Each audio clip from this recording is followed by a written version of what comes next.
Hello, everybody, and welcome to the second seasonal Weebcast podcast. I've got with me a cast of fun and wacky anime guys who are going to talk about all the new shows with me. Going from left to right as their avatars appear in my Skype, I've got Jeff Thu, the professional shitbag who runs Mother's Basement. Hey, people. Hi.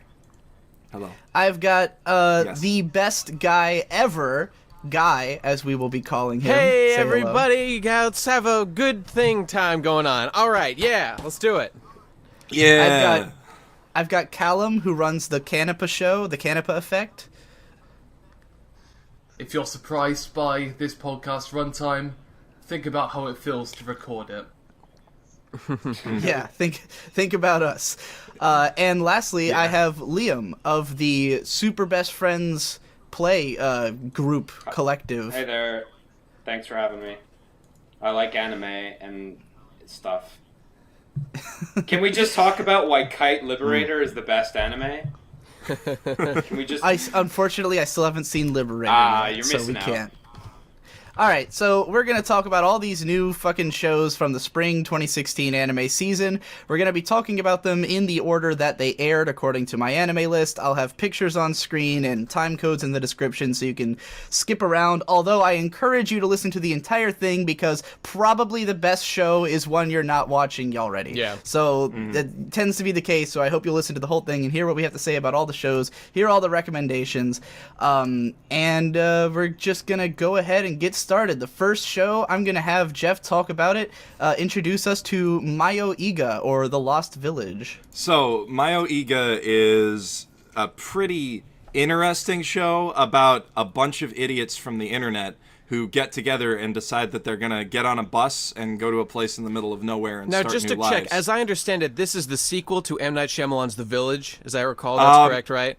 Yeah, no, that's Okay. 100% correct. I think this would have to be the prequel to that. But, or, I don't know, maybe. Maybe yeah. it could be a sequel. Yeah, so like all of these characters, they met online. They only go by their online handles, which creates some weird stuff. Like there's this guy called Hyotetsu no Judgment who's really pissed off that this other guy is named Jack because those look kind of similar when you type them out. There's a bunch of weird Japanese-only language stuff that comes up because of that. But the main thing is that these are 30 of those guys from the internet trying to form a society together, and it goes about as well as you can expect.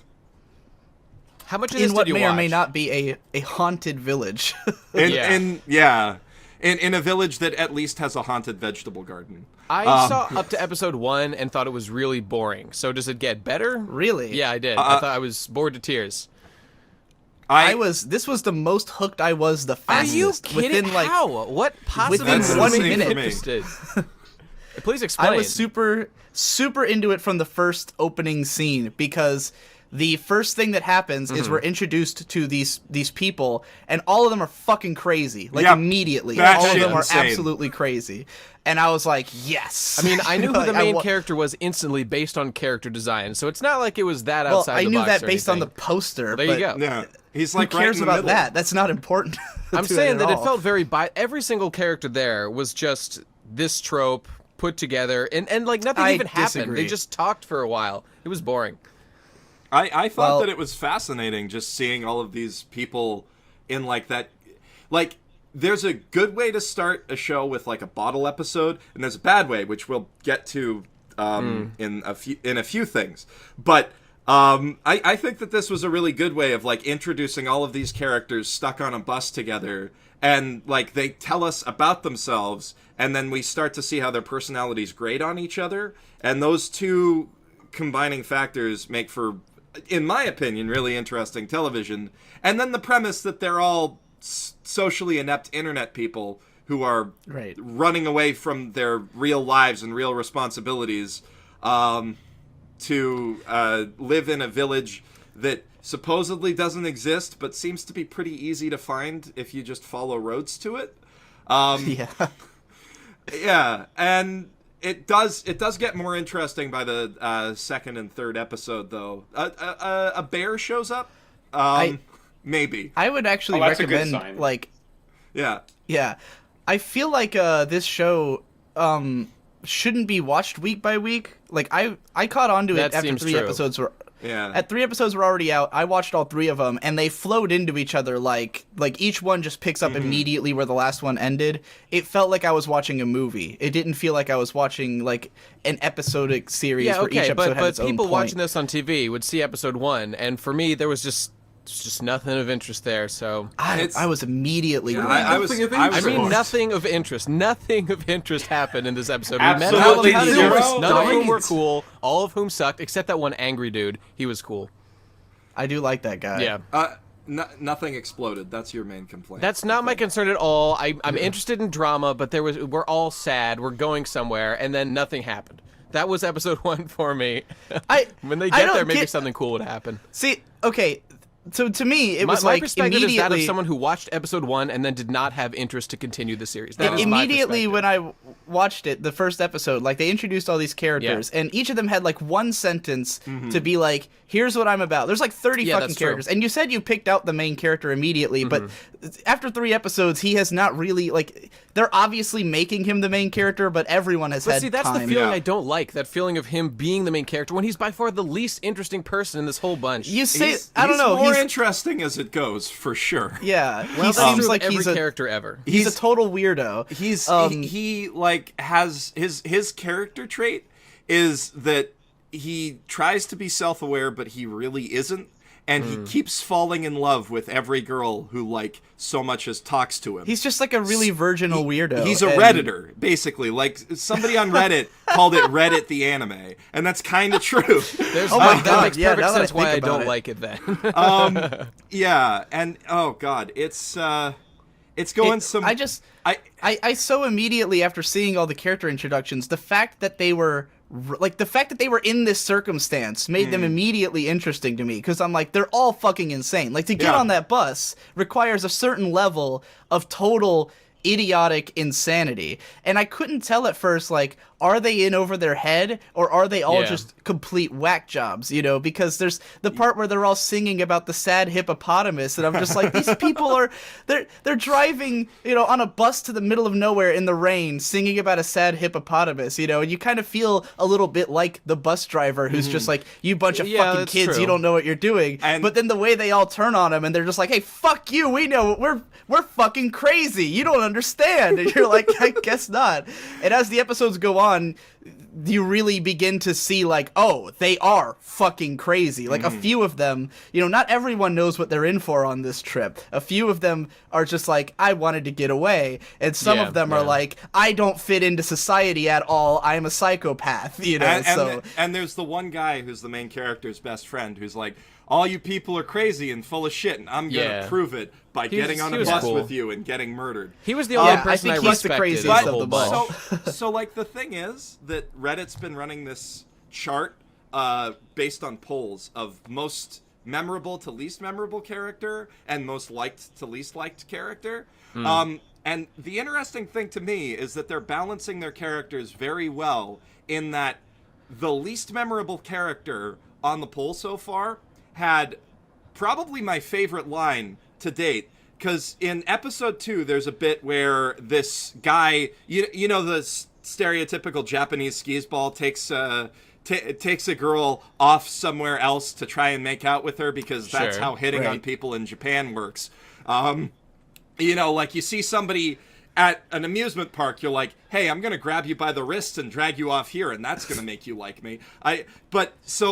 So this guy tries doing that, and then the next episode he disappears, having apparently been attacked by something. And the girl's like, oh no, like he ran off, and then I heard a scream, and then I tripped and I fell down this thing, and that's how I got these bruises on me. And this guy, like the least memorable character so far, I can't even remember his name. There's a lot of names. There's 30 There's a lot of names, yeah.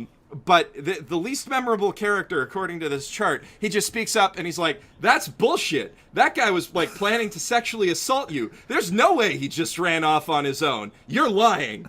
Yeah, that's interesting. That's cool. And that's, like, that out there detective work that's just like, man, that's so stupid, but That's the Yeah. kind. That's like. Well, that guy knew. Yeah. That guy knew that the guy was planning to do that. yeah. so, No, he talked with know, him about it. He's like. I love that he openly said, like, he admitted to that, even though he was basically complicit in it, that he let that guy go do that. Yeah. I thought that was funny. All right, Callum and Liam, I haven't heard from you guys at all. What did you think of this? This is one of the few shows I haven't watched. So okay. unfortunate that Don't we bother, started this dude. one. Don't bother. Skip it. No, I want Now to. we're I, out li- of I time. like. No, don't skip I it. like- Don't skip I it like at all. the director's work, so I want to watch this one absolutely. It was. that's I right. think this Yeah. one and one other show were the biggest bummers that I didn't get to watch them. So I'm so in shock that Guy doesn't like this show because I thought Really? this was like the most solidly made show of Well, the let entire me tell you, season. dude. Maybe based on you guys, I'll tell you, I probably will watch episode 2 just to see if any of what you're saying is going to pan out. I'm just saying, episode 1 didn't really do it for me. But what you're talking Callum, about here how sounds did you decent. feel about this show before we get into too many specifics? Yeah. I feel like it's a show that if you applied any sort of standards to, because you get people on mal reviews always going, it didn't have X, so it's bad, it Yeah. didn't have Y, so it's bad. If you apply any of those, Moyoiga should be absolute trash, but it's absolutely not. It's Okay. this amazing amalgamation of absolute bullshit. For me, it's Battle Royale. It's something Yeah, it's got elements of incredibly that, silly, sure. mostly hilarious. does it have a better premise than and, Battle Royale at least? Because man, that stuff's garbage. No, it doesn't. Battle Royale has the I- best premise. I in think history. I would say Battle Royale's it has a premise is far the more biggest logical piece of premise shit than ever Battle written. Royale. No, Like, it's simple and pure, and it does exactly what it It's needs so to do, and brilliant. I love it for those reasons. That's why Yeah. it's the best. These are people going into the wilderness because they're nuts. stupid. Yeah, Or Battle not- Royale is not- a story about forcing people to fight even though they don't want to. This is Forcing about enough people about who Battle choose. Royale. Yeah, okay, What the okay. fuck? because on, of sorry. population or discipline. I don't know. Discipline. But this It was disciplined. Yeah. we haven't mentioned who the director is. This is the guy who directed Shirobako. Oh, yeah. This is the. Oh, yeah, right, So I want to get into him because of he gives me certain expectations for this show. Mostly Yeah. that it's going to be unbelievably cartoonishly violent. That's what I'm Based on expecting from this. Shirobako? No, based on Based his on other his based other on stuff. another. Oh, okay. So Tsutomu Yeah. Mizushima has mostly done like comedies, like mostly over the top hilarious comedy stuff, like oh fuck, what's the name of that show with the demons and the guy summons the Naruto. damn No, god damn it. I think he Fuck. did, The really raunchy show with the demons by Production IG. I don't remember don't what it's know. fucking called. It's hilarious. He did Azazel-san. Azazel-san. Yeah. Yeah. He directed Yonde Masuyo Azazel-san. He directed Squid Girl. He's done a bunch of He did random comedy shows. Plastic Nissan. Oh, Yeah. that's a 10 out of 10. Cool. Plastic That Nissan is is a 10 out amazing. of 10. Yeah. So he's done all these of these amazing comedy shows, but then the only times he's broken away from comedy was to do horror. Well, with the exception of Shirobako, I wouldn't really call it a comedy show. It's more of a Yeah, drama. yeah. But like other than Shirobako, the only non-comedies he's done are XXX Holic, Another, and Blood Sea. And if you've ever seen Another or Blood Sea, both of them are like stupidly over the top, insane, violent shows where it's like the first Another's like a horror show where the first death is this really cute girl with a beautiful character design falls down the stairs and an umbrella goes up through her neck, like, Granted, and then like blood explodes everywhere. granted, also- those two were adaptations, and this one is not. If I'm not incorrect, so he Right, could this go one way is- further. Yeah. This is an original story written by Mario And- Kata for him specifically. Oh, Yeah, so if he wants to get his gore boner sorry, on, he sorry. can like really make it go. Yeah. It was actually revealed in an interview that Maria Kada didn't come to the story until later Yeah, on. I This see. is a Mizushima story, and and Maria Kada's she just did the writing dialogue, which Oh, I'm fine with. I'm fine with that. The other thing is, like, even when he does comedies, he does some fucking gory comedies. Like, Yeah. he did Azazel bludgeoning. has a lot of blood explosions. No, Oh, he did Dokuro-chan? He did Yeah. Dokuro-chan, which Oh, is Right. So this dude has a tendency towards blood pinata stuff, and you know, when you look at Mayoiga, like the character designs are fucking beautiful. I love all of them, But that That's was a kind bit of an exaggeration, don't you think? Oh my God, no! I think they're fucking the girl with the yellow Don't hoodie. say the yellow Oh, girl. Lion- Oh my Lion God, I Shan. hate that girl. Everything about her pisses me off. She's clearly the lolly bait of the No. show, and she's the worst character. Yeah, and as a lolicon, that means that she appeals to me. What are you not You're being getting manipulated. there? You're being manipulated into liking the show that isn't as good as you think it is because I'm of her watching a character show. design. Anyways, Don't fall for the trap. When I first saw this show, like before I even watched the first episode, I saw that it was him. I heard that it was kind of a thriller, and I was like, my biggest concern is that I don't know what it is. I have a hard time watching really beautiful anime characters die horribly. For me, it's just like, oh, you wasted that character who was so attractive, and now she's dead, and it you just gotta makes me look at sad. it from a different perspective. You're getting to see the inside of that character design. That's so rare. Yeah, but I was worried that this show is gonna be like just flippantly violent. Because like when I look at like Another or Blood Sea, I feel like the point of those shows is to be violent. Like there's no real character to them besides let's watch a bunch of people get killed. But this show immediately grabbed me beyond that because I was so interested in this giant cast of characters and like how they were all going to play off of each other. And the fact that they're all insane makes it easier to accept that they're all going to die. Yeah. Like that, the fact that they're kind of bringing this on themselves by doing this stupid, insane by the way, thing. I'd like to point out that what that one little cute girl did, she plays games where if she doesn't do like 4 steps to get across a certain tile, like bad things will super happen. OCD. I do that like every single day. So I'm just saying, I don't think these guys are that crazy. If they are, then I am too. Or you're just equally insane. possible. That's Yeah. some OCD shit. Yeah, I don't. Get on the bus. Guy, you are far That's from why my I don't like the show benchmark for because it's calling normalcy. me crazy, and I don't like that. You don't think I guess you haven't seen the parts where there's Love Pond Sama, who's another great character, who's just obsessed with the concept of executing people. Everybody. Yes.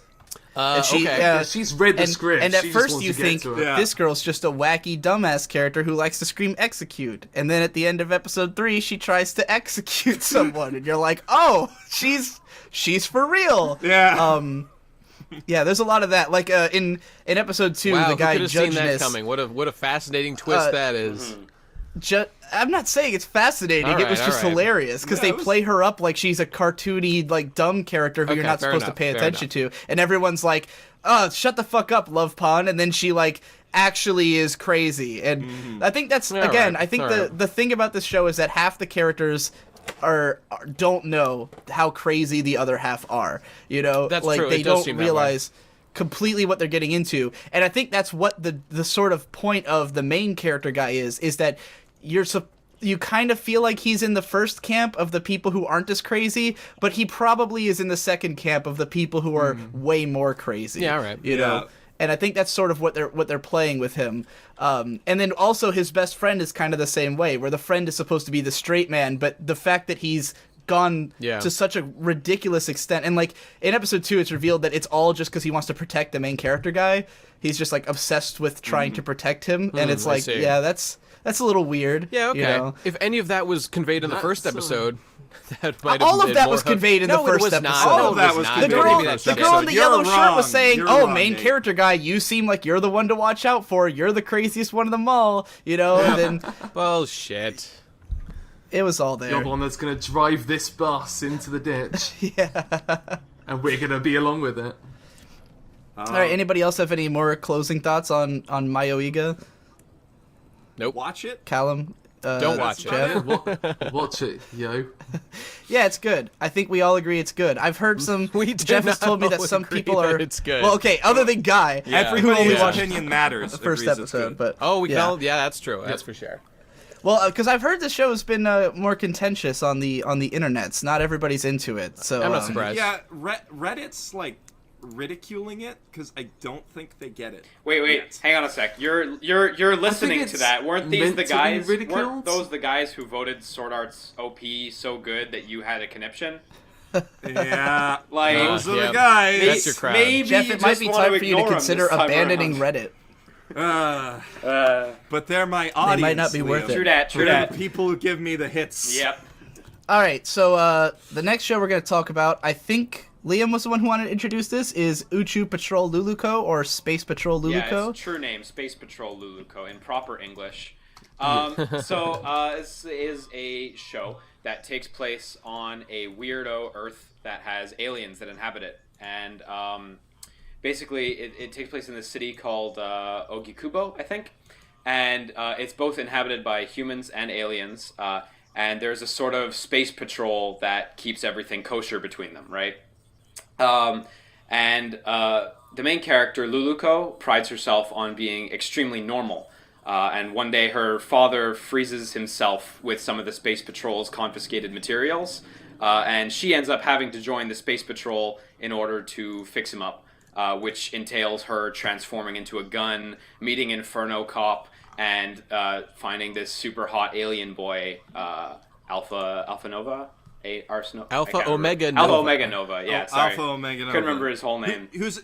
I think he's a human boy, but from the outer colonies or something. Yeah, something like that. Yeah, from space. He's pure handsome. Yes, absolutely.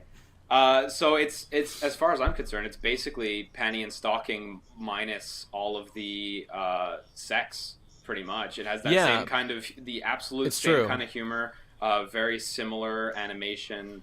Pretty much everything about that type of humor is represented, I think, except for, of course, the sex and the raunchiness, which is 100% removed, actually. Even when Luluko meets up with Alpha Omega Nova, like, that's the only moment where she, like, blushes briefly. Like, she's not just immediately Splash Mountain form or anything. Like, but she gets pretty Splash Mountain by the end. Oh, yeah, by the end of it, for sure. But, like, it's definitely sticking away from that kind of stuff. Granted, when What's-Her-Face, that alien girl, gets introduced... I actually really like the... I find it refreshing to see, like, a little girl... I guess she's not that little, but her just having this comfortable, cute desire for this guy. Absolutely. I don't know. I just liked everything about it, you know? That's a huge plus, as far as I'm concerned. Yeah. And it's Inferno Cop 2 at the same time, which is fantastic. I just honestly thought it was really, really good. And I'm really curious, and I really want to find out at some point, did they get the guy from Kamen Rider who announces all the transformation sequences to announce when she transforms into a gun? Because it sounds like the same guy, and I'm really interested. That would be awesome. Yeah, definitely. Oh, man. Her transformation animation is just so... delightfully impossible. Yeah. I like she turns into a gun. You mean when she puts on the suit or the gun one? Yeah, the gun. Both. Puts on the when she turns into a gun, because she turns into a gun like Megatron turns into a gun. So like her legs get folded up, and it's like her body splits open. It's pretty great. And it looks like it would be really painful, but she's mainly concerned about how embarrassing it is to look like that in front of her classmates. You know, the funny thing is that while I do think it was made more in reference to Megatron, what it really reminded me of is how Conti transforms in episode 2 of FLCL into the cannon. Sure. A little bit, because he like flips his leg back and it comes up into the front to form the cannon. So that's what I thought of. The other thing that's really exciting about this show is that we're actually able to talk about, on this First Impressions podcast, we're able to talk about the entire first season. That's true. That's true. Oh, wait, what? Yeah, the first that's the end of the season, the 3 episodes. For season No, 1. fuck you. I only saw the first 2 episodes. No. Oh, no, I'm sorry. No, don't tell me that. No, but they're gonna... I didn't catch that while next watching week. it, so... They're gonna come back next week, Right. Oh, shit. Cool. Good. But they're just like... Find out in season 2 next week. Sick. Oh, and in case it wasn't already implied, like the episodes are 7 minutes long, so they're just that kind of jam-packed with goodness stuff. So to give sort of a... They're super tight. To give a little background to what to expect from this, if you've been watching Studio Trigger shows, and you're aware of this little 7-minute show thing they do, where they had Inferno Cop and Ninja Slayer was like 15 minutes, Luluko is sort of in this tradition, minimally animated, very weird, awkward kind of at times, like comedy shows that are just like... Well, it's cheap, but it's smart. You watch it, and a bunch of stuff happens, and then it's over, and you're like, yep, that happened, you know?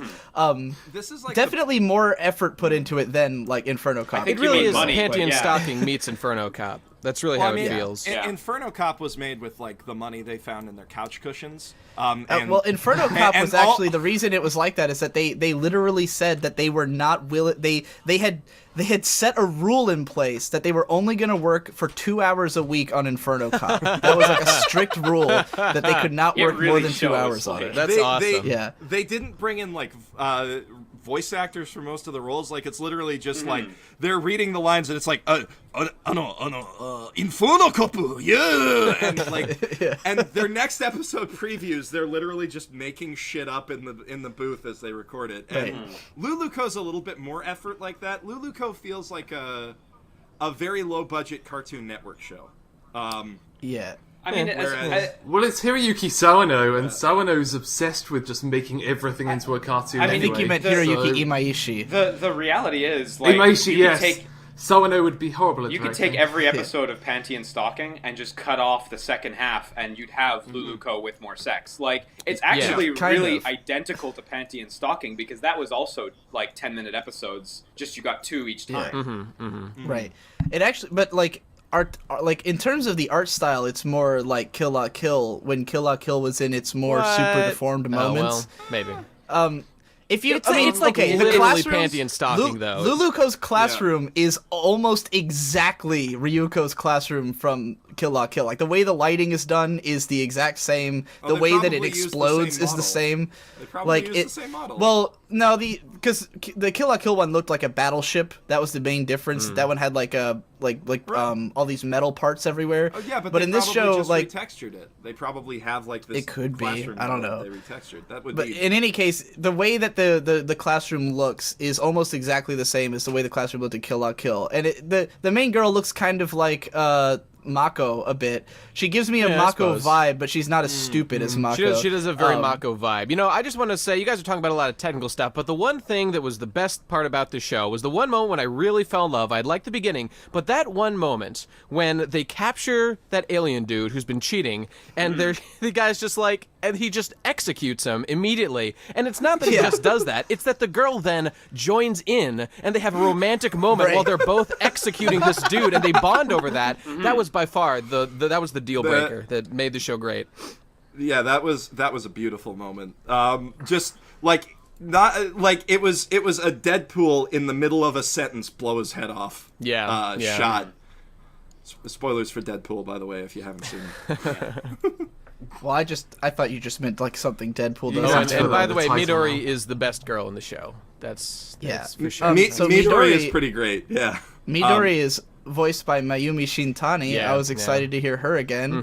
For those who don't know, Mayumi Shintani was the voice of Haruko from FLCL. She was the voice of Nonon from Kill La Kill, and she only appears in Gainax or Trigger shows. That's why you she gotta has watch never Gainax voice and acted Trigger. outside of those because she's actually just like a regular actress, like a live action actress. But for whatever reason, they got her in FLCL in 2000, and she's like only worked with the same people in anime since. Someone in there must know her or something. Yeah. Yeah. Maybe Imaishi's friends with her or something. Yeah, I'm maybe. sorry, Imaichi's slipping her the D on the side. That's what's going on. Gross. But yeah, you know, I was excited for this show. Imaishi's my favorite anime director. This obviously isn't like one of his like big shows. Yeah. But it's fun and cute, and the character designs are great. The fucking ED gets my dick rock The hard. ending I is don't know about you fantastic, guys. Yeah. Oh, it's beautiful. All right, that's all we got to say about that one. Yeah, I think Anybody so. else have any It's the best. parting It's the best thoughts? one. Go watch it. And Yeah, we the shall way see.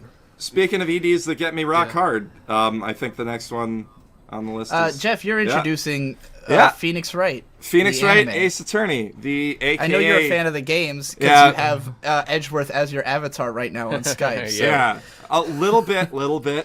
So this is Gyakuten Saiban Sono.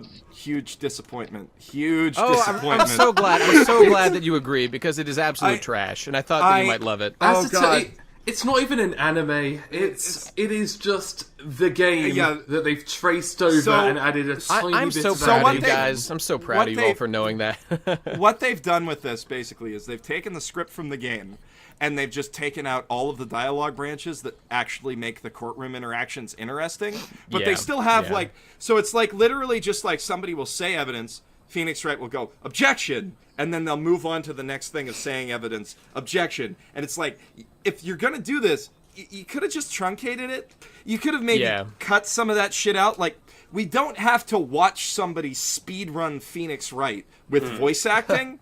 That's what it is. And it's like, the anime-only scenes that they've added, some of them I like Phoenix Wright getting up at the beginning of the day. Oh, dude, seeing in his room was by far the best part of the entire thing. Seeing where he lives, I love his that. shitty little apartment, and then he gets on his tiny little bike with a basket on the front, and with his backpack on, and rides in his big boy lawyer uniform to the courthouse. Yeah, and you really get a sense for the character when you see him like that. I liked how his sweater was in the room too. Yeah. Yeah. Oh, yeah, like the little details like that. Although later, there's little details that don't make much sense, like Edgeworth already has the Steel Samurai statue from the third phase. Don't think about it. Don't think about it.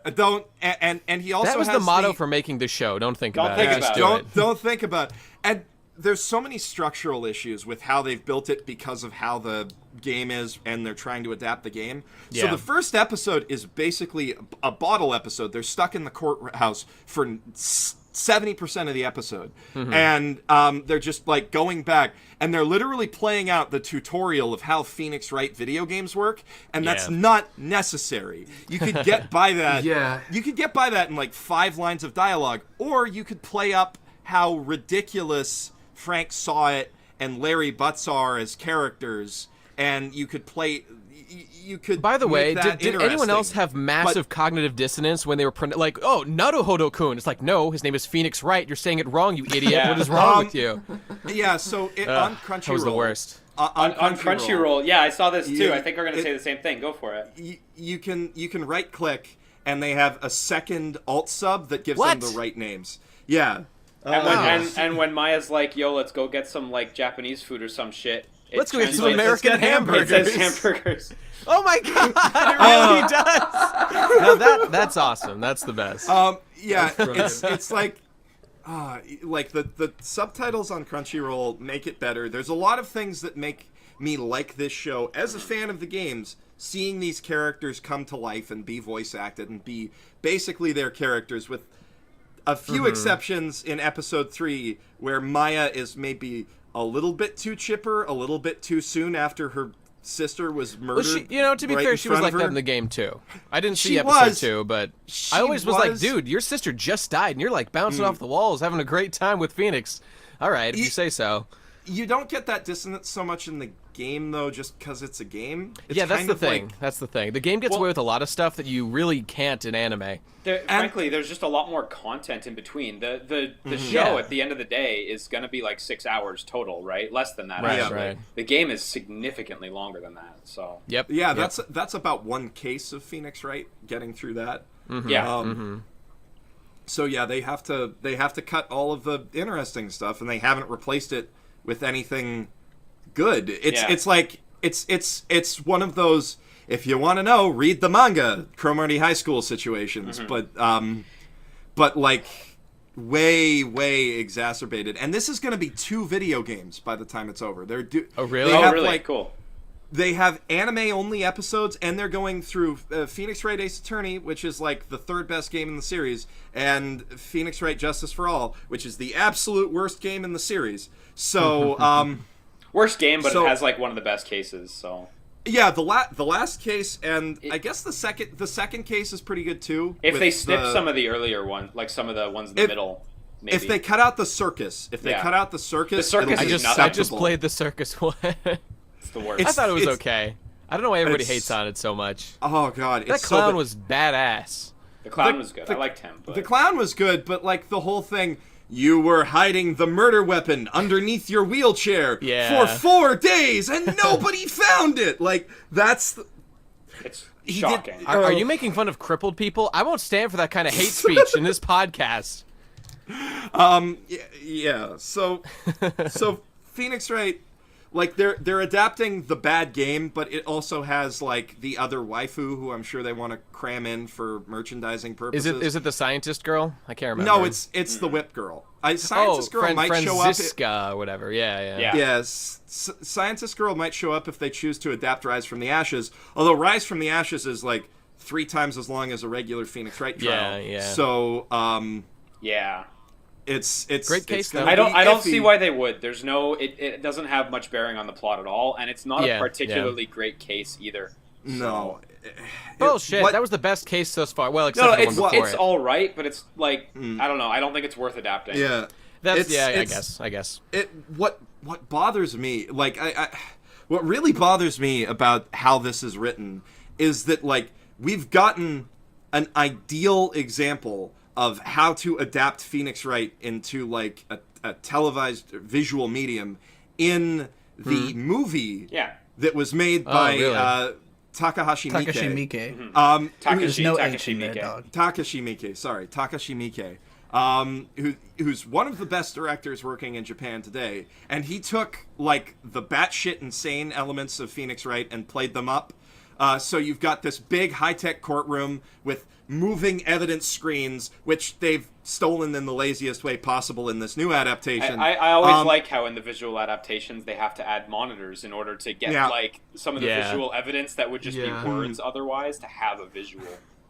Yeah, it's a little. It's interesting. Man, when I saw that but- audience and I saw all those copy-pasted models just wriggling around in their seats like a bunch of fucking maggots, that's when I knew for sure this was a failure.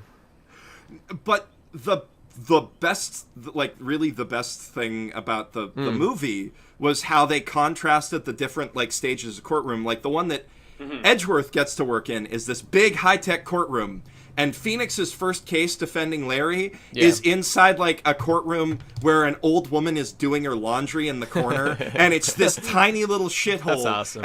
And then at the end of the case, when he gets Larry declared not guilty, the old lady just takes out a small bag of confetti and throws it. That's awesome.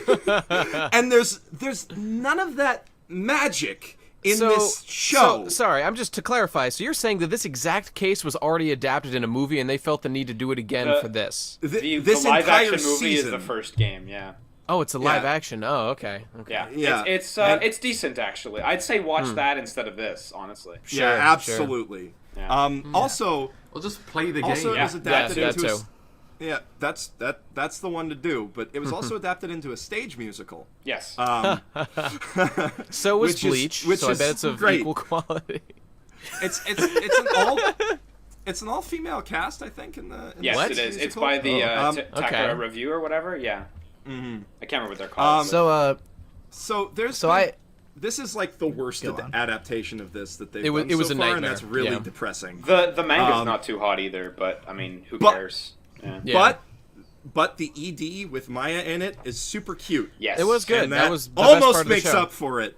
And it gives me hope that maybe in one of the anime only episodes they'll have Maya and Phoenix go on a date, which I'm- is I'm Oh my very god, keen you're to see saying all the right anime-only things. By stuff. the way, if the new Phoenix Wright that's coming out needs to have Phoenix and Maya get together. That needs to happen if it's going to be a good game. It has it's their to. reunion game. It's their reunion game. I know it has to happen, or I'll kill myself. I swear to God. I swear to everyone listening right now. Alrighty. I haven't played Phoenix Wright before. Oh. I haven't consumed any part of the franchise except for this first episode of this anime. Oh, interesting. But I'm quite familiar with it. I know all the animations because they're all very mimetic and they've all been out there.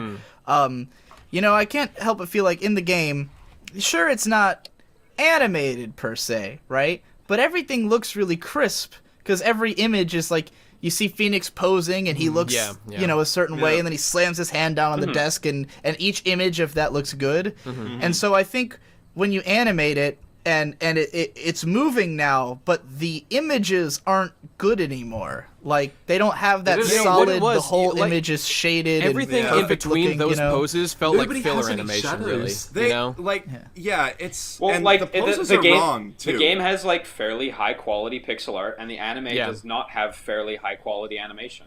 That's I mean Mm-hmm. that's all there is to it. Yeah. It just it felt so. I recognized all the emotions, and I'm like, oh, that's that thing from the game. But it's like lifeless. in the In the Yeah. game, it was like try to imagine if the game didn't exist and all these motions were in the anime, they would never become memes the way they were in the game. Where Yeah. like those motions in the game are so memorable because they're drawn so well and timed so And- well. and where they're it's repeated like like 1,000 times. smack you know? and everything. And they've been Yeah. animated better in Haruhi Suzumiya, Yeah. and Yes. Absolutely. and True. even Himoto Umaru-chan, which if we get into, Nate's gonna be going off all day. Can we just not? But- Can we just move on? Yeah, we will not. But like, the other thing is that there has been a near perfect example of how to do a smoother Phoenix Wright animation in Ace Attorney 5 Dual Destinies, which looks beautiful. Yeah. Beautiful yeah. game. Yeah, and it's all 3D as well. No more pixel art. So And they like swap out the models to like give the right yeah, oversized arm for Phoenix when he's It- pointing at people. It's quite impressive. Game, yeah. So If you've I never think seen it, by the way, the iPad version of that game is gorgeous. It's a fantastic cool. port as well. Wait, did they take Phoenix Wright 5 to the iPad? Absolutely, and it runs at. Oh my god, I need to play that. It runs Oh at the my native God. resolution of the iPad as opposed to 240p on the 3DS, so it looks Hey, cool. superb. Yeah. Oh boy, So I I- gotta get some footage of that for when I do my big video on this shitty. Yeah. Yeah. Oh, I think don't this want to. anime is probably not for fans of the game per se. That's the I thing, mean, yeah. it exists, and those people will probably they must have known that they could do anything, and the fans of the game were Yeah, gonna watch yeah. it anyways because they're fans of the game. They just want to hear what their characters are gonna sound like with voices, and Yep, they can move on yep. with their day. But you know, speaking as someone who hasn't played the games, I really felt like this was trying to sell me the game, and it might have worked to some. Like I watched it and I was like, yeah, this is probably exactly what playing the game is like. It seems pretty fun. I'd play it. Of course, it didn't actually make me go out and buy one because then I'd have to play a video game, and that would take time, and I have to watch all this anime. But like, you know, I felt like it was mostly there to advertise the game to people who maybe don't, like the few people who don't know about it, try to grab them in, you know. It's a bummer too because I feel like it doesn't fully. Even though you see Phoenix go through the steps in the first episode to determine that okay, he couldn't this time had to be this time, thus whatever. Yeah. It doesn't really get across that feeling of epiphany when you work it out. Right. Because you're not the one working it out Yeah. anymore. So, you know, Yeah, you but- see the problem and you wait 10 seconds and it's done. Well, And- again, and- I haven't played the game, so I can't make a comparison. But I'll say I did not dislike the first episode of this show. Sure. I thought it was cheap and kind of corny, but I was like, yeah, this seems like a fun game. I you was know? definitely I think- thinking that from the perspective of someone who'd never seen it, it would probably be an all right show. Yeah, as yeah. far as I'm I concerned, think this I is a only show- want the original episodes. So. I think what And you should I've- do with this is if you're a fan of the games and you have a friend who refuses to play them, Yeah. you should show them this show to say this is basically what the games are like but much better, and then Yeah, that might yeah. convince them to buy the games. So this is you know, this because they'll is- get invested. They'll watch the show and they'll be like, "Oh, now I care about Phoenix Wright Hmm. because he seems like an interesting character. Now I want to play the video game." You know. So, Yeah, it's so Digi, you're the one out of this entire podcast who's giving the most positive take on an A1 Pictures show. It's true. Well, my take isn't That's so crazy. much positive. I mean, the show looks like garbage. The animation is fucking terrible. Yep. It feels very slapped together. It feels like some producer said, "We're gonna make a bunch of Phoenix Wright stuff. They just did the Takashi Miike movie. Now we're gonna lay out a whole franchise. Let's make an anime." And like, it's obviously there to sell video games, but like, I don't think it's so bad that someone who hadn't played the games would watch it and go, "These games must be shit." You know, I mean, you said yourself, guess. it's just the script of the game. So if you like, I mean, I'm not giving any credit to the writers. They're just copying the video game. But Yeah, like, yeah. I think Yeah. if you watch the show, having not played the game like I did, you might go, this seems like it could be a cool story. Maybe I'll play the video game so it won't look like shit. You know? There actually was one part where they changed the script for the better, which is the American character who's or not the American character, but one of the bad guys speaks. He's been to America once, and he speaks entirely in broken English and Japanese. And there's one point where he says, "Yes, we can. which was totally added in reference to Barack Obama, and it's Yeah. Right. like, a bit about 8 that's years cool. dated of a reference It's- to something he said, but yeah. it's a little dated, but it's not as dated as the game, which was written in 2002. 2000. Yeah, 2000. The game yeah, came out in so- 2001. Yeah. Yeah. Man, So, that- all right, to move on to another soulless, terrible A1 Pictures cash Wait. grab tie-in show that actually wasn't listed on the My Anime List thing, but I remembered that I forced us all to watch it. The Final Fantasy 15 anime, Oh, Brotherhood. Jesus. Oh, no. Oh, Jesus. Can I talk about this better- one as the better biggest than Ace Final Attorney. Fantasy man?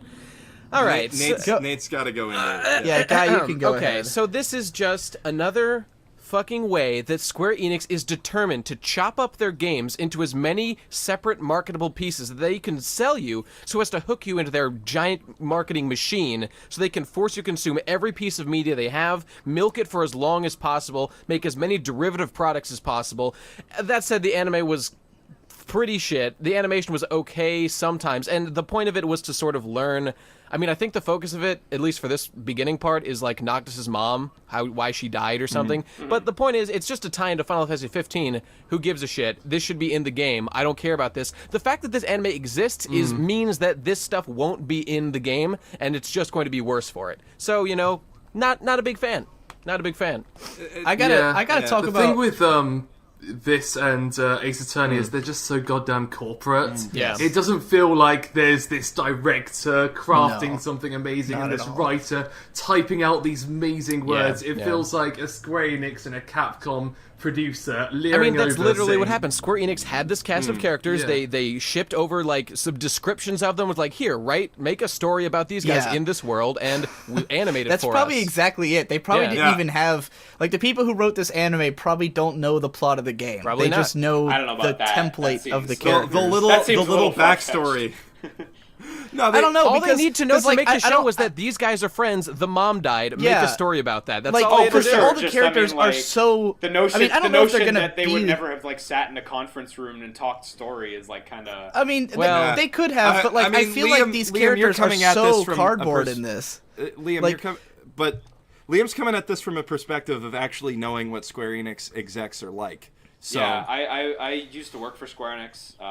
I know really? a lot about FF15 that's like not even on the table publicly. I personally, I'm really excited for the game because every day when I went to work, there was a Versus 13 trailer playing on the TV downstairs, and like fuck, I got hyped for that. But I don't Versus know. 13 is dead, and from its ashes came this abomination called 15. Well, I don't know. Have you played the? You know what? This is an I anime. played the thing. demo. I played the platinum demo. Yeah, let's get back That to... one- I yeah, want to you're talk right. about how this anime, Yeah. like, Yeah, came absolutely. out, because the moment this happened, it was so fucking funny to Oh, me, yeah, because, yeah. like... So Square Enix suddenly did this huge, like, Final Fantasy 15 hype announcement Uncovered. thing. Final Fantasy 15 And, uncovered. What an event. And Guy here was, like, live tweeting it to the chat that we hang out Yeah, in. yeah. Like, just fuming over everything. Because they're bringing out, like, all Yeah. the old guys who worked on the old Final Fantasies to have them They pump brought it up. They're bringing motherfucking out, like... Sakaguchi back just to attach his name to the project, thinking it would trick me. It won't trick me. I won't fall for it. I'm not going to do it. Right. So Nate is like this longtime Final Fantasy fan who has been completely burned by Square Enix and That's and right. hates their guts That's right. now. So he's complaining about everything going on in this thing. They're showing like footage from the game that the game, like, I'm sure this game's gonna be fun. I want to play it, but it looks a generation old because it is a generation Been old. waiting 10 It's years. got 10 years. They showed like one of the little trailers because they showed like 2 minutes of the actual game in this hour and a half Yeah, long conference. One of them's like just like a bunch of like flyover shots of locations that you would never see that angle of that place or that lighting in the game. Like it would be impossible. So anyways, it's a bunch of lame shit. And in the middle of this, they announced that they're doing this anime and they're like, and it's available right now. Yeah, You know? yeah. So I'm like, oh shit. So I go looking for it and I can't find links to it anywhere. Like, there's no link on the YouTube video. There's no link on any of their social media accounts. All of them say, "Oh, Final Fantasy 15 Brotherhood out now," and none of them have a link to it. And I'm like, "What are you doing? If you released it, why aren't you linking to it?" I'm like scouring the internet trying to find this thing, and I can't. And then finally, someone like finds it on YouTube and sends it to me. So it was released through YouTube. It only had like 1,000 views. It had been out for like an hour, so Yeah, nobody yeah. can find this fucking thing. And I'm like, That it's now like I was just over like 2 million views, so it's doing yeah, really Yeah, it's surely at some point people, because eventually it made it to the news outlets and they all posted it. But it was like, it was so funny because I was just thinking of like the Nintendo Direct where they did that thing where they were like, these characters are out right when this finishes, and then the Direct ended a minute later, and then the characters were already out, and it was like magical. It Yeah, was like that they was had read your amazing. mind somehow, that you're watching a YouTube video and then they're like, oh, and it's in the store, and then you turn on your Wii and you're like, there it is, oh my god, Yeah. I felt like they were going for that effect, but I had to like, no one else seemed to be looking for it except for me because the conference was still going, so I'm like searching around, I'm like asking on Twitter, like, does anybody know that where was the this big fucking problem. They thing made that is, announcement in the middle of the event. Did they want people to leave? Because it was I very have no unclear. idea. Yeah. It was. They had like Greg Miller saying over and over again, "But don't leave." Yeah, it's like, what dude, was that at all? it's because they knew, like, nobody gives a shit. Like, nobody wants to go watch this, so why the fuck So would we, like, I found whatever. it. Whatever. So I found it. Someone linked it to me. It was terrible. The thing is, I like, think it was terrible. It's just bland. the animation isn't like the animation, It was like the okay. movement of the fight scenes is okay, Yeah, but like yeah. the show looks bad. Like the backgrounds are just like ugly and There was not inviting. exactly one great thing about that, and it was something that's already been addressed, and it was just that one scene where they're all having their dinner together, eating their burgers, and Noct is just pulling the vegetables off his burger, giving because Yeah. that Yeah. gave it character, that gave it personality. I actually liked Noct for the first time and was like, oh man, this is a real dude with like weird feelings and all sorts of shit. That was good. If the game is full of stuff like that, it might actually be good. And same with the show, Right. if they do well, that stuff. The show, it really felt like it gave me this very like early 2000s B Train produced yeah. tie-in to another show type feel. Like where because there was a lot of stuff like this in like the 2000s where video games would have some like weak anime tie-in. Like Yeah. the Devil May Cry And- anime. yeah, like that was well, okay. that one That was good. No, it was terrible, but liked it it. looked Pretty better bad. than this. But like there was a lot of these kind of things, and this one really gave me this like because like I feel like in the late 90s and early 2000s there was like this whole genre of like the four pretty boys on an adventure show, like Sayuki or Gundam Wing or something, Yeah. and Yeah, this okay. really gave me that vibe, like especially Gundam Wing. It felt like I was watching Gundam Wing, When- but now. Well, bear in When- mind, when we- bear in mind, this is a story out of time that was penned in like 2005 yeah, or 6. that's true. Yeah. So, granted, it it, does- has it changed, does kinda but make still, sense. like its core is from that era. So. Dude, the core of the game about four bros on an adventure sounds good. I Yeah, want absolutely. that, you Well, know? But I mean, I the will thing say is- that if the game is like this anime where the characters all Yeah. have exactly one personality trait that is exactly who they are, then it's going to be fucking Remember terrible. the glorious days when Final Fantasy VI came out, and every single of your like 12-person cast had like an intricate backstory that you got to delve into through various side quests and items you could get and all sorts of stuff. It needs that, and that's what the show needs too. The show definitely won't have that. Like, Yeah. So it Because definitely it gives exists it as a gives me parasite on that- the game. Everything that gets into the fucking show isn't going to be in the game. It's a nightmare. But- It's the worst. Well, I mean, it's the same problem as like Fabula Nova Crystallis was, and yeah, compilation of Final Fantasy VII. But like, it does give me that like Sayuki feel of like I was talking to you guys in chat, and the first thing that I said as I was watching it and I saw them at the camp, I was just like, these guys better start fucking soon. This is like setting up for these guys to start fucking. If they don't start fucking, that's bad payoff. But like, it did sell me. They're gonna run a train on Cindy later, so Yeah. you know, that's what she's for. It did sell me some stuff in the game that I think, oh, this could probably be good in the game. Like, the main character's teleport attack powers look like they'd be pretty that's fun cool. to play around with. They are, And the diner that they go to, the whole Americana aesthetic that this whole world Yeah, that they're yeah. in has is very different from the standard Final Fantasy thing in a way that I find kind of appealing. Like, it's like it's Yeah, a little Fantasy bit based on reality. Each individual city and area of the game is based on a different area of the world. So there's an area like that. There's an area based off Italy, et cetera, et cetera. That's kind of how it works in that regard. and that's cool. Yeah. And like the music in this was really strong. I thought like the The sort music of was one of the bluesy- best parts. I think it was actually some of the OST for the game. and it sounded great. And I it don't just think had I can credit that. They don't I don't know if I can Uematsu. credit that to the show. If It's those the game's- songs are it's the great game's because credit. they're from the game, then it's probably And, yeah, I and mean, that's like, why this I mean, whole it's- show is such a clusterfuck because it's just the game being outsourced, and none of this we can't judge it by Guy, itself. It's funny because you keep saying that like you're scared because this stuff is not going to be in the game. I'm not scared. But I feel like I know. Well, I know. I'm glad. Like I hope this stuff isn't in the game because I'm hoping the game is a much better thing than this, and that this is not indicative I'm of talking the final about like product. the explanation you know? of how Noctis's mom died. Like if we're expected to have watched this anime to know that, that's a mistake. That's something we should learn in the game.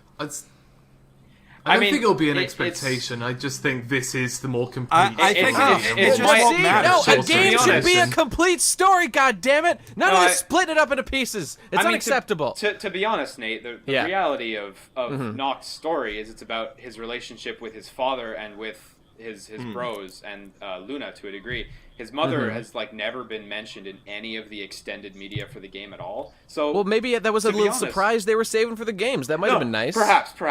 Definitely, I can't deny that that's a possibility. But I'd be willing to pose that there's a chance that his mother really has no bearing on the game at all. Perhaps.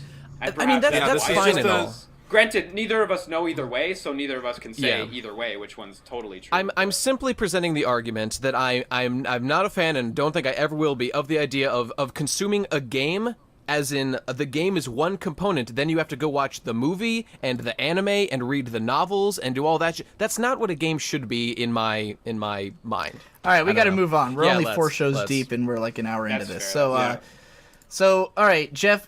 I know we said we weren't going to do any sequels, but this particular that's an series exception. is kind of not really sequel. Well, it's definitely It's a not. sequel, Well, but it's you half can a you can sequel, watch it it's as a half not. standalone. Yeah. And at a stand alone. Stand All right, so alone. Jeff, tell us So- about JoJo's Bizarre Adventure. Yeah, no, JoJo's Diamond does Bizarre not Adventure. crash.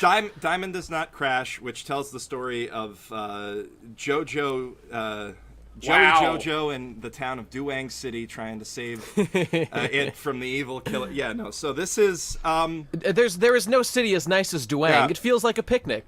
it's such a beautiful Duang. So yeah,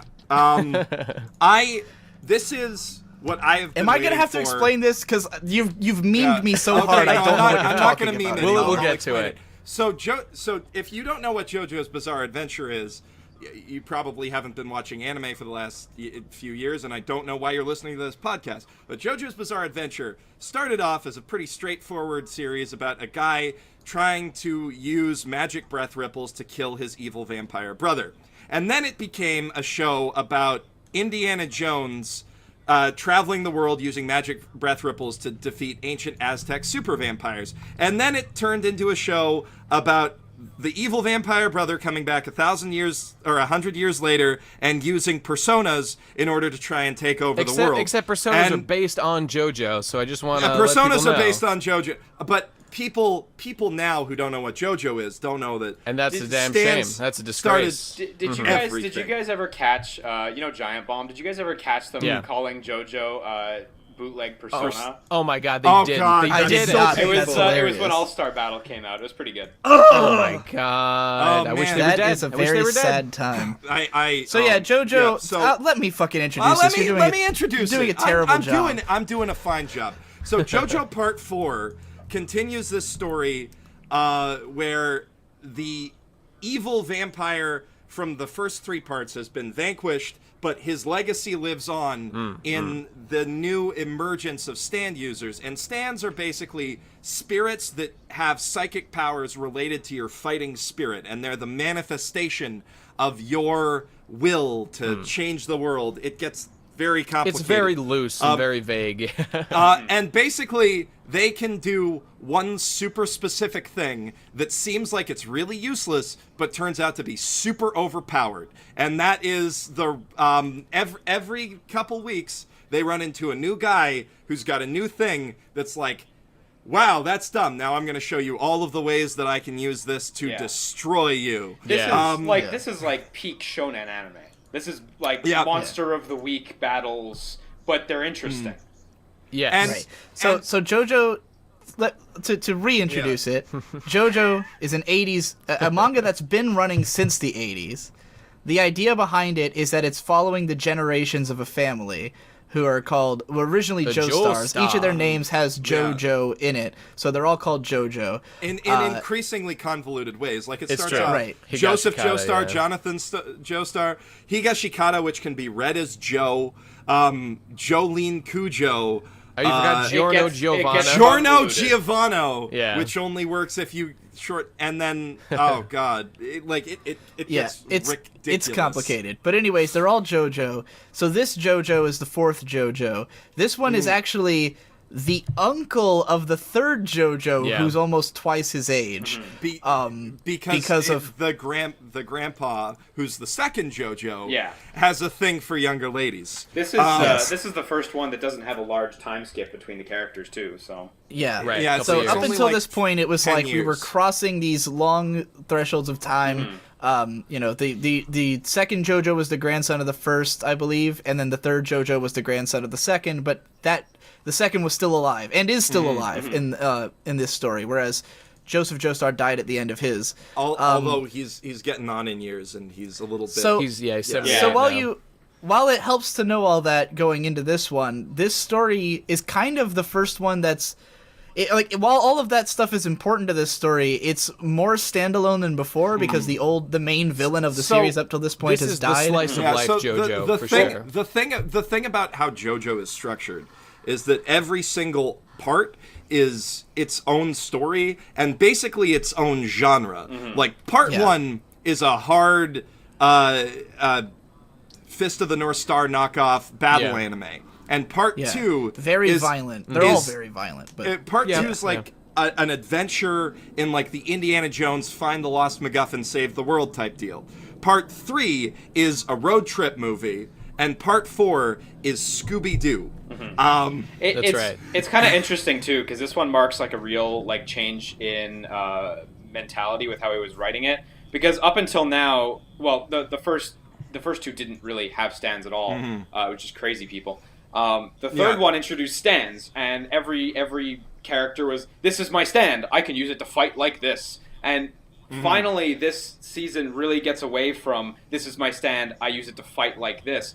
Because now it's, this is my stand, I use it to do weird things. It's basically, Yeah. it's really Stardust Crusaders, the third season, but smarter. Man, as let me far as tell you I'm guys. concerned. Let me tell you guys. I'm the biggest JoJo fan in the world. Definitely bigger than anyone here. And I've read them all. I've read all the books. I've watched all the art books and stuff. And years ago, like 10 Watched years all the ago, Watched all the art books. That's Watched right. all the art years, books, yeah. years and years ago, long before. Have you read getting the anything novels? beyond? I've read most of the novels. Yeah, like the one about Purple Haze and stuff. The one where Cars comes back to Earth and is kind of a good guy now, and there's guys, some time loop. enough a with the little- fucking Okay, my in-depth enough techno with the babble dick shit. waving. Just like, my point I'm making is we're that trying to years to talk about this show as if it's not a sequel I know to justify this the fact is that an we're important talking point I make. about This is it. an important point I'm making. If we're talking to people who haven't seen the show before, it was a wisp. It was a ghost of a dream a few years ago that I would ever see my favorite part of JoJo, Part 4. Yeah. Animated. It was impossible to conceive of, and I made myself a vow that one day I would watch it, and it would be the best time of my life. And you know, I'm living that dream now. It's happening to me right now because I'm gonna see Kira soon, and that is going to be the greatest day of my entire life.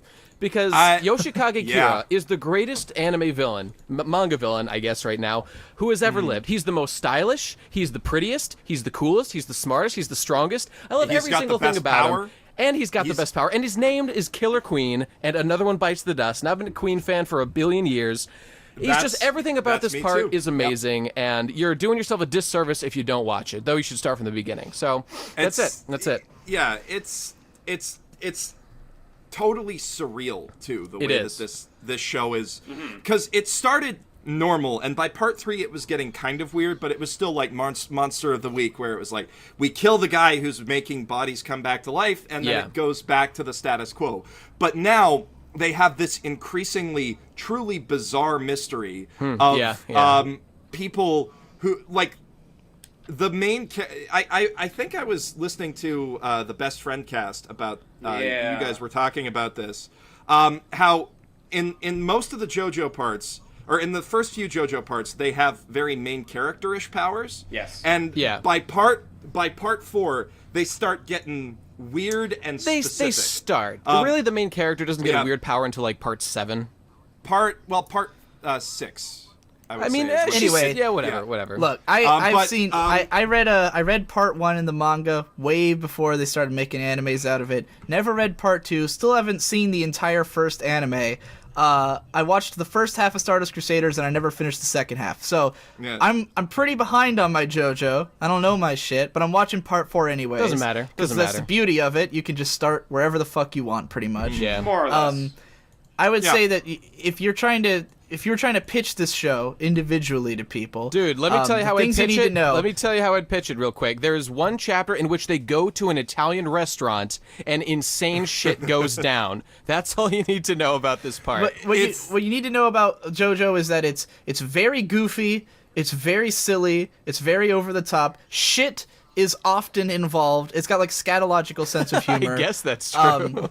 There's a lot of shit in JoJo, dude. There's a lot of poo. All right, I guess. There's a lot of scatological And he's humor. not There's afraid a to lot like. of Remember when that turtle got fucked up in like the very beginning? Like you yeah, don't see that there's in a a lot lot of shows. extreme. You know? There's a lot of extreme violence towards animals and people, and it's weird because it's presented in a way where it's always halfway between really goofy and really serious. Yeah. Where like for the characters, everything that's happening is like very real, and it'll be presented in like the sound effects are really loud They're and like visceral. intense. And they appear on Yeah. screen, like in big Yes, block everything's always text. like when a fight happens, it's really fucking intense. Yeah. But it's also so hilarious the way it's presented that like while it's serious, it's also laughable. And it's always like always teetering between like hype and funny. And, you're never really sure how you're supposed to feel because it's so weird. The other thing about how it's kind of structured is that if you have watched JoJo before, even part 3, and didn't quite like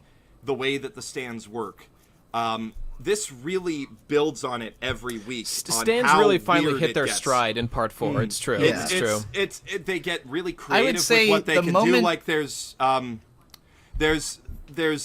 different stands that can do not even battle oriented stuff anymore. Like the restaurant that they go to. Yeah. I don't know if I want to spoil. No, don't do that. That's the best thing that let's ever not. happened. Let's Yeah, do a that's different the best one. thing that ever I'll happened. just say that the moment- But there's a stand that lets a person use makeup to give somebody Yeah, a new yeah. face, but with like a straight up like monkey's paw fairy tale twist to it. Well, I mean, if you're paying attention, like right off the bat, you can see a pretty interesting stand. The very first thing you see in the show, Yeah, which is different from how it was in the manga. the first scene of this anime is one of the best directed, weirdly Lynchian anime scenes Yeah. that I have seen in ever. It's The way it opens, Oh. I was so hooked within 1 second because the first thing that happens is like this blaring like Radio announcer like, guy, like, yeah. yeah. like, morning radio like singing Yeah. thing like with this bizarre like the colors in this show are very like They're crazy. They're bizarre. everything's purple. They're surreal. Like the sky Yeah. ranges from orange to purple. And they keep changing all the time. They're using Every- a lot of the characters off models because every character in JoJo has 2 canon color schemes, and they're using a lot of the secondary ones. Like Jotaro is now in his white canon color scheme, and Yeah. Koichi has his white hair. So they're making this look very pastel, weird.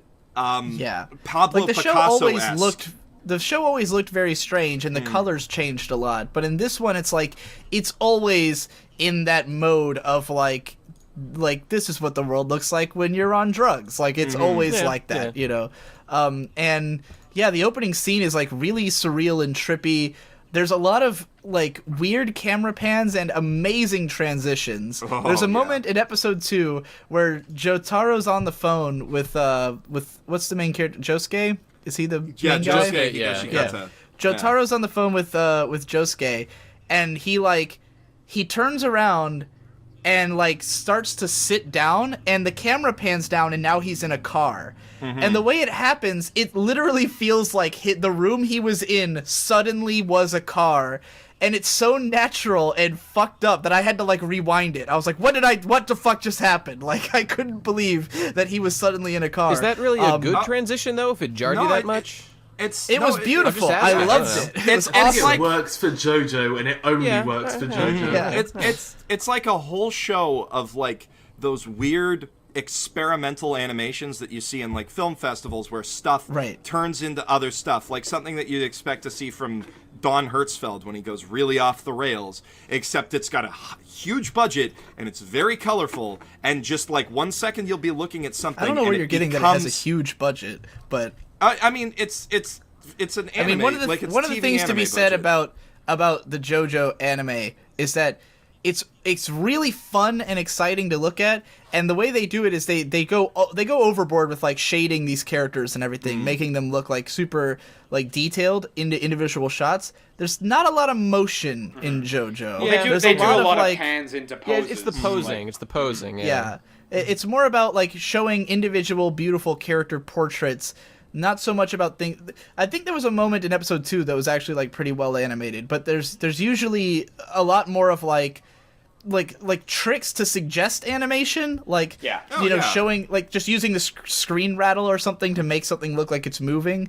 But I would definitely say the fights are Well, not technically, about all like animation is a trick to make things look like they're moving. So well, just sure, saying. but like the way that this show is the fights are never like beautifully choreographed or animated. They're more about the individual moments having impact, where like Very much someone so, very will much so. stab someone else, and it's not about the animation of the stabbing, it's about the caw sound Yeah. effect and they the and they and succeed the- at that you a know. lot, because more Yeah. often Yeah, than it's- not, it's when really someone fun to gets, watch. when someone gets genuinely hit or stabbed or what have you, it's a success not because of their fighting prowess, but because it was a surprise. And Yeah. they're really good at surprising you all through, from the first arc to this one. I haven't read That's true. the following one, so I'm not 100% sure there, but I'd be It- shocked it- if it stopped doing that. The it number keeps one thing up- you can do is surprise someone, and I think JoJo's always been amazing at it. And so. sometimes that comes Yeah. at the expense of like things continuing to make sense. Like especially in part 5, Yeah. Araki will just make up rules as he goes. He does not give a fuck. And you know what? That's fine. That's just what it is. It keeps up. It and feels like, internally yeah. consistent though, because No, he no, makes it does them up, not. but- No, it does. Oh, in part 5 it yeah, in doesn't? that way. Okay, Oh, okay. okay, yeah. There's a no. rule that he'll just make stuff up, and he abides by that rule, so that's fine. Yeah, it's in like that way. there are definitely moments where the stands just start doing different things because the story needs them to, but like. I think Guy's Warning is for if you're the kind of person who reads shonen manga and you get really into what the power levels mean and Yeah, stuff like yeah. that's the kind of thing Guy is warning against, because he's that kind of guy. It's a This little is bit a more- power. You could show him one of those power level Yeah. charts and he'll like analyze and I'm argue not over obsessed it with you. power level charts. I just want things to make sense in the like in part 5, mean, for example. There is that's what it is they all explicitly all right. Here's an example. In part 5, it is explicitly stated at the beginning of the series that Giorno, whose ability is to like turn things into, they can give life to stuff. Like he Any can turn a stick living into a matter. snake. Right. He can Explicitly said replace- it's explicitly said that he can't control what they do, and then later on he just literally does exactly that. He just changes. Yeah. Araki just made it up. He didn't care anymore because he needed Giorno to be able to control snakes or whatever for this one bit. So like that's he the also kind of stuff. totally tossed out like the idea that if you get hit on, or if you Yeah, hit the that thing was never that brought up is again. brought to life, Yeah, it rebounds onto you. Nothing So came I of guess that. Nothing I came of guess that. in summary, watch JoJo Part 4, but don't talk about it with anyone who has seen other parts of JoJo, Yeah. or else you will never know what the fuck they're talking about. That's true. As you've experienced here, probably. There's the problem is that there's so much that's great about JoJo, and every time you talk about JoJo, you just want to talk about all of it at once. Yeah. And you know, one other thing that was great about the show was that opening theme song. Man, wasn't that awesome? Oh. That da-da-da-da-da-da-da-da-da-da-da-da-da. Yeah, that's All right, great. enough about this. But Okay. Moving on to the next show. Wait. Oh, we're not even going to talk about the opening? The opening and you- the it ending is. is so good. Move on. God It's damn the it. best. gotta- It's the best. Yeah, the next show. The next show is Kuma Miko.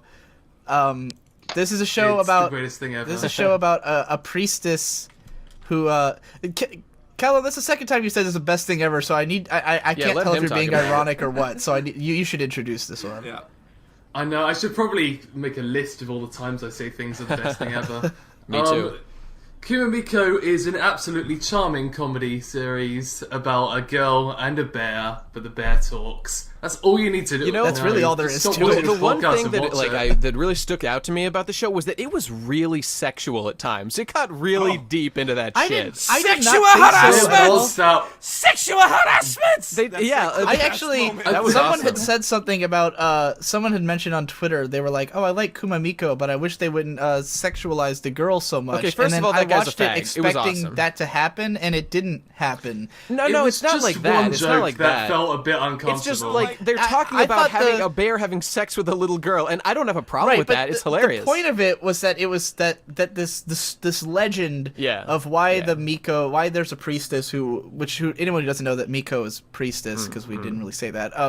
This girl's a priestess, and she's like supposed to be with this bear, and there's like this ancient legend of how this bear would like take women from take virginal sacrifices essentially. So I thought it was a really clever way to like play on the fact that a lot of old Japanese legends are really perverted. Yeah, and like that was funny. sort of the point of this show is sort of that it's like an old versus new thing where the Miko girl wants to leave this fucking old school town She's that gotta she get lives that in Wi-Fi, where, dog. where people talk to bears. And she wants to go out to like a real city and be a person, but but the bear doesn't approve because she doesn't know shit about the outside world because she's a fucking country bumpkin. And he's kind of like a pseudo parental big brother figure to her a little bit. He's like I don't a know. dad or Which is older good, brother or He because just something. happens to be a brother is bear. Totally irresponsible. You know, Yeah. I liked the show overall, but there was one thing that was particularly interesting to me. So the premise is this girl performs this ritual to sort of renew the contract with the bears on the mountain so that they'll have peace. But the thing is, that contract is the only thing keeping the bears from literally eating the population of the village. If she doesn't perform that, this bear would fucking eat her. All the bears would go absolutely Well, crazy and kill the people in the assuming that they're village. still like What's that. up with that? That's not a good message. These bears are they're walking a razor thin line between murder and civility. Why are you? What's up with that? What are you doing? That's the Why plot. are you ruining this? That's just Don't delve into the plot. Don't think about it, you asshole. I don't mind it. I just think it's hilarious. No, These are killer bears, and you can see that. As gotta opposed say- to all the friendly bears in the world. I'm just saying I they make love them look the- that way. I love the look of this show. It has this look that I don't remember who makes this show. Is it Silver is it Lake? Dogakobo? No. It's technically Jason. Is it Jason? No, what? Cinema Citrus, or however you Kinema pronounce Citrus. it. Kinema Citrus. Yeah, Kinema. Yeah, Yeah. Kinema Citrus shows usually look pretty nice, but this one in particular, they're like a Bones offshoot, I think. Or at least they used to work with them. The Miko on girl looks a bunch pretty of cute. stuff. I like her outfit a But lot. what I love about the look of this show is it kind of reminds me of like what Dogakobo's been doing, where they have those like white, like lots of white lines on the characters. They're basically and- doing rim lighting. It's a very ethereal look. Yeah. Yeah. Yeah. And it's so- adorable. I don't know what it is because they did it on like Plastic Memories and GJ Boo, and it's just really cute looking, and I like how it looks on this show. It's a good effect. The other thing that it does is it helps them to blend in with the painterly backgrounds that they've got going Yeah. on. And I forgot to Yeah. do this. I forgot to write this into my season recap, but I wanted to specifically point out that compared to Grimgar of Fantasy and Ash, this is how you do that right. Ah, yeah, This is yeah. how you do integrating those hand-painted watercolor backgrounds right versus making it look like you've got a bunch of anime cells floating on top of a thing that you painted. And it looks really pretty. It looks really damn pretty. Yeah, for a show that's just like a cute girl and a bear doing nothing, it's very pleasant to look at. Kind of reminded me of Gugure Kokuri-san from last year. But But this funnier. Yeah. I That didn't was a like good that show as much as this one. You But didn't I like you didn't like Kokuri-san? I found it to be Kokuri-san quite just got charming. old really I liked fast. Kokuri-san I think to an it's very extent. easy to see why someone wouldn't like Oh, that yeah, kind of thing. Yeah. I liked Kokuri-san specifically because the sense of humor reminded me of Cromartie High School a little bit. Okay. But I think that show is just a little bit Oh too shit, that's the show with that little shoujo-y lolly for me weird in a haired way. girl. I've been meaning to watch Yeah. that. Okay. Anyway, so the scene that sold me on Kumamiko is when the bear is like going on, and the girl like she just like walks out of the room and grabs this like fucking halberd and walks back in and just cuts the bag that the bear is sitting on, and it spills all the rice out. He like falls over. Right, and he just keeps still talking. monologuing or whatever. And they both just got Same completely straight faces expression. while they're doing this. That was and a I thought great that was bit. That fucking was a great hilarious. Mm-hmm. If anybody has anything else to say about Kumamiko, say it now. It's just the best thing ever. It's got yeah, that's about it. We didn't even need this discussion. Overall, yeah, It was funny. overall. If you got nothing better to do, it's worth watching. It's funny you say that, Callum, because you said that you could dedicate this whole podcast to Kumamiko and how great it is. Yeah. I was only planning on a 5-minute Yeah, podcast yeah. where we just talk about why it's the best thing ever, and then we're done. All right. And you also said you wanted to introduce the next one, although I kind of wanted to myself, which is Macross Delta. I don't know how many of you watched this. I've never watched Macross, hey. and I don't plan on starting now. I listened to all the released music for it, so... Jeff, did you watch it? I did not. I'm not. All right, caught so it'll up just on be it. me Nobody and Callum watched then. it. Okay. So, all right. Okay, Macross, I'm a go pee then. Okay. Macross is a long franchise, right? Started in 1982 with the original show. Fantastic show, classic mech show. Launched the career of Shoji Kawamori's, one of the most influential and famous figures in anime. He's gone insane over the years.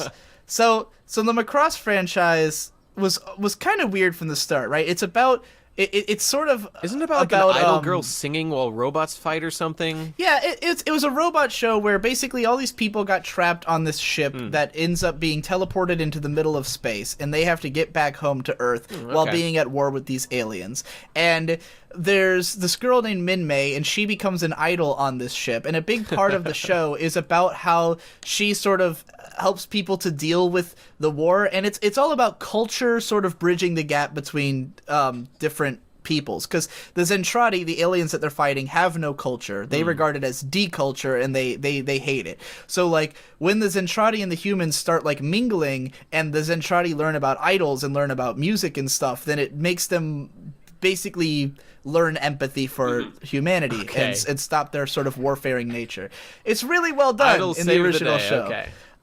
So over time, Macross keeps like each new series is like mostly disconnected from the previous ones, but they're all definitely sequels. Like there's little references and stuff that'll make you know that okay, it's a sequel to cool. the last one. Like in Macross Delta, like in the original show, there was this character named Max Genius who was like he was sort of a nerdy yeah, he was like a nerdy ace pilot guy, and he was the first one to marry a Zentradi woman in the original series. Dog, yeah. And they had like 15 kids. And so, my like, God. throughout the other shows, there's always, like, a descendant of the genius bloodline among the cast. Rad. That's rad. So, like, one of the girls who shows up in Macross Delta introduced herself as, like, something genius. And I was like, oh, hey, she's, like, part of That this person, clan spanning generations in space. So... In the 90s, Macross got really weird because they made a show called Macross 7, and it was about this. It was a 50-episode show about this band called Firebomber, and the lead singer guy is a super hot-blooded, like, rock and roll guy, and he plays his. What they do is they get into their mechs and they just play music at the enemies because he doesn't believe in violence. He's like a pacifist, and he thinks if they listen to his song, then they'll learn to love, right? So he'll go out in mechs and just play songs and turn the enemies on. Where did they get the mechs? Ridiculous. Did the government endorse this activity?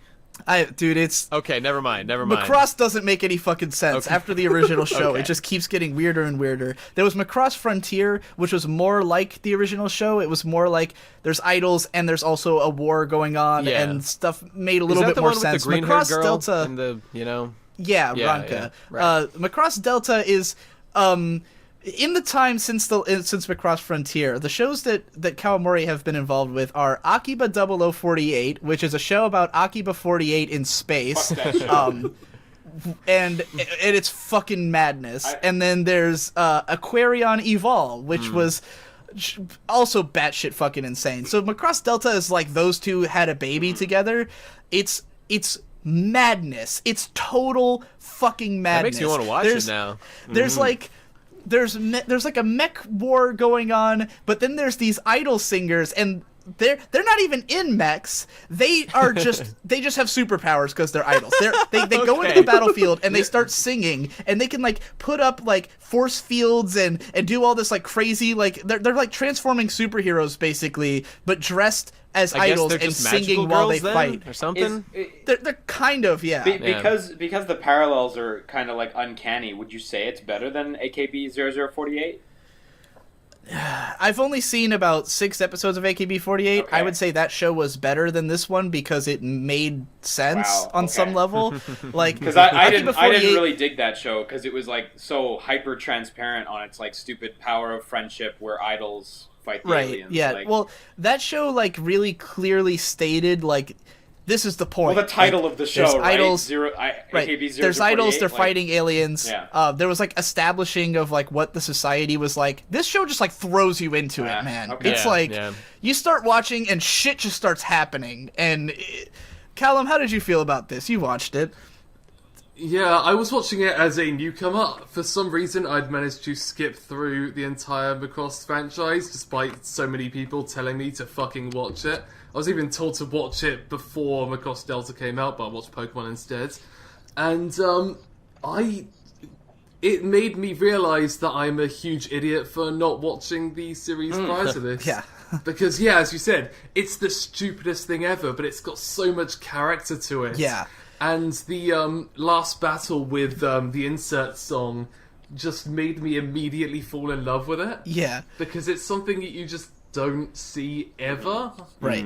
Yeah. And that's Unless yeah. you watch all of Kawamori's shows, in which case you've seen it like Every 10 single times, time, and yeah. you might actually be sick of it. the music. Just me, like, The fresh music face. is quite good though. Yeah. If you're into like idol pop music, which I am not, which is like kind of the hardest thing for me about getting into shows like this is if you've seen Symphogear, this is also along the lines of Symphogear. I think that would make a good comparison as well. Yeah, there's a staff crossover, I think. Yeah, but yeah, man, it was fucking weird, and I don't think I'm gonna watch it, not because I don't like it, but because my little brother, Victor, who's like a big mecha guy, he loves Macross, and he loved Aquarion Evol, ironically. Like, he watched the whole show and absolutely loved it because it was the stupidest, worst thing ever, but in such an entertaining and like, sure, that's fine. as you said, it has so much heart to it that it's like really fun to watch. So, he came upstairs, like, before I watched this new Macross Delta, like, he came upstairs, like, in a feverish sweat. It was like, dude, oh my god, it's happening again. I have to tell you about it. So, I watched the first episode, and while I was entertained, I feel like I will enjoy this show more as something that he tells me about. Yeah. Like, I just want him to watch each episode and come up to me and be like, dude, oh my god, Macross Delta. Like, I'll have more fun with it that way, and I don't have Victor's to watch as much description stuff. of Xenoblade Chronicles X was way more hype than I eventually discovered that the game actually Victor hated is. Xenoblade No, Chronicles I know, but I X. loved listening to him describe how shitty it was. That was way better than the stuff. Oh, I've heard. ouch. Oof. Hey, I didn't play it, so I'm No, that game's going off got hearsay. 50. That game's got 50 hours too many, but the rest of it's Oh, Yeah. yeah. Yeah. It's got the game is good for the people who have lots and Yeah. lots That's of true. time. So That's true. I got fairly. it's got a bloated Bored of it, midsection that yeah. I as you may or may not know, I'm a pretty big Xenoblade Chronicles fanboy, and I have not been able to like crack that yet. But anyways, yeah, Macross Delta. Callum, if you have any parting thoughts on it before we move on. Oh, it's just the best thing ever. There you go. There you go. All right, this next one's kind of a big one. Yes. I guess I'll introduce it. Boku no Hero Academia, or My boy. Hero Academia. I was excited for this one, and I like it. I believe it's a Shonen Jump manga, yeah? Yes, it is. I think so. Yeah. So it's, yeah. One of the most popular ones. right, it's good old Jump. I personally, I love Shonen Jump manga, at least for a while. I don't think, I don't know. I don't know if, I shouldn't talk before I say there's not any I don't like, because I haven't seen all of them, but Yeah. I like me some One Piece and some Dragon Ball and some good old shonen action, and stuff that it's makes it Do you like some anime you're Nisekoi? really good Because with. that's Jump as Oh, well. Ni- Okay, yeah, where's Nis- this going, Nisekoi Digi? Where's is- this going? Well, Nisekoi's Shonen Jump too, forget about Nisekoi. is That's not not the same good. thing. It's not good. That's Yeah. that's not an action show. But like lately, Shonen Jump shows because the thing is, the anime usually sucks, right? Yeah. Like One Yeah, Piece. yeah. Don't watch the Sucks. anime. Read the manga. They stretch it out too long. Everything gets drawn out. I've heard that World Trigger anime was pretty bad. Oh but, like, God, was it ever? There's Oh. there's been a lot of Shonen Jump adaptations that are like obscenely high quality coming out. We Yeah. had Haikyuu, fucking Production IG going ape shit on it. Looked beautiful. They also did Kuroko no Basket, which was also Shonen Jump. I haven't Yeah. watched it. I've seen some pretty fucking nice looking scenes from it though. Production But, like, IG goes full ham on their Right. on their shonen I adaptations. think It's we've just- been getting more like shonen anime that is instead of being 500 episodes long and each one is like why Ugh. do this, they're starting to make some more that are good. And this one, Boku no Hero Academia, is only planned for 13 episodes. It's by Studio Bones, who I'm a huge fan of, have been forever. They've done a million great shows. I'm always excited when they do a shonen show because they did like Soul Eater, which I thought was awesome. It was. Full Metal Alchemist, which is Full Metal pretty much Alchemist, the which is greatest classic. ever. You know, they know how to take I feel like they're good at adapting the shonen aesthetic of taking these like thick outline, like cool looking characters who just look rad and have great color schemes, and then Bones have always been known for bringing the fucking action. Every show they do is amazing action scenes. So far this show hasn't really had any fight scenes in it. It's had a couple, but the action scenes in it, like the little action that we've seen, it feels like they've just like set up shop outside of Madhouse and just they've got one of them like staring directly in the window, just like, tonight. You just over. This is their blood feud. I have no idea what you're talking Are you- about. No, because they're looking down I'm at not One sure where Piece. you're going with At this. One Punch Man. It's I like was gonna it's say, very this much has the a lot of same style. similarities. Well, like Yeah. a lot of the One Punch Man people were from Bones. just from Bones. Yeah, like they took a lot of their fight animators and stuff. So, People are saying, "Oh, Madhouse won't do a One Punch Man season 2." It's like, look, they can just pass it over to Bones Yeah. and have the exact same Yeah. style. I'd be happy with that. But anyways, yeah, Bones have always done great action shows. They've always done great shonen shows. So I was looking forward to this. The character designer is Yoshihiro Umakoshi for the anime. He's one of my favorite anime is character that really designers. an important position, an anime designer It for is, already an because adaptation? if you It is. Yeah. if you look at the facial expressions in the Yeah. first episode, they are extremely him. Like Yeah, okay. it feels like you're watching Heartcatch Precure when you watch all the facial expressions, and Alright. which is one of my favorite shows in terms of character designs. So a big part of it too yeah, is also color adjustments from the manga. Since Yeah. of course Yeah. the majority of it is fucking black and white, they may not have fully thought through the proper colors, and that's why some anime have different colors from the manga color stuff. like believe me, Guy, that question you just asked, I was wondering the same thing until like I was actually thinking like, well, Umakoshi, I love seeing his name attached to something. Yeah. I don't know how much it matters until I saw the show and I was like, oh, this like really feels like one of his like kids shows, because he did Yeah, Heartcatch okay. Precure and Ojamajo Doremi, Yeah, and like the it's- facial expressions are there from those shows. But I have some. It's when you get a show with lots of animation that you really start to see why a anime Yeah. character designer is important. Because the mangaka isn't going, what does this character look Yeah. like when they're halfway through a punch, Right. but also twisting upside That's- down. Doing a Yeah, cartwheel. I'm totally with you. No, I have And- some pretty strong feelings about this show because I read the manga, most of it that is currently out, and loved it intensely at first. All Might is an incredible character who I absolutely am in love with. Everything about him is fantastic. Texas Smash! Detroit Smash! He's a real American. Gotta love that guy. And the main character's pretty good too. But the thing is, the first two episodes that we've seen so far have been absolutely jam-packed with all kinds of like character development and like real feelings and like sense of like empowerment and like passion and all that stuff that we feel for the character. But the thing is, we have literally seen everything great about the series already. Everything that comes after this is of lesser quality. And that's why, as much as these first 2 episodes were 10 out of 10, absolutely love them. Mount Lady is best girl. But, like, it's only downhill from here. So for that reason, I don't really... Because I've read the whole thing, and I know it really just devolves into... Like, it's funny you because say dude, that. the whole thing that's going on right now is our main character is like he's eaten up inside. It's an incredibly relatable feeling of like being powerless and wanting to have power. But the thing is, spoilers, he gets it, and then there's just fights. So like, you know, at that point, who cares? No you know, way. Imagine that. I also read it, and so leading up to this, I didn't even watch a single trailer because I didn't even want to bother watching it. I'm baffled by how fucking good the adaptation is and the production quality. Yeah, it's amazing. Yeah, I'm gonna totally echo what Nate's saying. It's all downhill from here, guys. Like, and you know what? The sad thing is that's true of like pretty much every shonen. They put a ton of thought into the premise, and then it's just shonen fights. You know, yeah. so unless it's going towards an ending, like a clear ending, right. If they no do way that, a shonen will stay good. Yeah, that's true. It's funny you say that though, because like my little brother has been reading the manga. He loves superheroes and stuff, so he was like checking it out, and he had said that he didn't even think it really got good until like volume 2. And has he read other shonen manga before? Yeah, he's not into them really, so I don't know. But like. He's generally not into long-form shonen stuff, so I think this is maybe one of the first ones he's really loved. I'd like to point out, though, that my favorite series of all time is One Piece. So it's not like I'm opposed to long-running series. It's just that One Piece is structured in the absolute perfect way to make a long-form structure, and, you know, it's different. The reason I bring it up is because the anime adaptation has totally changed the first chapter of the manga. Like, the first 2 episodes were chapter 1.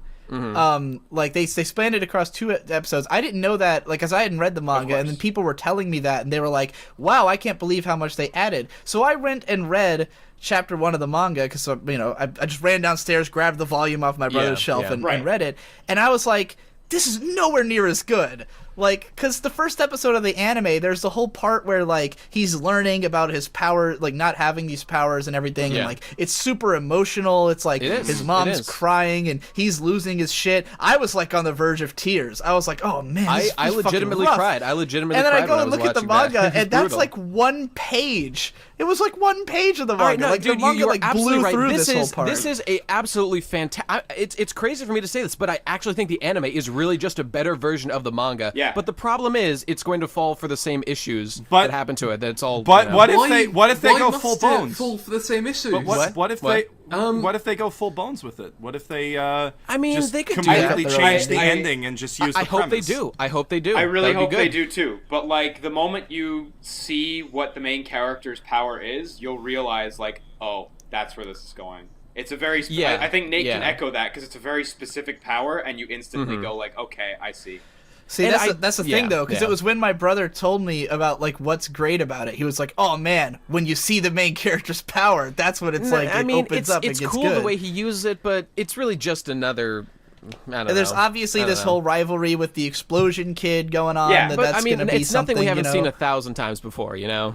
I guess so, but I mean... This time, it's Kenji Nagasaki. And I love Kenji Nagasaki. And I mean, even the main character, how many times have we seen the trope of, like, the nerdy kid who's now, oh, he got the power, now he's gonna be, like, I've seen this all before. Yeah, but that's a great, it's a good trope, and it worked here. It's worth mentioning that, like, even though I feel it's downhill from here, you know, thus far it has been absolutely fantastic. It's one of the best shows of the season by far. And but even still, when it does go downhill, that doesn't mean it gets bad. Well, I don't know about you guys. It's just not as interesting. Like it just I don't know if any of you did. Yeah, I mean, the things that come I after watched this are like episode 3. tournament arc. We've got like a school entry arc, and then like a bunch of bad guys show up, and then they fight them, and you know, it's just that kind of stuff. So I think it's good. a Tournament solid arcs are 7. great. Like, don't get me wrong, and the beginning is like significantly better. Like, I don't think it's bad, and I don't It's think not bad anyone at all. should No, think not it's at all. bad. Just don't expect this All to I'm actually be like significantly better in terms of writing than any other shonen. I don't know. Like for me, because the thing is, It is. I think that a show like this,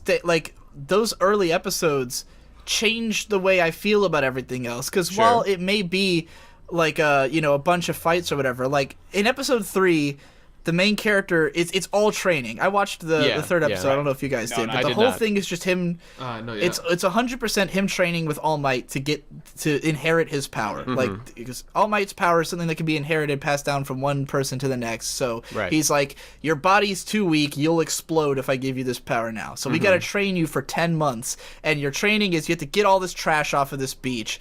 And so the whole episode is just 10 months of this kid fucking breaking his back, hardworking, he becomes fucking shredded by the end. He's like super muscular and little shit. shredded. He looks awesome, Yeah. And All Might's like, yeah, now you're a fucking badass, so now you get to have this power, and then it ends with him going to the entrance exam. All right, yeah, so that's true. Episode 3 might be great too, but so we'll hit a tipping episode point 3 was eventually. fucking awesome. It was beautiful. But There's a moment where when he finishes All Might comes down to the beach and he sees, like, he didn't know that he was going to have finished cleaning it, right? And the main character is standing on a pile of trash screaming at the sunrise. He's just going like, ah!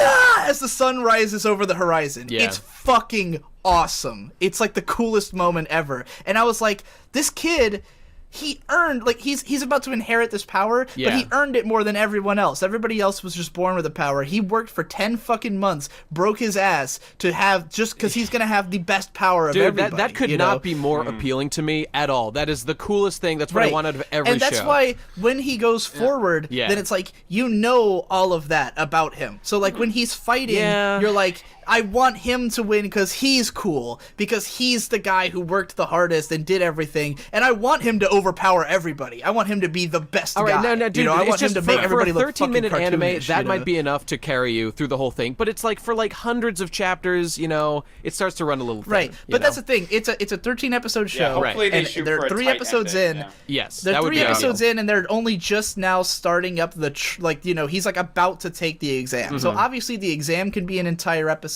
Him meeting other characters. Exam could be The 2 exam episodes could for be all we know, 2, depending on how many actually, people he meets. Probably There's- be 3. I don't know. There's enough in here not just the that rest of the like season in on the 13 exam? episodes yeah. we'll probably just get to like this show will probably end on now I'm a big hero. Yeah, all of it's yeah, just going like to be that, build up yeah. to that moment, and I think that's more than enough for a 13 at the episode rate- show. you might at be the right. rate it's going, I don't think it's going to start getting to the somewhat monotony of Right. shonen. I think That's they true. knew. 'Cause it I think takes they a- knew it from the does start take they a had little to get 13 there, episodes. Yeah. And instead of trying, because I think there's so many anime adaptations now that try to like race through the source material Yeah. as fast Phoenix as Wright they Ace can. Attorney. Like where yeah. a lot of these like adaptations of stuff where it'll be like they'll fucking cram, what was it, Erased, where it was like 8 volumes of manga in a 12 episode show. I think this show they went, well, we've only got 13 episodes, the series is still going, we're not going to be able to get very far, so why don't we just flesh out the early part and make it into this like really great dense story, Dude, and people will love it, that I've seen in those first 2 episodes is truly awe-inspiring. It's fantastic. Yeah. It's I fantastic. have- and I really a- want to reiterate again, All Might is just the coolest character in fucking history. The fact that he's got that like deformed version of himself that's all fucked up, that's the I coolest love the thing I've look ever of that, seen. It's the too. coolest Yeah. fucking thing in the world. Yeah, God damn, I love that guy. Considering it is a 13 episode anime, I have a hard time thinking that this will be anything less than just a fantastic show. That's probably Yeah. true, That's probably true. Because ultimately, like, I totally agree with you, Nate, and I'm on the same boat Mm-hmm. with you, where it's like, yeah, okay, when you get 100 chapters in, it kind of starts being the same thing. But Yeah. it is true that this is only 13 episodes, so it's probably going to be really good all the way through. Because I say holy that's a fuck, fair like assessment. the animation quality, like get out of here, Yeah, get out of yeah. here. I was, and you know so what? I was shocked. really impressed by the way they were able to replicate. Like this series has some fantastic, like horrific reaction faces, and they Yeah. did a great Yeah. job of porting those over. So Definitely. really Yeah. appreciated The, it. the faces all look great. Yeah. The line art on the characters looks great. All those variable line widths and shit, they look awesome. Yeah. I love The- that the shit. face- I don't the know if anybody faces knows of- exactly what I'm describing, but Yeah, when no, it's like no. a line yeah. gets thin and then thick. That's that. Oh, look that's is line awesome. waiting. Line waiting. Yeah. But yeah, the faces have been like exported Line waiting. to- I've been at the dentist for an hour already. Oh, Yeah. oh, you're a card, you. You know, not to rain on the parade of how this show looks, but Yeah. does anybody else find themselves disappointed with the background art? because I think the backgrounds look kind of weak. I don't think I paid much attention to Personally. the They're background. just kind of there. Yeah, they're. It's not so Yeah. much that it's a Just there. problem. I haven't But, like, they're just kind of there. seen the- Yeah. I guess They I'd say kinda that the have- show successfully distracted me from its less than stellar background art, if that's what Yeah. you know. if Yeah, that's I the guess case. so. And also, actually, the sound effects bothered me in episode 1. Oh, yeah? I didn't notice them again, but there was a part where a character was running, and like the footstep sounds were like not even slightly synchronized with his footsteps. A couple of like low impact sound effects. I was just like, but whatever. The show's fucking great. Yeah. That shit doesn't matter. It's Those are absolutely nitpicks, worth your you know. time to watch. At the very least, the first 2 episodes, probably the first Yeah. season. You know. And by the time we get like a few things down this list, you're never gonna complain about bad background art in any yeah. other anime. Yeah. Because Yeah. Oh, I got some we're shit close to to say. we're close to one that's gonna be our Oh, I'm excited for the probably next worst one. of Yeah. the season. Well, all right. Well, the next one I'm gonna mention is because I don't think this was on the list I gave you, but Panda Peace. Oh, Did I anybody watched else this watch one. it? Yeah, I watched watched the it. shit out And of I this. watched it. Absolutely. Yeah, Yeah. Panda Peace. I watched one 3-minute episode, and my impression of it Dude. was, it sounded like it was recorded in a closet. Anybody else get that vibe? Like on a blue Yeti in a Welcome- closet. Welcome Honestly, to Asahi honestly, Production. Moe fucking waste of time. This show is half baked. This show is like it's like they thought they wanted to make Oh, like a you. new I'm here. Oh, Dagashi you. Kachi combined with Yakitate Japan, and just like didn't understand how you make like a good show, and they did it anyway. There's something it's- there's it's, something you know, fundamentally They missing didn't from this show. combine those two. They took 1% of those Right. shows, jammed them Yeah, together, yeah. saw 2%, and called it a day. That's Like, right. what That's this- exactly There right. is this is- nothing here. Like, Yeah. No, what oh this- my what God, this you like is- bread? I like bread too. We're best friends now. The Yeah. end. No, what dude, this like is, the We're first lesbians episode now. has so little substance. I was Yeah. baffled. I was actually like wondering when the curtain was going to be pulled back and there was going to be like a big meta reveal because that's Yeah, like yeah, what yeah. I've been conditioned to expect when something is this shitty. Yeah, I had to No, watch it's- the second episode just to see, and no, there's still just nothing. They're still doing that, Nothing. huh? Okay. Yeah. So I was- what the whole writing process for this was basically somebody picked up one volume of Yakitate Japan, looked at one frame of a girl running with toast in her mouth, looked Yeah. at them like 4 to the 5 kids like times. toast. We have got- to make a show about this. He got Oh whiplash my looking God! back Is and this forth. this He's is like, all a "This result is of that it! water fuck This happen is it!" picture? It is. Do you know what I'm talking about, guy? There's this picture Yeah. that's on 4chan, and it's like graphing the way that like Oh yeah. that yeah. like there's We've like a got picture Maxim- of like Aiko Yeah. from the 80s, and it's like in the 80s girls loved toast. In Yeah, the they 90s loved it. they kind of liked toast. In the 2000s it's like Yui from K-On! She's like really excited. Yeah. It's like absolutely loves toast, and then it's a picture from Yuri Yuri, and it's like now anime girls hate toast. Dude, this Water show is fuck happened. this show is making its mission to bring Toast back is on the toast to the decline, public. It and wants toast the- to be loved. the instructions that this picture gives you are like, Yeah. we all need to start buying anime and toast in tandem so that the anime industry will get the the message that, message, yeah. that anime We want- fans love toast. Yes. So you need to They have got more the girls who message. love toast. Our and message clearly was they did conveyed. it, and the plan it was conveyed. worked. Yeah. Congratulations, Like- guys. I Like this- sincerely hope this anime was made with the entire production team in a fugue state, because then there's something worth congratulating. But Yeah, there's nothing. There's nothing. We can probably just move started on. up- I mean, what else is there to say? I started. By I the just way, want to say, since I Yeah. started we're all episode looking 1 at of that the, show. my anime list to follow this. I just want to note that Panda Peace is barely below Mayoiga in ratings. It is neck and That's neck. true. depressing. That's true. That is Wow, Mayoga is not depressing. well liked. Huh. Yeah. Yeah. Well, it's. I think it's Panda on Peace a- is overrated, actually, but Oh, significantly. I agree. Mayoiga is going to be one of those ones that goes like up fast. The And girls aren't Yeah. even legitimately cute. They're just like annoying looking. I don't know. Something's Yeah, I started to look. Panda Peace is going to sell a whole bunch of cell phone accessories, and that's their plan. Yeah, I That's bet- their that's whole true. plan. That's true. This is I just gotta like say, the- you know, I'm a big moe guy, but like, there's a certain type of show that I'm absolutely sick of, and this is that type of show. Yeah. And I would best describe it as the type of show where it starts off with an entire minute of the girl going to school, and there's nothing but that. Yeah. 'Cause that's how it starts. It's like and it's she only wakes 3 up, minutes long. like, So she's that's like, like, "Hi, a 10 Mom." minute. That's the 10 most, minutes. the most equivalent. appalling thing about the first 2 episodes is that they spend all 6 minutes devoted to character intros, and like Sure, Yeah. say what you will Yeah. about like Brotherhood FF15, but they spent 0 seconds on character intros. Like That's true. Right. That's true. Like there's no need. This There's show no might be need. worse than Final Fantasy 15 Brotherhood. Let's not That get is- carried that's away. the Let's best not Oh, get it's carried much away. worse. Some things are This actually show harmful is to the worse than, world. Like MD Geist 2. This show is abysmal. Like It's pretty bad, and I don't understand how the recording of the voice acting is so like.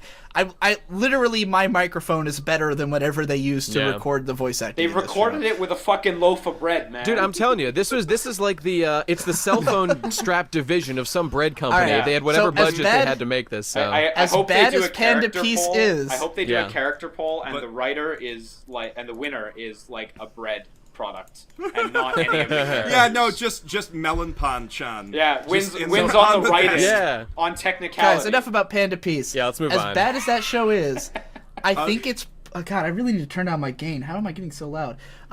As bad as Panda Piece is, I'm not sure I can say it's as bad as what is, in my opinion, the worst show Yeah. of the season, Wow. which is End Ride. I'm gonna echo that. Oh, What? Oh. Yeah, Jeff, do you want to and- I introduce didn't even End bother I Ride? with watched this the trailer 'cause and that was I heard enough, so much so- bad about End it. End Ride. I went full fuck. This show.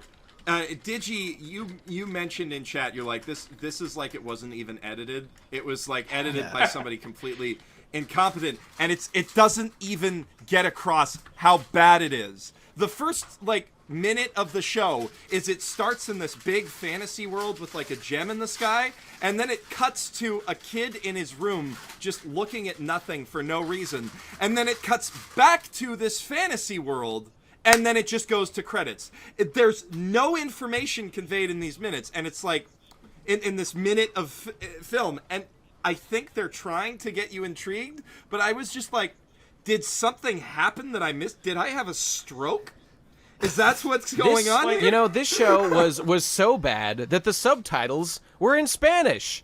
Este es un mejor de la temporada de anime. Muy bueno, me gusta mucho. Des este esperanza rojo y azul mi bueno vas. That's how I interpreted the show. Everything was just. Yeah. Yeah. So, like, as far as how incompetent the editing in this thing gets, the opening theme song, which is all I care about in anime, the opening theme song does not even sync up the music to the visuals. Like, It's so amazingly basic. And the song is terrible. The song It's is like a. Do you want me to? Bull- It's- do you want me to it's clue dog you shit. in on why this is fucking terrible and I didn't even bother Sure. to watch it? Based on Because it is a mixed media project of this shit anime and a shit gacha mobile game. Yeah, Oh, there's your That answer. makes the reason. so much more sense. Yep. Because this is listed as original Yeah. on my anime list, and it looks and feels like a mobile game. It goes hand in hand adaptation. with it, exactly. So that makes way more sense. Because Oh. I was like, how do you make an original anime this fucking bad? Like I just didn't understand how it was possible, but now I understand. It's and I think it's like a card collecting thing where they like trade gems. So like It's gacha shit. you- You pull the lever, you get a random character. You pull the lever again, you get a random character. Then you put money Yeah. in. and to put gems on your oh god, It's it's horseshit. it's so like Nate and I were sitting and watching this last night for my Yep. my Patreon Just anime night. for the thing record, that I we've been do. calling him Guy, so Oh, Guy Guy. was Guy, Guy, Nate, Guy. whatever. I don't care. Yeah, same thing. It's just confusing for the listener if we keep changing your name Yeah, every time. that's we true, address that's it. true. Yeah. So Guy and me, we were sitting and we were watching this in the chat, and I couldn't even watch the whole thing again. I just had to skip through it to the parts that were terrible. And you get the entire plot of the show because it's super easy to follow. But at the same time, the weapon designs in this thing are so incompetent. Yeah, they're pretty fucking retarded. The way that the characters this is like the concept of this show is that characters like a giant sword just comes out of their chest, out of their in this, like, hearts, out of their not in gems. like a Out of their like, Kokoro. like it's not like quite out of their heart though. It's like in front of it. Like in front of their heart emerges a sword. It's just like the lamest possible way to, and they're all just big, gaudy, like awful looking swords. Yeah. It's the laziest, most boring way to present weapons Yeah. in a show ever. Like you could not have made it worse looking or feeling or more boring. and One the of way- the unfortunate realities about like all these games based on like gacha games as well is because all of these characters are intended to be acquired acquired in a gacha, like literally a random system, Right. they always have to feel satisfying to pull. So none of them are allowed to look particularly weak or anything like that. So everyone's got these ridiculously over-designed weapons in order to have like an appearance of strength, and it just ends up making nobody look special. And we were trying to figure out what one of the weapons that the bad guy was wielding was, because it's like it's a trident with like 3 handles on it. Like, it honestly looks like he just took the ironing board off of an ironing board and he's wielding the stand underneath it. It's and on top of that, the characters have no personalities whatsoever. Mm-hmm. Like, dude, are you kidding me? That's the red guy and that's the blue guy. That's a classic formula. It's classic. The main character's only personality so far is he likes rocks a lot. Which is I will bet you anything, the premium currency from the game. That is a very good point. Actually, the gems are the worlds. They live inside gems. Okay. Okay. All right. And, All right, you got me there, show. Maybe I'll have to watch the whole thing now. Yeah. Oh god. So they call the world outside the gems the surface, I think. Okay. And there's one thing that I kind of like about how they present the gem worlds, which is that there are these big circular things where you see the sky and then the ground is wrapping around it, like a big fisheye lens shot. Yeah. And I like that, but the backgrounds look like such horseshit that it just my God. kills me. The backgrounds are so fucking hideous. There's a part where the main character is running through town and it's just like showing a bunch of like houses and like all of them are different colors and all like they don't look like like a city planner would never allow this. It looks like what they did is they bought a bunch of stock assets from the Unity asset store and put them in the background of this anime. Jeff, tell us about the screenshot you sent me of like all these CG buildings that are like look like they came from a Dreamcast game. Yeah, it's so like there's parts of the cityscape that literally just look like they were ripped directly from the 2000 opening theme song of Ghost in the Shell at that level of PS2 cutscene fidelity. That OP is beautiful and awesome, and I love it. It's cool, but it's so old, and it should not be in something from the year 2016. There's a scene where he's walking underneath like this train, and like the monorail track is held up by these pylons, but the pylons are literally just Photoshop objects that have been copy pasted onto a 3D background that they've set up. So there's like completely flat things in the middle of weirdly 3-dimensional stuff that just looks wrong. It breaks your brain. And the worst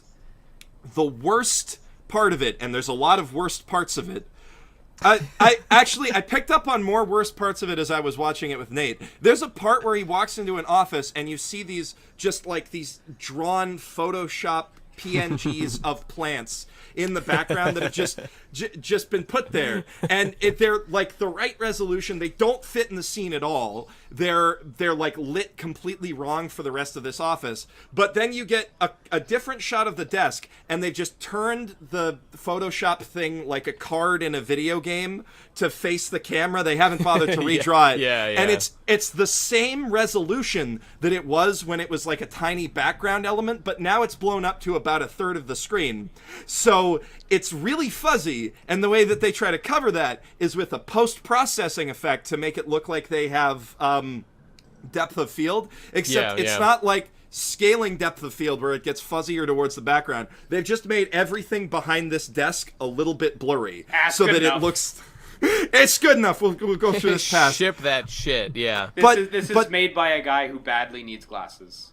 Yeah, and the most painful part is the establishing shot of outside of this guy's apartment building, because the apartment building is clearly the only 3D model that they've bothered to do themselves in-house, and everything else is like not just textured wrong. Like there's a building just a little ways away that is literally just like a 30 poly box with windows painted onto the side, and it's like it's so clear because it's lit with the same shader, but it's so much simpler of a model that the light All right, just Jeff, lights the we're whole getting thing too up. technical. It's The point is the show looks like shit. Very interesting. Yeah. That's the summary of it. As somebody who's made bad CG models before, this hurts me. Is what I'm gonna saying. say I'm gonna just play it down. I think this is the worst show of the season, pretty much by a massive amount. In by you know, a it's- wide Yeah. margin. Well, the level Yeah. of incompetence in the Under editing Panda is like Peace.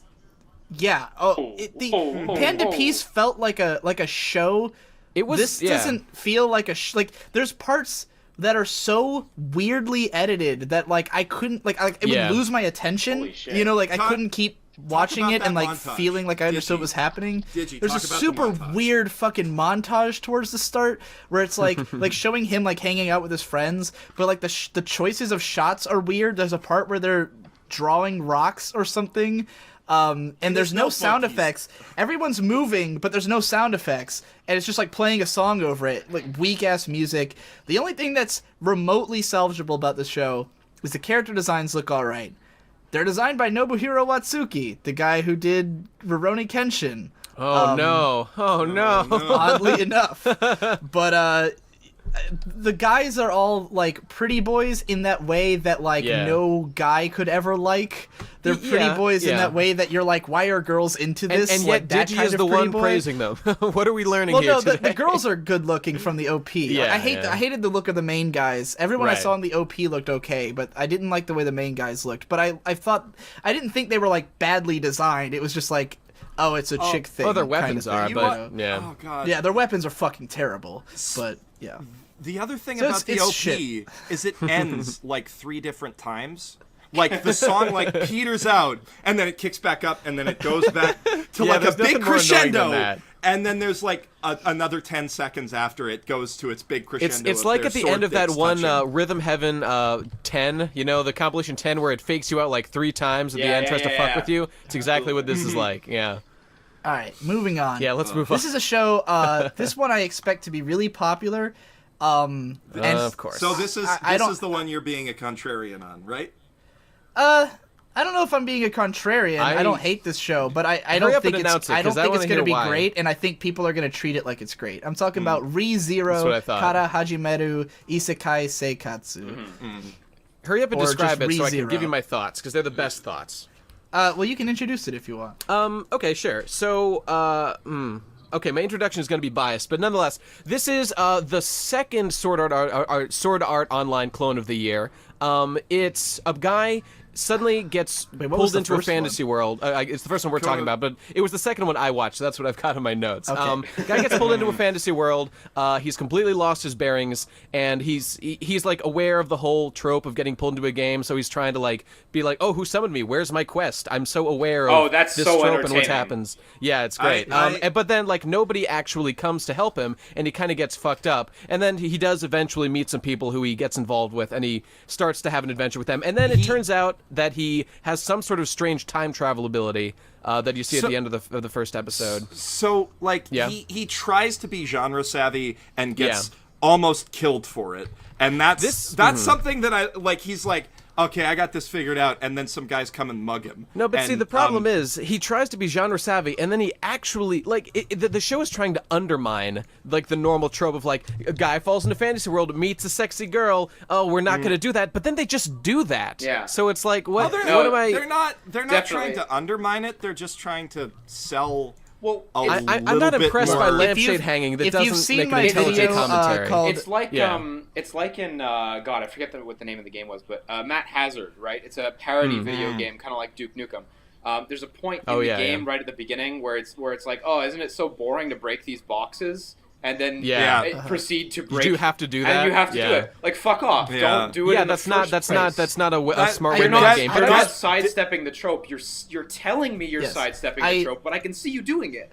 yeah. It so happens, Deadpool Liam, does that I don't too. know if you've seen my videos, but I just had one come out about how anime is lazy with its meta now. I and watched- this is I watched Dude, all your I want to Asterisk talk War real quick. videos 'cause I want to they're make a comparison because this show is like it's very similar to Konosuba down to the fucking tracksuit that the main character is wearing, and yet it is just what everyone Well, here's the exactly thing. Konosuba, but without any of the smarts or humor it's or not a- wit. yeah, or it's not a life. comedy. I'm glad you I'm glad you brought that up Yeah. because that was my first impression. Now I don't think the show's going for the same kind of thing. No, it's based not. on the No, it's twist not. it has. But Yeah. like when I was watching it, I was thinking about both my Konosuba video and my Anime is Lazy with its meta video because it played into both so perfectly. Where like what was great about Konosuba was that show, it was, you know, making reference to the meta of like people get sucked into video games. It's an anime trope, like we're doing that. But what made it work was that the world felt so real and alive. Where like, you know, it didn't play. The world did not end up being the cliche video there game was world. like a the whole montage. point of it was that it was a weird other that world. one moment that had its was the own worst part of internal this was consistency. when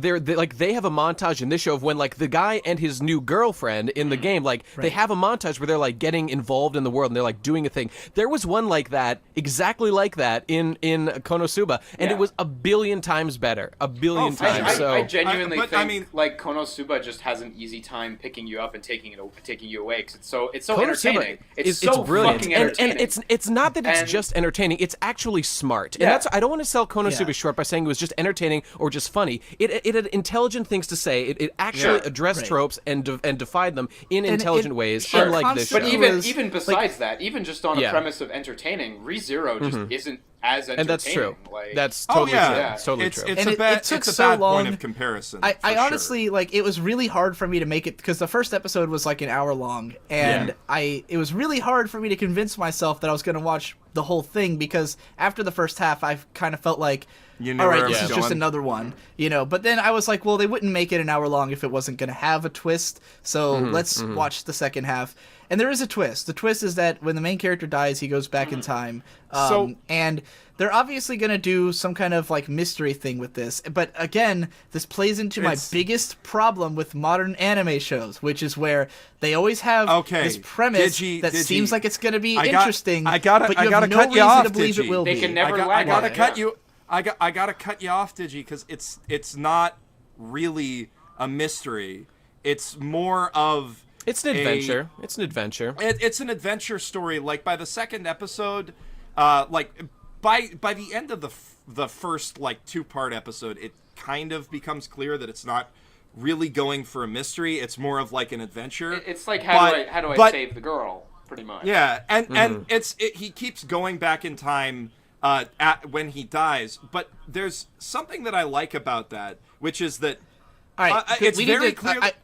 You Jeff, haven't we've let had me this talk argument about it. before. The Yeah. word mystery doesn't mean the same thing to me as it does to you. No, I know, but it doesn't even have like the mystery box thing. By the third episode, you know basically what's going on, aside from why this crest is so important. But that's not really like a big deal. It's more about like these characters who, while not as endearing as anybody in Konosuba, are interesting and likable enough that I kind of want to keep watching it. Oh, all these And people fucking suck. None of these people are interesting Yeah, at all. They're boring. I didn't find any No, of well, them I interesting. mean, they're all fine. It's just that we've seen them all before a zillion times. Oh yeah, no, which is they're like, cliche, I they're can cliches for easily sure. see why someone would like this show. Just I can't Sure. do it again.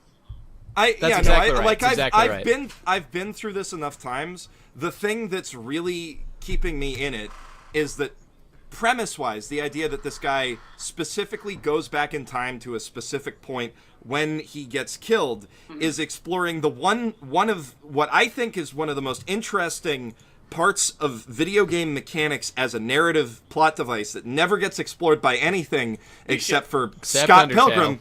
Except Undertale. Except Undertale. There was a which Japanese book called All You Need Is Kill that got a manga adaptation. Yes. Yes, Oh, yeah. another great, and then a Hollywood and a great adaptation. movie, a great movie. That explored well, a it, pretty anyway. good movie, a pretty good movie. Bad, Great Pretty movie, shitty great movie. book. I love them both. I enjoyed the movie, but yeah, I love the concept of like respawns specifically as the mechanic of this is this character's power is that he's like literally the main character of a video game, not in like he can level up, not in any of that weird meta stuff, but in that he's got this repeat stuff until he gets it right thing. Well, dude, And let me just tell you, Groundhog's Day is one of my favorite movies of all time, and this just did not feel anywhere near as endearing. And it's to me, also you know? I've seen enough of them, man. Yeah, Fucking that's the thing. That's Steins the thing. Gate was Other- amazing. Higurashi was great. It's not as we've, good as we've any got of enough those. time travel shows. It's man. not as good as any of those by a wide margin,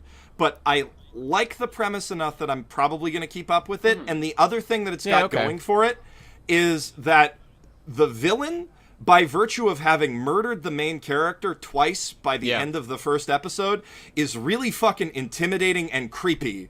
And whenever they're on screen, you're like, oh shit, they have good screen presence that makes them feel like a real threat. That's true. That's more effective than like killing some Randys that you don't give a shit also, about. Though, like, definitely. the way that she acts, though, is so fucking corny, though. It is very yeah, corny. but It I- is. I She's mean, like such licking a, her lips. oh, and, like, I love killing people. I'm a hot, sexy girl in high heels who's killing people with the knife. It's B-movie enjoyable, though. It's B-movie... It's Well, B- you're it's just, welcome it's to so enjoy it. light novel for me, and this is like the bane of my existence right now. that Is light like novel shows the exist. modern light novel. Same, yeah. That just that feeling of the main character's personality is he's the main character of a light novel. And I know where this show is going. I know the beats that people are going to be excited about because I've seen it on 4chan, people who are reading the manga, who are like, they keep posting this picture of like the main character and he's like, I want to die. And like, you know, the show's going to get really dramatic. It's going to have really big hype moments where things are going to get fucked up or things are going to be like intense. And I just don't care. Because, like, on such a core level, I just hate what this show is. And it's everything I was afraid Konosuba would be. Yeah, like, remember when I was exactly. first watching Konosuba and, like, talking to you guys about it and being like, you know, like that show won me over by not being this. By every Exactly. time it looked like it was going to be this, suddenly being something else, where the girl wasn't actually, like, a stuck-up girl. She was actually a fucking insane idiot, you know? And then the main guy was, you know, wasn't genre savvy enough to save his ass, you know, like everything was stupid in Konosuba and that made it great. And this show, nothing is stupid, it's all just exactly what it looks like. That's right. You know, That's it's right. yeah, That's why this it's is not a fantasy interesting. world. Yeah, she is a fantasy chick who he met. You know, her personality I think, is you know what? the I don't want to fantasy just say the girlfriend series is girl, shit. you know? I just think it's entry level, and I'm just not interested Yeah. in that It's right now. very That's good. what Yeah. I mean. I did not hate it. The other fair. thing that it does have going for it is really, really good fight animation. Like really strong. Oh, yeah, fight dude! That animation one overall. moment when the thief girl did like a teleport move, that looked amazing. That was like the best. That's what I remember most out of the whole That's thing. like it keeps up that level of quality as far as I've seen so far. There's some really good, well choreographed fights. that's Where cool. I like the backgrounds. I love the design of the city. I'll give it that. Yeah, it looks It's- great. One of the things that it's that a very wins me over pretty- the most in like either RPGs or RPG like stuff, if you can show me the whole place, that's what I like. You know, there was where one had other a lot moment. of shots.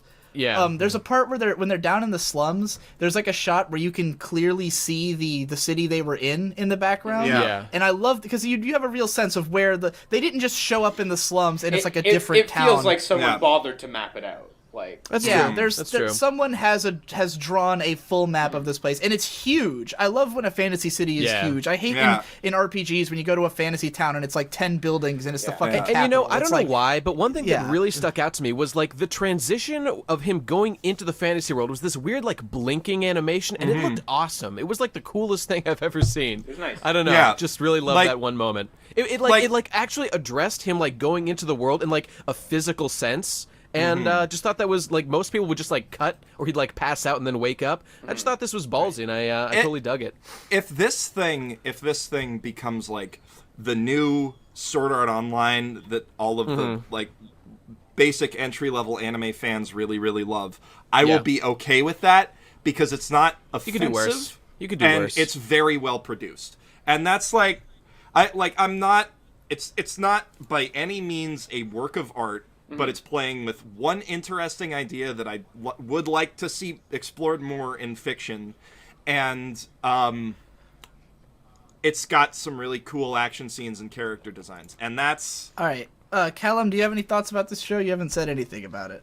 I haven't seen it. Oh, okay. I thought you It's might one of not. those things that people have told me about what goes on later, and I've just made the conscious decision to marathon. Oh, is it like a manga, or just mean? And avoid all. It's like a light novel. I Anime. mean, it's got a light okay. novel. It's got a manga. I forgot, yeah. It's got loads of stuff.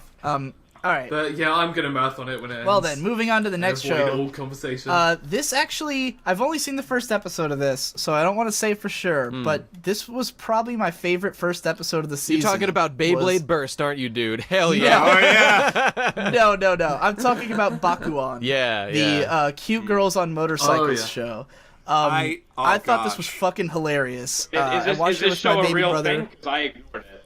It's a real thing. Oh, It's a yeah, real It's thing. a real great. thing. It's Oh, real, yeah. It goes from like, it starts at like a 6 in terms of being weird and offbeat, and it goes to like an 11 on the crazy Okay. scale pretty You know, fast. I feel Check it bad out. because I stopped watching halfway through. The beginning was hilarious when she's like doing the motorcycle sounds on her bicycle. On her bicycle, that was rad. But then she Yeah. like, I don't know, they just do like club No. shenanigans and Like when No, this show's utterly hilarious. Okay. It's about like this girl.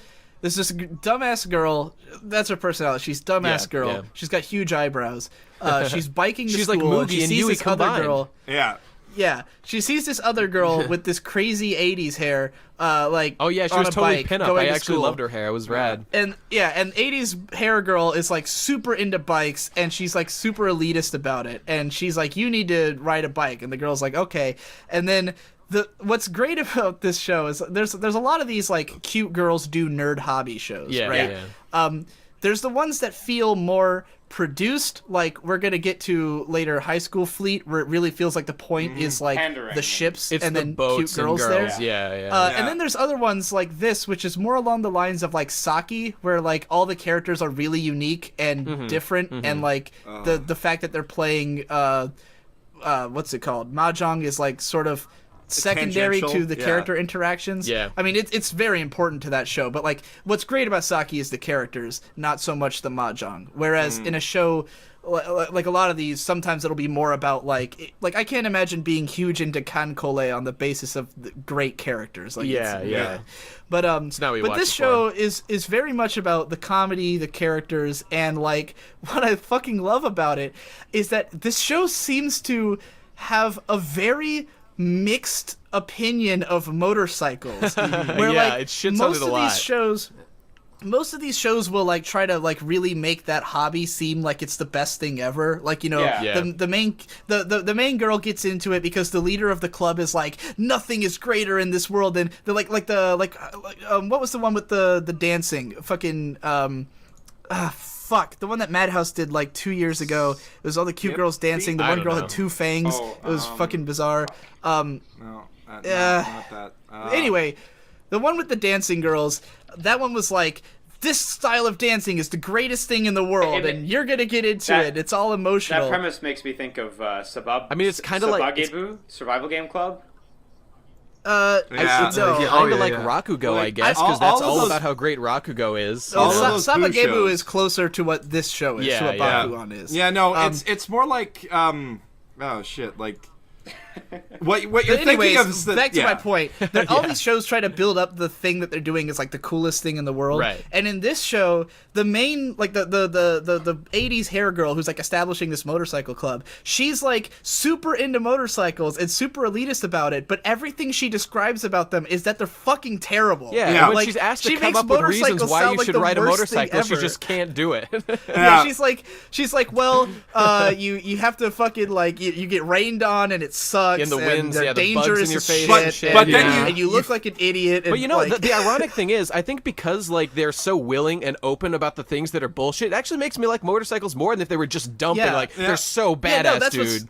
That's You know? what's hilarious about it is that like it's so cynical about motors. Like it's clearly written by someone who really loves motorcycles, but completely appreciates Yeah. why everyone else thinks they're stupid. Oh, you know? yeah. and like. Oh god, I love how while she's trying to come up with all these reasons that motorcycles are great, the senpai, who's probably my favorite character in the whole Yeah, show, same, because same. she says nothing and wears a motorcycle helmet with a bow on the back The whole time. The whole time, just like takes the idiot girl She's out, dope. puts her on the back of the motorcycle, and just rides around. And she's by just the time- worst fucking time. And by the time she gets back, the stuck-up girl is just barely figuring out what makes motorcycles cool, and Yeah. she's launching into this big speech she's got prepared, and she's like, "I'm gonna get a motorcycle." Oh, And my brother theorized that the girl with the helmet is meant to be based on the character from Top Gear, who is the Yeah. Yeah. test Oh, yeah. driver guy. The Stig. Yeah. a lot of The stag. Her name's Stig, Kawasaki too, so it's Oh, like, that's awesome. That's rad. Yeah. Yes, Yeah, there's a lot of motorcycle.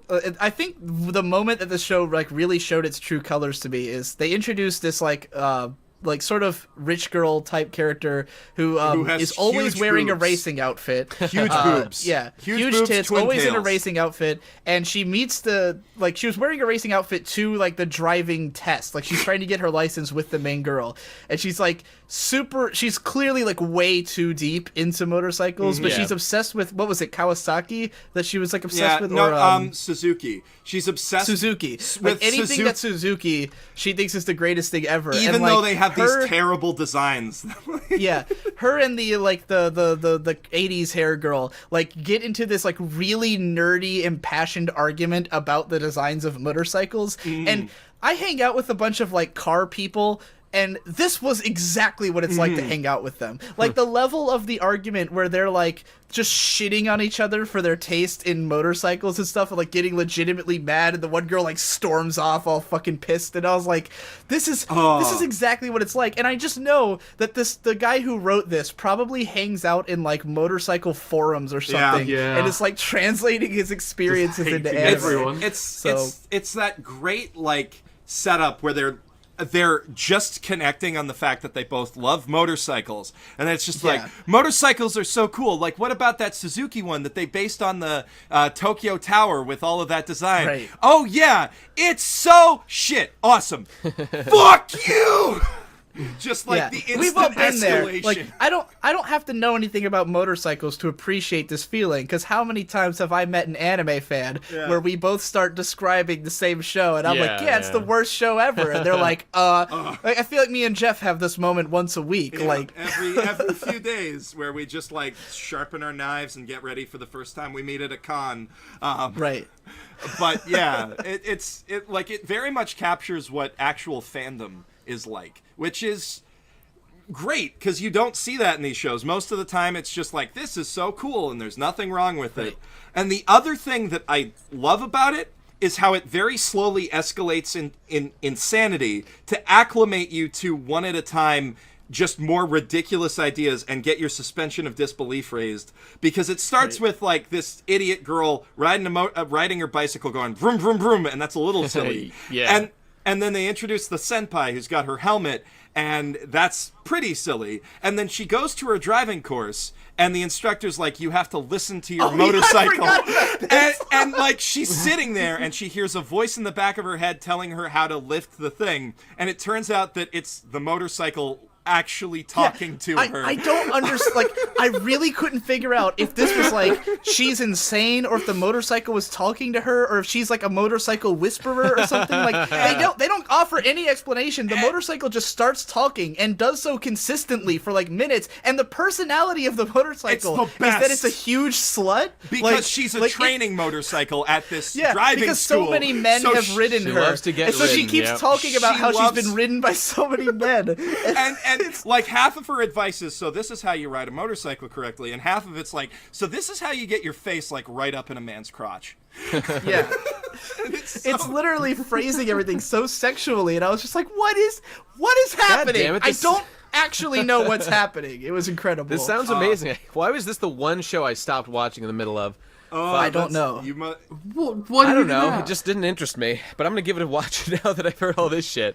yeah, It's pretty. I would definitely Yeah, say. I'm working on getting my motorcycle license. So I want to this meet. is I want to like meet the training slutty manual for me. motorcycle, so I got to go get a license. Yeah, so you I'm, got it, dude. She's yeah. incredible. Yeah, yeah. yeah, training motorcycle is best girl. Yeah, yeah. I'm glad Let's fix Liam that away. mentioned Sabagebu, because this is definitely that wheelhouse of humor of like, but I thought that show got really stale really quick, and I don't think this one will. I think Sabagebu, because it was like so each individual episode, like it was like half episodes, and each one was like its own joke, and a lot of the jokes weren't as funny. Yeah, definitely. Bakuwan has I'm felt. gonna have to shake my head furiously at any criticism Yeah, towards Sabagebu. I liked. That was my favorite show. I love liked that show a Sabagebu, lot, but I got you bored could, with you it. could cut like a third of it comfortably. Yeah. I think.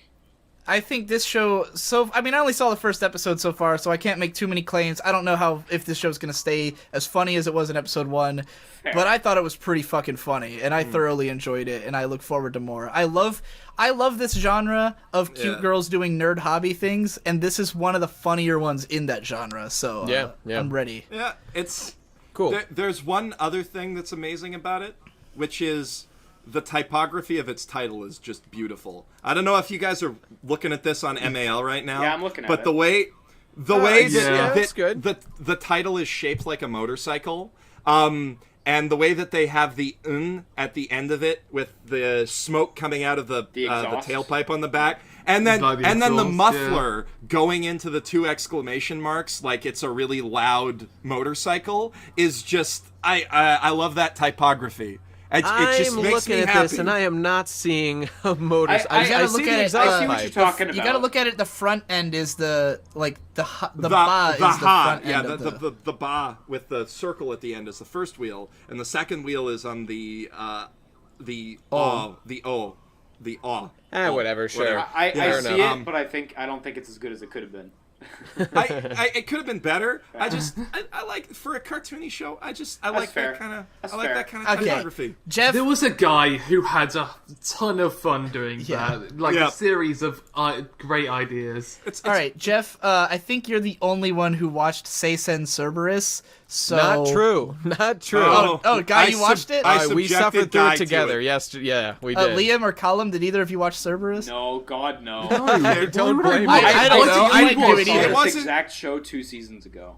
It was. It wasn't was- on the list, yeah, but it's Jeff should it's, describe Jeff and it, Guy, though. tell us about what is this show. I have no idea. Seisen Kerberos. I'm gonna go to the bathroom actually. Okay. So, Seisen Kerberos is a kind of show that they used to make way too many of Yeah. 5 years ago. And Yeah. in that sense, it's a little bit refreshing to have this instead of another sort of art online thing, although we're going to get to that in like 2 things. Yeah. So, Kerberos is about there's this fantasy world, and there's this big evil dragon that is terrorizing it. And it's got soul-devouring flames, which are the only thing that can kill a person permanently in this entire world. But 10 years ago, it was sealed through this magic sealing ceremony, and now the world thinks it's safe, but it's totally not. So it's the standard thing, and the main character is the most edgy design of a main character you've ever got. Like, take Kirito, mix him with Lelouch from Code Geass. He's like the Give red him- angry Lelouch. He's like the action Lelouch. Give him a basically. giant broadsword. This is what, like, Japanese 4-year... This is Dark Flame Master, but not ironic. I'm looking at like a design sheet for him. Oh God, like what were you thinking? They take it completely seriously. But it's weird because there's these uneven character designs, and one of the characters is basically like straight out of Final Fantasy XIV. The girl. Yeah, Someone's got some headphone issues. Someone's got some echo on. I think. Okay, Digi yeah, there we go. Forgot to mute his mic. But What? yes, No, I'm. yeah. Or so those little animal girl characters from the Final Fantasy MMOs is basically Mithra. The Mithra, yeah. Yeah. So she's got that design with like an umbrella and this really cute lolly design, and she's the only likable element in this whole just dog pile of 90s anime bullshit. Yeah. It was and pretty retarded. it's the whole plot just makes no sense. The editing is in some ways worse than End Ride, if you can believe it. There's a scene. I can't believe it. There's a scene where there's this like stupid dragon thing poking around its head on this dinner table, and like an apple is Oh, like, yeah. put out Yeah. underneath this dinner table as bait. It jumps down, it gets grabbed. 5 seconds later, chronologically, mind you, like Yeah, they it keep happens talking, immediately. the person who grabbed this thing is up in a panel on the roof using the thing's tongue. He hits it on the head like a Yoshi, and its tongue extends to grab this treasure from inside this room. Literally like Yoshi tongues it. So from 5 seconds, he goes from underneath the table to in the roof. And then it takes another, 10 seconds for them to try to get him out of the roof. And somehow this kid, who can teleport, is still in the roof by the time that they open up the roof and just drop him down.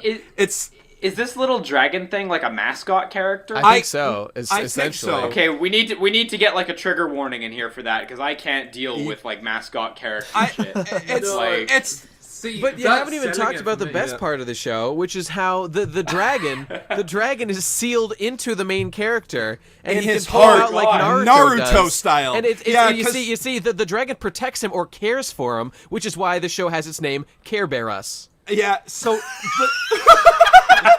No, fuck off. Yeah, right. Makes sense. Makes sense. So this anime starts. Oh, no. This anime starts with basically the sealing ritual from Naruto, but 10 times dumber. They've got a bunch Yeah. of wizards around this woman who's on this sacrificial altar, which is bait for the evil shadow dragon Dagan Zot.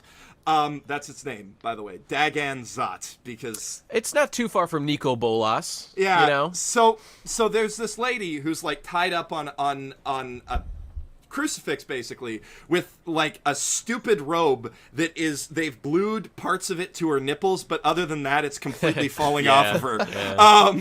And then she's like, "Oh no, someone save me," with the least convincing performance ever. And you might think that's bad voice acting, and it is, but also it's they're tricking him, and then two of the guys in robes stand up and take off their robes and reveal that they're the child with the magic mirror and the guy with the magic sword, the magic sealing artifact that will seal this dragon forever.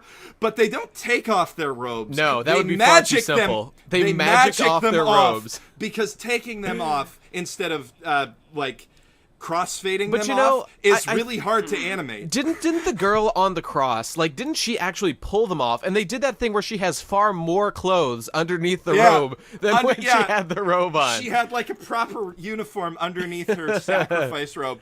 And yeah, so they shoot the chains up around that she had on up around the dragon, but then one of them gets hit in the back with an arrow. It's very unclear what's going on the whole time. all right. And then We gotta Point move is, it's past this shit. show. It's shit. Don't watch it.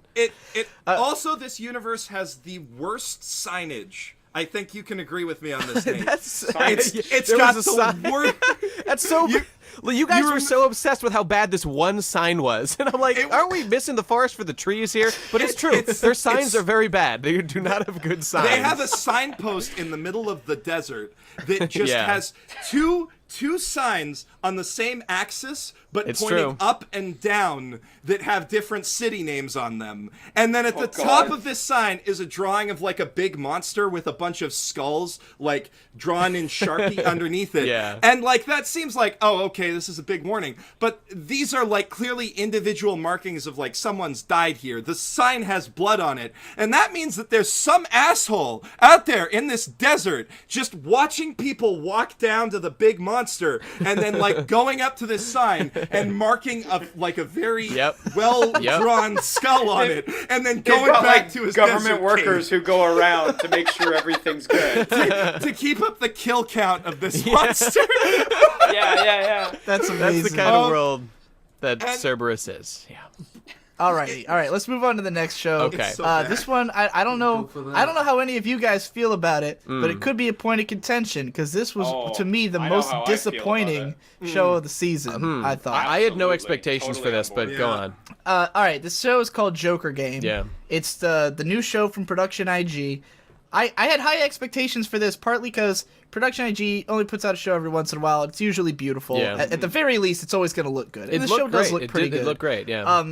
but they've done a lot of great stuff, and this show has this like it takes place in like I want to say the 40s or In so. 1937, actually. 1937. Yeah. 1937, during World War II, right? Yeah. So this is a Before show it, about before the it. bad Right before. guys. Yeah, that was the immediate Yeah, turn off because I'm bored of stories about World War II. This wasn't even Well, really about understandably, but what's cool about it is that it's like it's supposed to be a spy story set Yeah, during World yeah. War II in Japan, and it's like it's got that like all the characters are very dapperly dressed. Dude, everybody It's got smoked all the time, and I gotta say that It really looks made like- me like it. I mean, it really made me It dig looks these like dudes. the kind of show that you're gonna expect something from because it looks so not anime, Yeah, and it yeah. looks so like like suave characters, a different time period. That's kind of cool. It's about spies. I was thinking maybe this is gonna be like a Tinker Tailor Soldier Spy type thing, Yeah, some yeah. like really contemplative, sort of adult feeling, Yeah, and then thriller. They sit down in a cafe and explain what the premise of the Yeah, the theme the is. writing yeah. is fucking Really terrible. boring, yeah. This is like one of the most poorly written first episodes of a show I've seen in Yeah. a while. Like, I mean, not poorly written in the I sense. don't know how they thought this could go to production the way it was written. Like, Yeah. it's Yeah, abysmal, no, the first it's episode. fucking The awful. show, it's like they had this idea. Guys, are you aware that spies are fucking badass? Holy shit, nobody Yeah. knows about No. this. Like the Oh my army God. dude, the army dude just shits on spies the entire time. Like, dude, no, you don't know anything about spies. Let me tell you about But- spies, my dog. That's The what it's thing- like. That's what it's like. The thing about this show is that it's, I think, the one show this season that's adapted from a real novel. And I bet that this real novel The novel's probably is good. actually Yeah, yeah. pretty smart. But Yeah. the problem is that they have completely disregarded the fact that you can tell stories with visuals in a true. television adaptation of something. This So felt it's- like it was adapted specifically for like 12-year-olds who don't know that like there's more to conflict than just being mad at someone. That there's like Yeah. this was just teaching us. Like it was like such a big reveal that like guys, did you know that politics are complicated? Wow. What a mindfuck. there's something really uncomfortable about the fact that like the way that this show is like moralized and painted, it Yeah. seems like they're painting the Japanese military as like full of kind of somewhat bad people but no worse than anybody else in the Yeah, spy yeah. industry. Pretty And it's much. just like, no, these Dude, guys are it's- objectively the bad guys. They did a Right. thing that is described in Well- history textbooks with the word rape. It's a really, really, really What? bad. What are you talking about? These are the bad Well, in guys. fairness, history is written by the winners, and we did win. But Japan's but- attitude towards their history is always like this. They'll never Revisionism. present themselves as the worst. It's uncomfortable how revisionist this seems to be going. When you- I pair don't know this what you're with talking everything about. I else. mean, yeah, I they think did when you- Pearl Harbor. That was bad. I think when you pair guess. Joker Game with like Gate, then it gets worse. Like when you're Yeah. looking at this as like the kind of shows that are coming out. I don't know. it's Could a- you it might be a extrapolate little on this? What uncomfortable. exactly are they whitewashing? Fuck, What my events headphones. have they done Oh that? my God. I mean, like they. I guess you've been looking at Japanese history textbooks. They don't talk about any of the stuff that they're whitewashing in those. Well, I only saw episode 1, and I mean, I don't know. Like they were just it being doesn't sneaky seem like- spies. It doesn't seem know? like they're whitewashing anything. It just seems Yeah. like they're painting these guys as the good guys and not acknowledging any of the stuff that actually went down during World War II. The thing I dislike. Is the it really most- the place of this show to do that? I don't know. Yeah. I don't know. Yeah.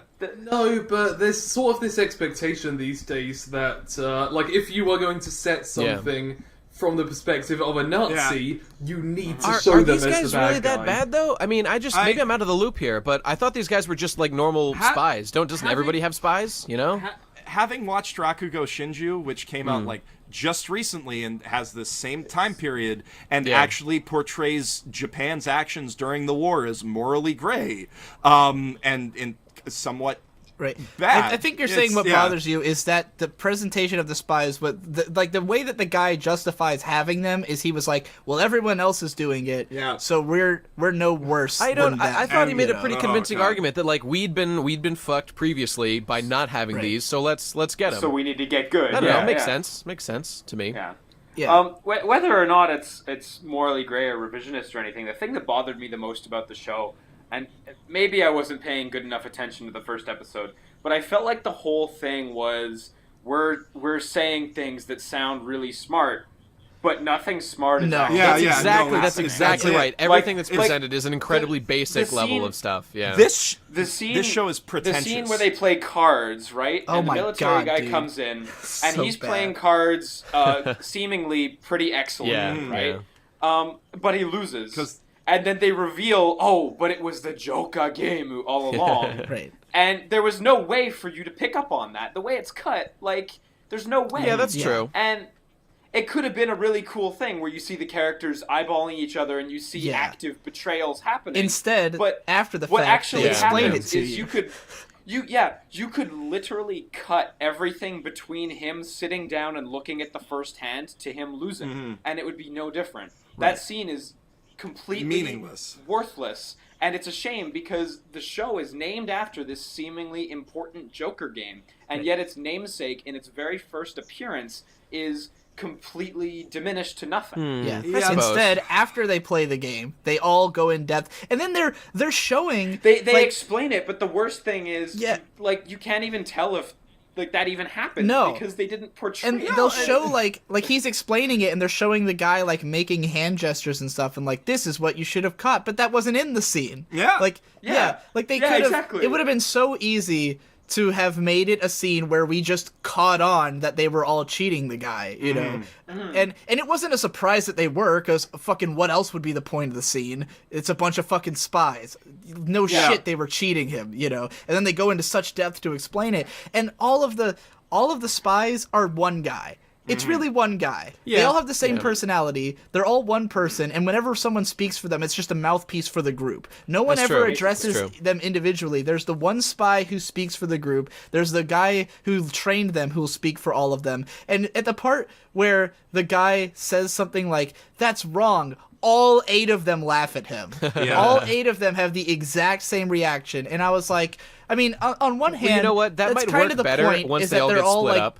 Yeah. Right, they're all like mind-controlled drones, basically. They've all been Yeah, trained yeah. the same way. But, like, why not right off the bat introduce them as playing these other characters and let us figure out that they're all the same guy? You know, like, how interesting would it have And been I'll tell you if why we they had didn't met do each that, of them Digi. as, like, a weird, distinct character? Yeah, I'll tell you and why then they later didn't do we that, kind of because they're find just out more what they're interested like. in presenting the ideas of spies as super cool dudes, as opposed to Yeah. having Yeah. like a character story or anything. That's not their highest Yeah. priority, you know. This show to me- they jump over like so much spy training. Like it's impossible to tell Yeah, how much yeah. training this guy has had. Like they But talked about how assuming- they train these guys in seduction. I want to see that training montage. Let's get a glimpse of that. Assuming he's been there for more than 3 weeks, he should get how spying works. You'd think. Yeah, I don't. Yeah, yeah. The main character's a fucking idiot. He's like so just straight fucking up, he's an stupid. absolute idiot. And they And, like and why is he there? Did anybody catch that? Because I did not. Why is he he's there? like the I don't liaison get to the it. main he's the army liaison forces to or the real, something. to the real army, but it's just Yeah. like there are parts where they try to paint him as smart,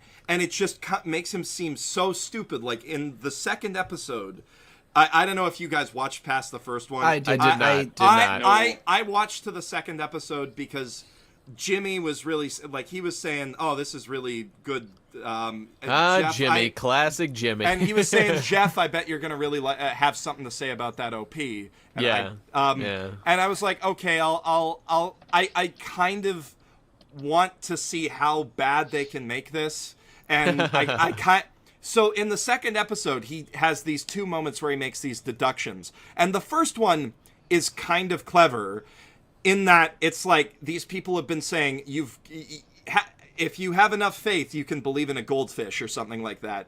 And they're just like trying to hammer home this idea that what your beliefs are basically meaningless. And Right. he gets it, and he's like, "Oh man, I bet that this American spy is hiding the secret documents behind the portrait of the emperor because no real military police would look there."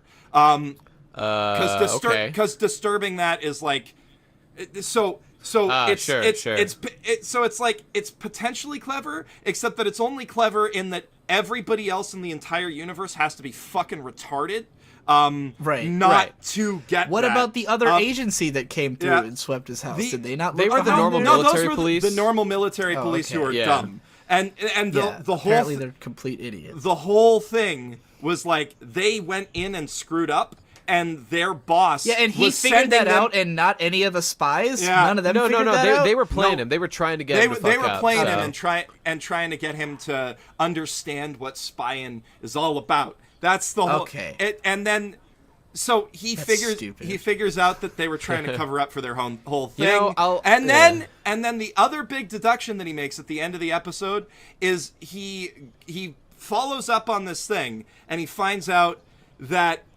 the idiot boss of the military police was like drinking and telling a bunch of geisha about what happened, and that's how his boss found out about it. And then he's like, I know what you are. You wear a white glove on your left hand to cover up the fact that your right hand is actually an artificial hand, and you don't have a real limp, and you use those effects to make it easier for you to disguise yourself. And like the guy congratulates him, and it's like, okay. I mean, it's not.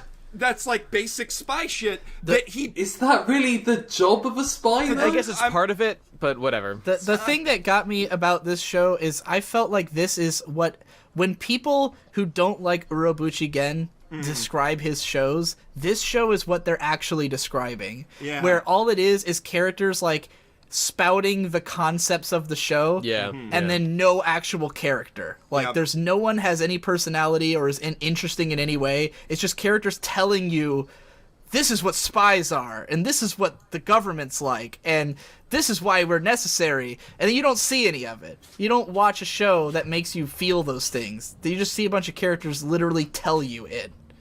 Yeah, Yep. it's hella dumb, and the worst thing about it is that it's really goddamn boring. Yeah, it's boring. It's Callum, did I you know have there any is- other thoughts on that? Oh no, it's just that I know there's people that are going to enjoy it, and I feel a profound respect for those people that can enjoy it. I can respect that too. It's got a 7.74 on Mal, so somebody must great. like It's got it. like the highest score of any show of the season. In other words, It's got Why? a- because it looks Broken Isn't like Hero? Death Note the highest rated game on this anime on this website? Or am I No, crazy? no, Death that's Note the ain't most bad. popular. The highest rated FMA is is- Genshiken, and that's because it just No, ended. you're thinking of Gintama. Oh not no, Genshiken. No, isn't Gintama. it Sorry. Full Metal Why Alchemist? did I thought it was did Full Metal Alchemist. No, Full Metal Alchemist got passed by Gintama because Gintama's over finally. I see. They hit No, their it's not. series finale, Oh. and now everybody's like, Is the "It's manga so done good." too?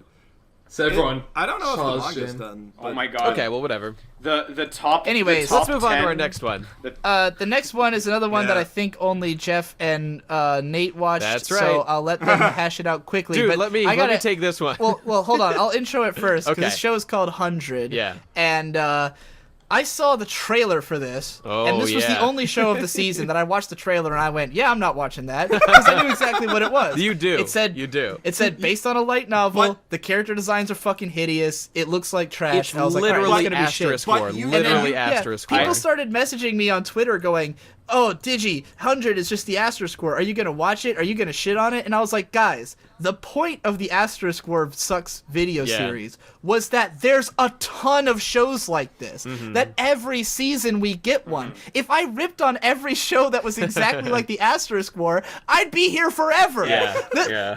they're all the same show. No, dude. I know it is. I watched the trailer and I knew that. But There- you don't know how much worse it is. I don't believe you that it's No, worse. I'd have to see it. The animation is worse, I think. But like the giant titted drill girl had great tits, and that was cool. And then there was one clever thing. That's the best thing about the show. But there was one other thing that was kind of cool, and it's that the guy meets this girl. I gotta go let my cat out. I'll let you No, guys. the describe guy, this. the guy meets this guy who looks like a girl. Well, that's the thing. He meets this guy that is actually he meets a girl who's actually a guy, and so the whole episode he's treating him like a guy, and in fact is wearing a suit that shapes his pectoral muscles, clearly showing that he is in fact a man.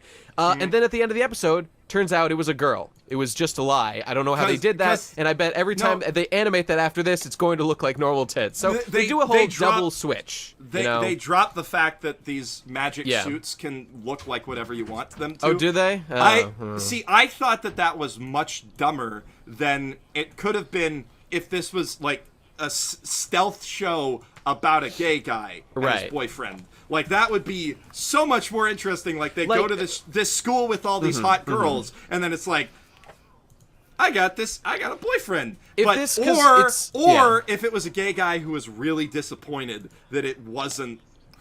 That's the thing about the show. If they had done like the whole double bait and switch with the girl being a guy, actually being a girl, if that was somehow tied into a thing like they did in Haruchika, where it turns out that like the guy is actually gay and like this is actually a big fucking twist, and like, oh no, that could have made for some cool character drama maybe, but it's just garbage. There's just nothing. All right, I'm back. I pray you guys are done talking about 100. Pretty much. How this gets worse though. Like, no, Jeff, we don't have time. We're fucking 3 hours into this thing. We don't need this. We don't need to talk about 100. 2 minutes on the the clock. clock. Finish this thought, then we can move on. I suffered through this, Digi. I haven't. Yeah, and I told piece. you not to. I told you not to watch it. It wasn't in the list. You were warned. So there's a few points that I just want to get through really quick. Oh my god.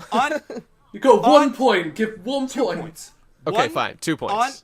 On anime night, 1/2. when the student council president was about to be introduced, I paused the video and I turned to Nate and I said, Nate, guess what she looks like? And Nate guessed 100% exactly what she looked like. I did. I said giant blonde with drills was one of the ones. Yep.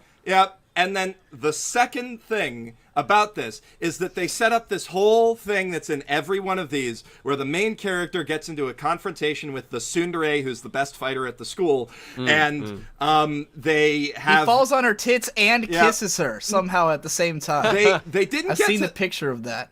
Yeah, they didn't get to that yet, although he did walk in on the lady... lady. They do the walk-in. Changing. They do the walk-in. They did a walk-in. But they didn't... So they set up this duel that's like this like, I'm going to prove myself because I've got the best compatibility of all the 100 candidates ever, versus I'm the best in this school overall. But they set up like this big climactic duel like they do in every single one of these things, except they don't actually get to it. Instead, they spend about 10 minutes sitting around in their room, just talking about being roommates. Just talking about their feelings and, you know. All right, it's shit. Let's move on. Nobody cares about 100. It's the worst show ever. And yet it's got a 6.54 on this fucking website. It's higher rated than Vagabond. Whenever I look at the ratings on this site, like, man, standards are through the floor. Like, well, for the record, most people don't score shows until they're over. So the people, like most of the time, the score will change radically once the show actually ends, and most people give the score to it. All right, so the next one is Sosei no Onmyoji, or Twin Star Alchemist. I didn't watch this, so I'm stepping out. Twin Star Exorcists, whatever. Yeah. Who wants to intro this one? I mean, anybody but Jeff. I've talked a lot, but this. Yeah. All right, Callum, you do it. Okay, in a world where exorcists are fighting off demons, two people team up to fight demons. Yep. That's close to it. It's a show. What did you think of the show, Callum? What was your thoughts? I liked it. Yeah. I really liked it, and I was so negative going into it. It was one of those shows that I read the initial manga, like the first chapter, the pilot manga of, and thought it was fairly dull.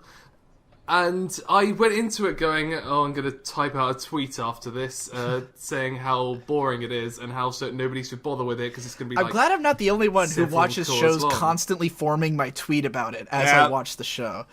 I tweet partway through, I'll just pause it and then just type out. It's ruined anime for me. I can't watch a show without formulating the tweet I'm going to say afterwards the whole time. It's so fun to do, though. It's surprisingly... Yeah, I was live tweeting Phoenix Wright just today. I live tweeted Batman vs Superman the other day. It was a blast. That was epic. That was... All right, back to the show. Yeah.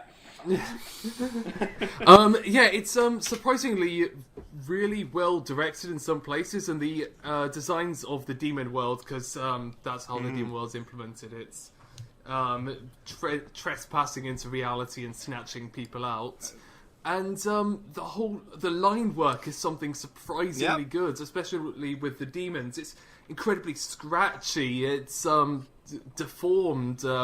A bit of the colouring issues, but I'm going to blame whoever the I think the character designs are really strong too, like pretty much across the board. Yeah. Yeah, the only bit I didn't like was that in the first few moments, the main character runs out and runs into a character's breasts. But then that was just it. He just ran off. Yeah. Nothing Hey, that's was cool. He didn't Nothing even wrong with blush that. or anything. Yeah, I did enjoy that. That's just how they initiate conversation in this world. Well, Just, it was run implied into that their he's like breasts and friends with have a her, chat. so Yeah. it wasn't like a stranger's Yeah, breast yeah. like it usually is. I don't It know was about just, you, but if I accidentally did that to a stranger, I'd probably just pretend it didn't happen and just move on. just be like, whoops, sorry.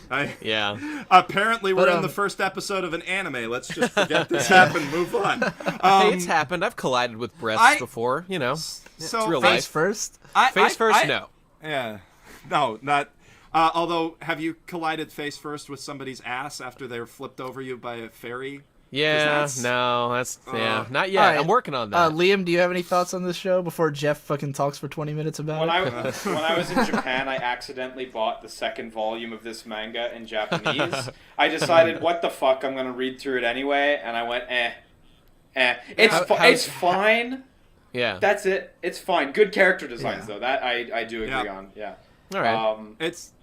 I will say, man, I saw pictures of the manga for this, and the two main characters, I was like, because it's funny, they look like the most like Mary Sue Kirito fucking characters Yeah, possible. Like they're absolutely. both They in do, black they do. trench coats, black hair. They look like That's why I badasses. They didn't both watch got it. swords, but they're also really attractive. So I was like, I'd watch them fuck. Like Yeah, that was my sure. first ever impression of the show. Is I'd watch them fuck. And I know that- they look like that- they're probably 12, but That's I'd a watch gr- them fuck. That's a great segue into Yeah. my... How is that a great segue? No, it is. How I like, felt about that- super lovers. Yeah, so that's... How could you not? Wait, we're not talking about super We're not lovers talking yet. about super lovers quite yet, but that is actually a great What? segue into... so this show, it does have elements that I think are good. Like, the animation is Studio Pierrot, so it's very uneven, and there's, like, a few moments where it's okay, but it's mostly just good direction to hide the fact that there's no movement on screen whatsoever. yeah. I like the designs of the characters. Overall, I like the fact that they've got these like scroll or these talisman things that they equip to themselves to make themselves more powerful. There's some cool stuff in terms of the shonen battle aspects of it, but the main thing that I like about it that is something I've been missing from anime since like the 90s is it's got a very specific plot setup, which is they introduce the main male character and they introduce the female character, and they give them a reason to hate each other. In this case, the female character, who's kind of quiet and weird, takes all of his money to buy food, and the male main character, who's very reluctant about being an exorcist, goes in and shows that he's probably a little bit better at fighting than her, and because she wants to be the very best that no one ever was, that pisses her off to no end. So they give these two characters a very basic but very strong reason to fucking hate each other's guts. And then at end of episode 2, after they have this big battle that's worked up by the leader of the exorcists, who by the way looks like Sensei from Kill la Kill. He's always shirtless, got long, very luxurious blue hair. He sets them up to do this big fight. Then he stops it. Because they think it's a Jeff, fight. wrap it up. You're losing me, buddy. Okay. They think it's a fight to determine who will be the prophesized greatest exorcist of all time. And then he's right. like, Okay. no, actually, what this is you are the greatest exorcist so far, and you are also the greatest exorcist so far. And when you predestined get it on, your baby is gonna be the one who saves the see. world. So it's that's the funny. It really That's is. funny. I would watch them fuck the anime. It is. I would watch them fuck the anime. That's right. Exactly. It's the Ranma 1/2. You're in an arranged marriage. Now crazy shit's gonna happen to you. Yeah, And I'll say though that miss that. The fact that you described it as like from the 90s, it's funny because I found this show totally boring. I only watched the first episode, but it felt like it was displaced in time to me. Like this show felt like a shonen action show from 2005 or so. Yeah. Like partly because I hated the coloring in this show. it looks pretty dated. I'll say the demon world looks better, but like it has a sort of dated look to it, and not in a good way. Not in like a it feels nostalgic way, but in a like this reminds me of before digital animation looked as good as it does now kind of way. Yeah. And And I don't know, the 2001 plot era. and premise and characters were all very just like old. Like I've seen enough. If I was 12, this show would be awesome to me. Like Yeah, I would be yeah. totally in love with this if I was 12. But I'm not, and that was a long time ago that I Yeah, was 12. yeah. And I've seen a lot of shows like this at that time, so it wasn't really doing it for me. I will point out that it's kind of funny how they had a show with demons and a demon world encroaching on the real world and murders, that they decided to get the director who is a big Persona guy. That's true. And they just decided, It does have a he's bit of the a Persona feel. P4GA and the P3 films. That's cool. It's just that guy. Yeah, that demon world does have Oh, a and bit he of a... did oversight. It does on- feel a bit like the Before Dark the Hour. animation. You're right. Midnight Hour. All right, Yeah. so how many of you watched Super That Lovers? might just- I See why did, I and liked please let it. me talk about it because it was my most hyped show of the entire season. Oh, All yes. right, guy, talk about I'm Super not- Okay, Lovers. Super Lovers is the greatest show that's ever been made. All right, I went in hoping to see a grown man having sex with a little boy, and I was not disappointed. It was exactly what I wanted. God. He does not have sex. He with a doesn't little have sex boy. with them, but the sexual tension is palpable, and it's It's exactly what I implied- needed in my life. it's it is implied so that this between okay. cuts We they're got having sex. a college age dude here goes into the backwoods to be with his family or something, and then he meets this this is not a grown boy. This is not a 16 or this is not a high schooler. This is nothing to do with the age of consent is not involved. This kid is like 9, and he just sees that kid. And he's like, you know what, 8. Okay, I'm gonna fuck yeah. this child. That's what I need to do. It's the greatest. It's the greatest love story ever told. I couldn't be happier with Super Lovers. It rules. It fucking rules. All right, for the record, so the Liam, actual plot of Super Lovers is that That's this what it college is. age guy, No, he did it. his He did mom. His mom like adopts random children apparently, and also has a bunch of dogs. Yeah, and this yeah. kid is like raised by her dogs, and she's like a terrible parent. So Yep. this kid is going to come back to Japan to be with the brother. Yeah. So it's kind of incest as well. Yeah, But yeah. he's not actually gonna fuck the kid until he's 16. There's a Yeah. huge Oh, 8-year time come on. skip He'll- in like episode 2 Yeah, or 3. yeah. So Liam and I are kind of uniquely qualified to comment on discuss pedophilia. this.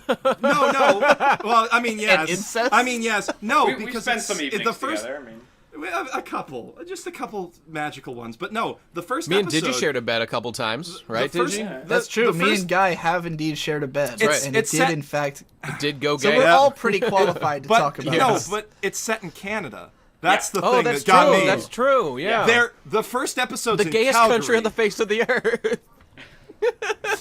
in Like, Canada, they- everybody is a super lover in their own way. So Everybody's That's right, a super that's right. lover, This is the especially in standard. backwoods Calgary. Yeah. I really yeah. didn't know where you were going with you know, that. the- No, There's it's just that it's Canadian. there's not even is- much to yeah. say about this show. I appreciate that there's a director out there who's really gunning for like most consensual boy-on-boy kisses possible. But Yeah. like, nothing to say. Like, if Shonen Ai is your thing, you'll like it. If Shonen Ai is Yeah, not no, your thing, this- you might like it even more. This show, like, It soon I will watched be the your first thing. episode. Yeah. I didn't think this episode was bad in any way. Yeah. Like, I thought it was solidly put together and stuff. And like, if you're the audience for this, which I am totally not, then it'll be good. And like, the thing is, this is like the most chick show possible. And Yeah, I hate yeah. saying that because I don't want to sound like I'm putting chick shows into a box saying all women would like This No, is this. what but it it is, where but it's it is appropriate, clearly yeah. targeted at women. Yeah. Well, there's so many things because, like, I mean, first of all, obviously the pretty boys and everything, and the fact that, like, Yeah, you know, it's obviously a gay romance story. It's about this older guy who, like, by the way, he's got like kind of a dangerous, surly attitude, but he's also like he cooks and cleans and does everything right, Yeah. and he's Yeah. like practically he loves kids, raises this kid He who is really like loves kids. impossible to raise. You know, they have this really adorable relationship that they like. The kid starts, you know, like loving him and stuff, and they're like, Oh, he's loving they're him super already. cute together. Yeah. They're obviously gonna fuck later in life. Huge age Yeah, gap. the fucking kind happens. of weird. I heard it happens in the prison arc.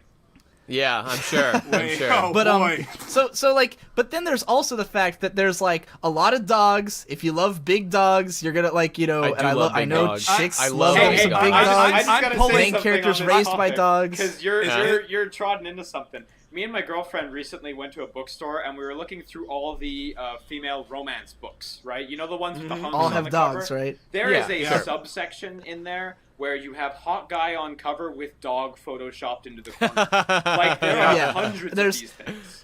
There's That's all these great. big Yeah, dogs, it's and in the fantastic. dogs. But here's the thing: it's not just that there is dogs; it's that the dogs have personalities. Where like the main guy, there's like the two dogs that the kid couldn't become friends with because they're friends with the other guy, and he's like, "Yeah, I have a history with these dogs," and I'm like, "Yeah, great," like because I don't know, I only have one ex-girlfriend, but everything she liked was in this show, and that was all I could think about was like how she would have enjoyed this one, like pretty boys, relationships with the dogs, the way that the mom is portrayed, I feel like is how every woman sees her mom. Yeah, like, yeah. that she's this I know what you mean. weird, distant, like character who's like, you love her because she's your mom, but she's also got all these quirks and stuff. And I was just like, this is like the most chick thing I've ever seen, and I felt bad that we didn't have a woman on this show to talk That's about fair. this. Yeah. Who was qualified. Well, despite not being a woman, again, not it's to say still that my all favorite women show of would the like season. this show, My but like I girlfriend really can't see a liked lot it. of guys getting into this. Yeah. Well, the reality is, it is aimed at women in the same way that anything, like Norn 9 and Hakuoki is aimed at women. Absolutely. Right. But if you're not taking profound enjoyment out of this, then it's just because your chastity belt's on too tight. There is That's stuff true. in there for That's you, true. and you just gotta, put in some Set elbow yourself grease. free. It's not a bad show at all, but like it really doesn't have any like I can admit that there's a lot of shows that I like just because there's a bunch of cute girls in it, and I wouldn't like the same show if it was a bunch of guys. And this is one of those where like if you did this exact same plot and they were chicks, I'd be all over it. Huge age gap romance between two women, this would be my favorite show of all time. But it's not women, it's two guys who I don't find attractive, and I just can't get into it. What a shame. I can, like, I've found the ability to do that recently. I watched Love Stage, which is, I think, another one that's But very Love Stage fun. was adorable, and I enjoyed that show Love because it was Stage's funny, great. and the main character looked enough like a woman that you could just pretend. So Which is kind of the whole sneaky how they turn gay Yeah. thing. That's true. that show was made to convert straight men into gay men. I'm pretty sure. That show was made so that girlfriends could show that to their guy friends to convince them to fuck other men. That's the why Yeah. Love Stage But- exists. All right, let's move on to the next one. We talked about this for a long time. All right. The next show. Shit, I fucking reduced my window. Oh, okay. This is another one I felt was displaced in time. yeah. Netoge no yome wa onna no ko janai to omotta, or I guess Did you know that there are didn't girls expect on your- the internet? Yeah, that's Yeah. right. I That's- think yeah, I that's saw essentially some it. early stuff for this, and I was like, oh my god, this is going to be the worst fucking show. I saw the designs were by Hisashi, and I was like, oh, I bought some of his stuff. I'll watch it. I can't believe how not abysmal it is. Are you Yeah, joking? I Are you agree. fucking I joking? This agree. was by far the most offensive show on this season. I was so angry for every single second I was watching it. I wish I was dead instead of watching You this. and your crusade against Listen, Moe shows. listen to this. It's not about the Moe, dude. Don't you understand? Everything loves about Moe. yeah, I do. Everything about this show was fucking wrong. The way that they rail against normies and the way they're like, "Oh, I hate these normal like sexy girls. I'm just a shut-in. Nobody likes me." And yet the show portrays them as ridiculously hot girls. Hey, Nate. Everything about it was wrong. I just want to point out, my review Yeah. for it there was how not abysmal. Yeah. That's not But high it was. praise. It That was is not high offensive. I praise. was angered to my core Before by we how get any, it's before very we even okay. talk about this Yeah. show, Yeah. I need to talk about the most important thing about this show, and I Okay. need to know if you guys agree. Guy, I don't know if you will because personality matters too much to you, but Yeah. can we agree that this girl's the hottest fucking girl of the season? So goddamn no, hot. that's true, Oh. but that's the problem. That's why Like, the show is holy bad. fucking shit. She is so fucking hot. I couldn't, like, I was trying to wrap my head around it. Like, I watched this whole first episode. I barely remember shit about it, but I kept thinking about that girl for days. It's Yeah. just the hair, eyes, I and was tits. already, I was That's what like, it where is. are, like, I could, they, I am- when a I new am show comes looking out and there's a forward to really these hot girl dojos. and there's no don't dojins yet, agree. it drives me crazy. I don't agree. I think don't My agree, Hero Academia takes it with Tsuyu. She's the Which best. one? Which one is Suyu? She's the Suyu? frog girl. We haven't met her yet. Well, she's She- not No, I animated know, yet, but, and I like, do think she's just really hang hot. on. I am to it. glad to hear that yeah, she is the There- best there- girl. just- She is the there's best Put girl your on that show. chastity belt back on. Hang on to it for a little while. It's way too late for Oh, that. we're fucked. All right, no, you're absolutely right. This show is Netsuke's like jam-packed 3 with hot weeks old, girls. man. I've had time. It's just this show is intellectually bankrupt. It like Yes. tries to. I mean, that's fine. It's just that I didn't know that the show was going to go in this direction. I didn't know what the title meant before I watched it. So I watched it and I was like, oh, okay, it's going to be about a guy like I thought it was going to be like Watamote sort of, because like they get mad at normies all the time. They're fuck them, we're just a bunch of weirdos hanging out. And then it just turns out that like it's just a shitty harem with like the hottest girls in the world, and that's the wrong Right. thing for what they were going for. It boggles Well, here's my the mind. thing. The hottest This show girls in to the me- world who play guys in a free-to-play online game. What a twist! I mean, My eyes I up. like reverse traps a lot, but Well, that's still. the thing. With this Netoge show, this felt like this show would have been really relevant in like 2007 or 2008, in the era where like there was a lot of these like otaku shows, where it's like shows about life as an otaku, and there was often like did any of you watch Nogizaka Haruka no Himitsu, where it's like the girl who's like the most popular girl at school and she's super hot, but then it turns I out she's wonder what secretly an her fucking otaku. Himitsu is.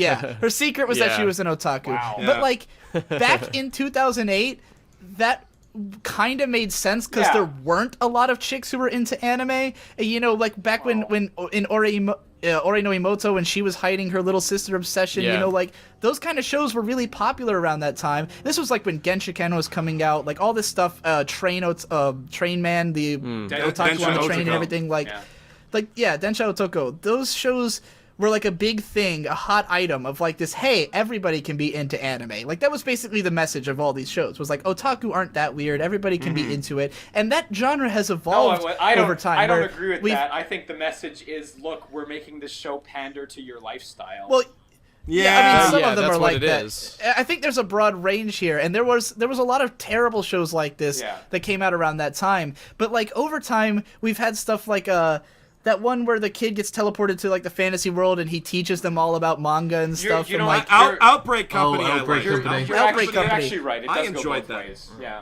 Yeah, I think Outbreak Company was like an expansion on this idea of like this everyone can be into anime thing, and then he's using it to like teach an entire race about different stuff. But and also, like that's come so also far. take but over then, their society with otaku. right, we're Yeah. now in 2016, where the idea that there are women online is not even slightly strange anymore. Where like we're in a world where like 1 in 5 relationships are formed online, where tons of women play, especially because this is a free-to-play MMO, Yeah. which is the only thing I do like about this show, that it's actually set in like a cheap free-to-play freemium game And it where was, one of it the was a characters cool touch buys to all have the one shit. of the characters be a premium player. That was yeah, funny. I love like that. Yeah, and that, but Yeah. the thing about it is that is what modern gaming is. It's a bunch of women and men on freemium MMOs, especially high schoolers. Like, you know, Yeah, my little brother, his whole high school career was him sitting on freemium Yeah. MMOs. He plays them with his girlfriend. Still, to this Yeah. day, they fucking play Minecraft together. That all makes sense, but then for the conceit of the show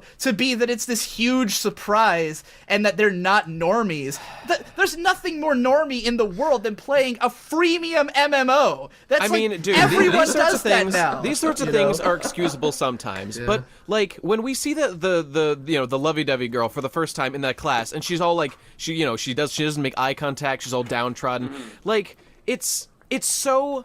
It offends me to my core that in actuality she's like a super hot babe, like it looks Right. exactly like she does in the game, and she's like the best waifu you could possibly want. It's all just so wrong. I It's can't not get real. into this Yeah. conceit. That's I good. can't get It's into more this than contrived. conceit It's that there's insulting to our intelligence, and everyone should. Nobody should watch the show anymore. It's the worst thing It's- I've seen. It's hard for me to offensive on believe every that level. like, So like this what- character is so hot and she's not constantly getting approached by guys. Exactly. You know, It doesn't make any like, How sense. is that So possible? there- She I would have I guys cannot all relate over to her struggle against the normies if, in fact, she is a ridiculously hot chick who every guy would Right. be wanting to talk to all the time. It doesn't make sense.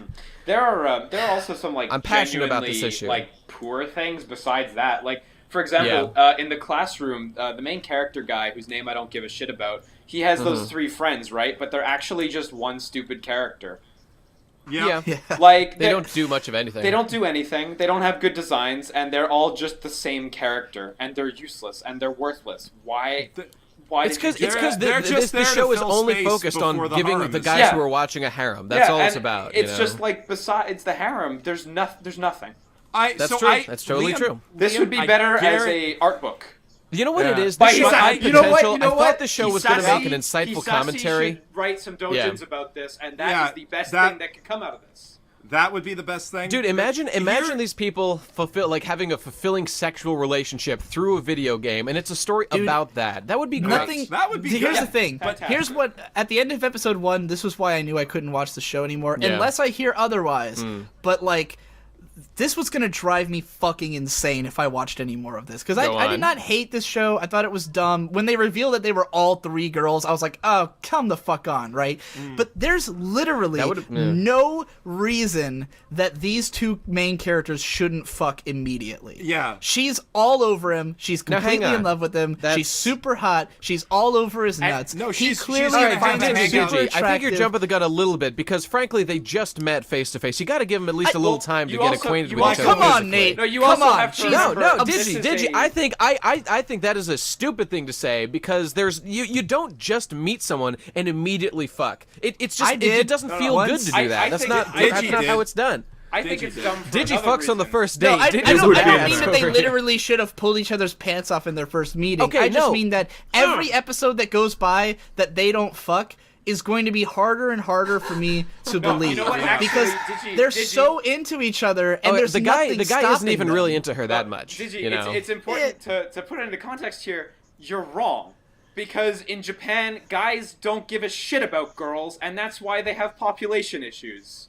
That's true. I mean, I know this, and Yeah, people yeah. They people don't have want told to like fuck. when I raised this point on Twitter, people were like, cultural differences," Guys, and I was I like, mean- "Look, I'm not talking about this making sense. I'm talking about my personal feelings. Yeah. I can't watch this guy not fuck this girl for 12 I episodes actually because had the same I feeling as know you, yeah. that if I was Dude. in his situation, if I met a girl who liked me at all." And was that hot? Yeah. There would be nothing to stop All right, me. Digi, like Digi, someone Digi, said, just but she's stick with kind me of for a crazy. second. I'm like, I don't care if she stabs me. I want to fuck her. She is so All hot. right, She's Digi, the I get hottest it, I girl get ever. it. But you gotta picture it like this, Digi. Like, what if he met this? Okay, this girl like hates the normies, right? She's always on about it. So obviously she shouldn't be into having a relationship. That's but, what I'm but no, expecting what to I'm happen saying is what I'm that saying he says, "Why don't we date?" And she says, "Ew, dating's for normies." No, that's exactly what I right. Because expected if to be she the did that, twist. dude, that would explain why she's not in a relationship right now, and But it would give make us it something for even them to harder overcome. for me to watch the show because it means that they thought of a whole excuse for why these characters won't fuck. No. When I would rather just watch a show about them fucking. That's all I want. Yeah, I agree, you just but it watch doesn't. that hentai. Try and call out the TV at the TV station. Hi, yeah, we've just realised they're really into each other. She's super hot. Can we make them stop? I mean, no, Yeah, Digi, live you're on air. right. I mean, that's the based thing. on what we've Look, seen, there's here's no why this real makes me reason why mad, they shouldn't 'cause- immediately start dating and, yes, having sex Look, too. there's so much So much this is- H anime out there where the character designs are shit, and every time I see a show like this where there's like a girl who's so incredibly hot, and I'm Yeah, like, all I yeah. want is porn of this character, and instead you've designed this beautiful character and you've put them in a show whose sole purpose is to cock tease you, Yeah. to Yeah. never actually show them having sex, to just make you like pause during every screen cap you can find of her looking hot and be like, I guess this is all I have. And you're right, you know? dude. It's because Yeah. the dude is a total pussy, and just I'm sure he won't go for it because he's an idiot. And like, it's like in the universe they're in, she must be less attractive than she is to us. That's the only explanation for it. I don't know what How it else is always going is. on. Yeah, I don't know. It's She could be like half as attractive and she'd still be insanely if she was at hot. all Like, attractive, I'd be. I mean, it's free sex. Who is going to turn it down? right? I don't know. I don't know. It's oh well, Japanese men. It's the Japanese worst show. men It's by don't have far my sex least favorite anymore. show of the season. It makes me angry on so many levels, and So wish it was gone. Wish it didn't so exist. I Here's- think it's here- pretty poor as well, but I expected All right. worse. So I Yeah, think it's right. I think it's very very very very the exact same show that we've seen time and again, and Oh, it's worse. It's I, worse. and I'm gonna read the hell out of all of the dojins that come out, but Yep. I Yeah. just Yeah. do you guys want to like make a bingo pool right now on just like those friends of his are like by the third episode gonna be like being really angry at him and noogieing him, and he's gonna get assaulted like 4 In a times lighthearted an sort of episode. way. Yeah, I I can't mean, believe that didn't happen by episode 1. Yeah. I guess. Yeah. no, because I they guess you didn't see get a farther chance than to me. see him with all the hot girls that he's now in a guild with. Right.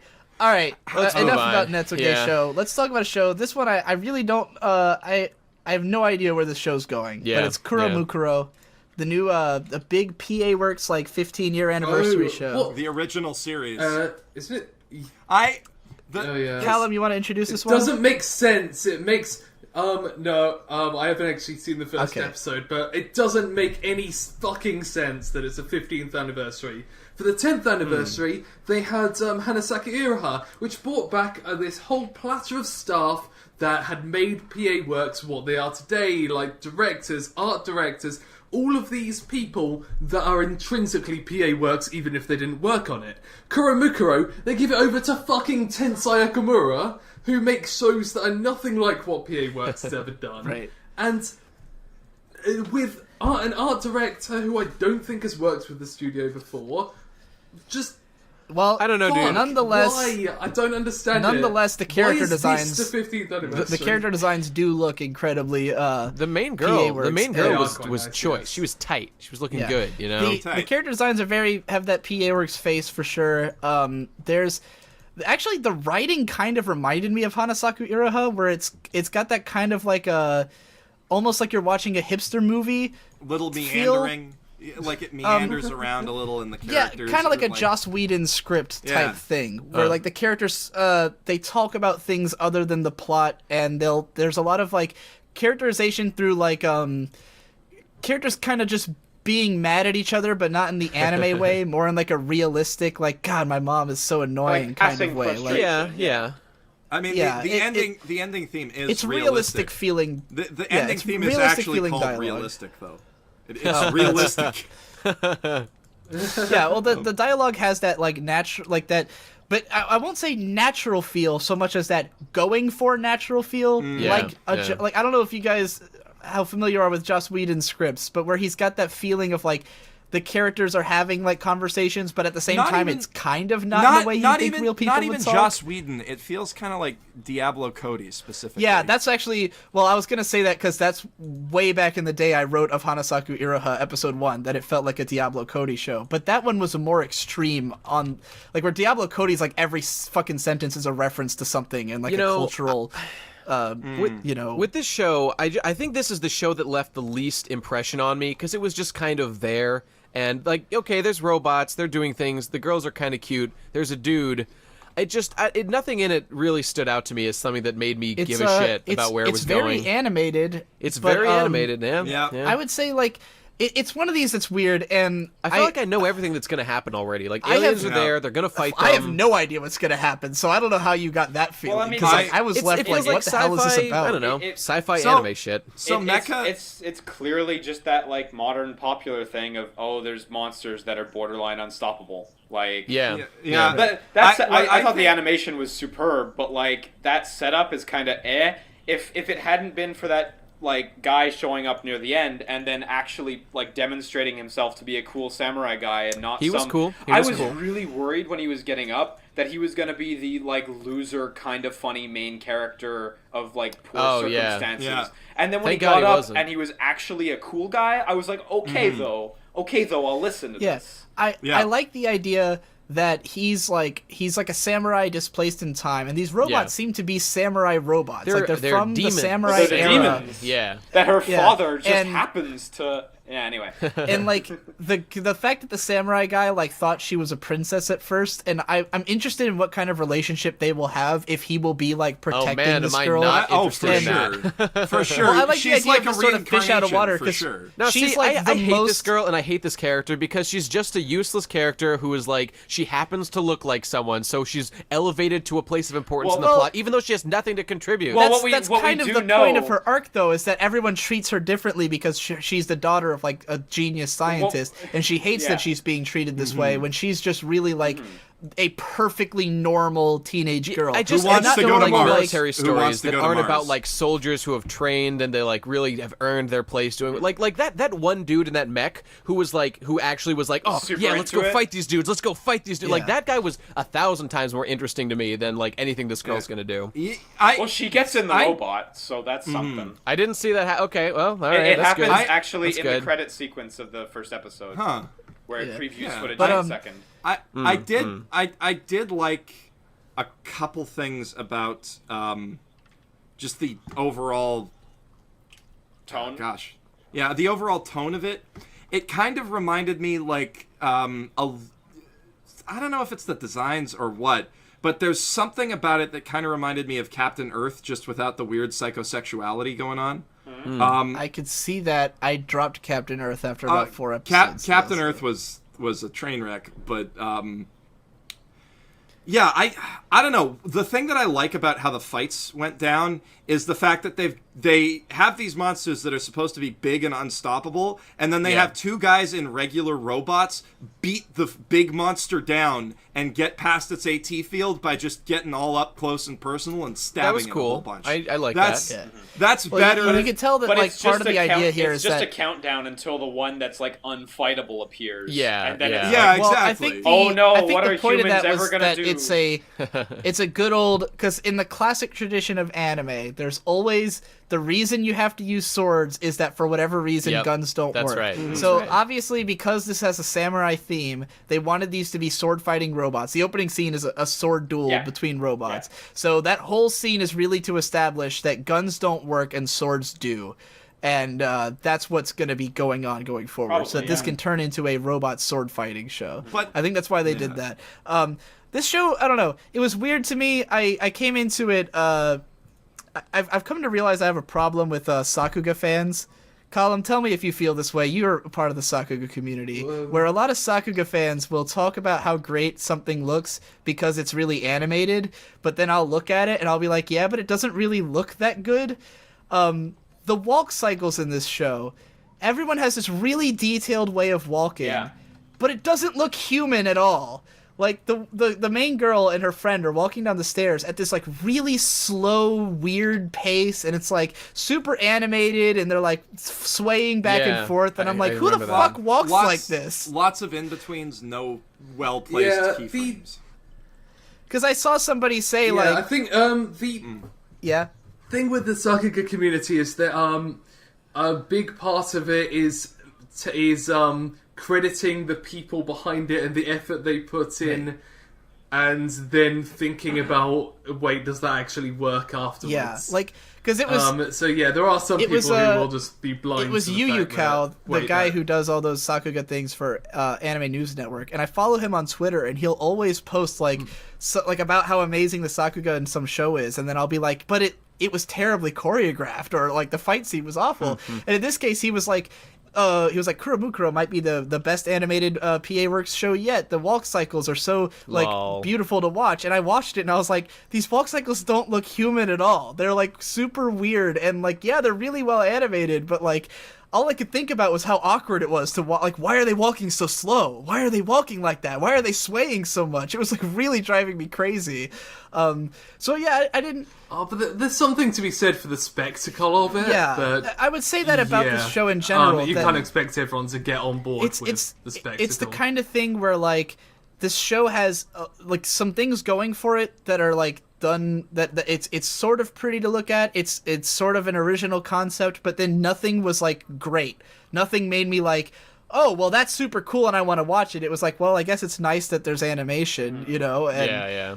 the directing was whatever. It was solid. I mean, I'm there's certainly no way I'm gonna drop it after one. I'm really interested to see Yeah. where it goes, even though I don't necessarily think it'll go beyond this kind of type of anime. Again, like unstoppable monsters attacking humanity. Oh God, what are we gonna do? Kind of thing.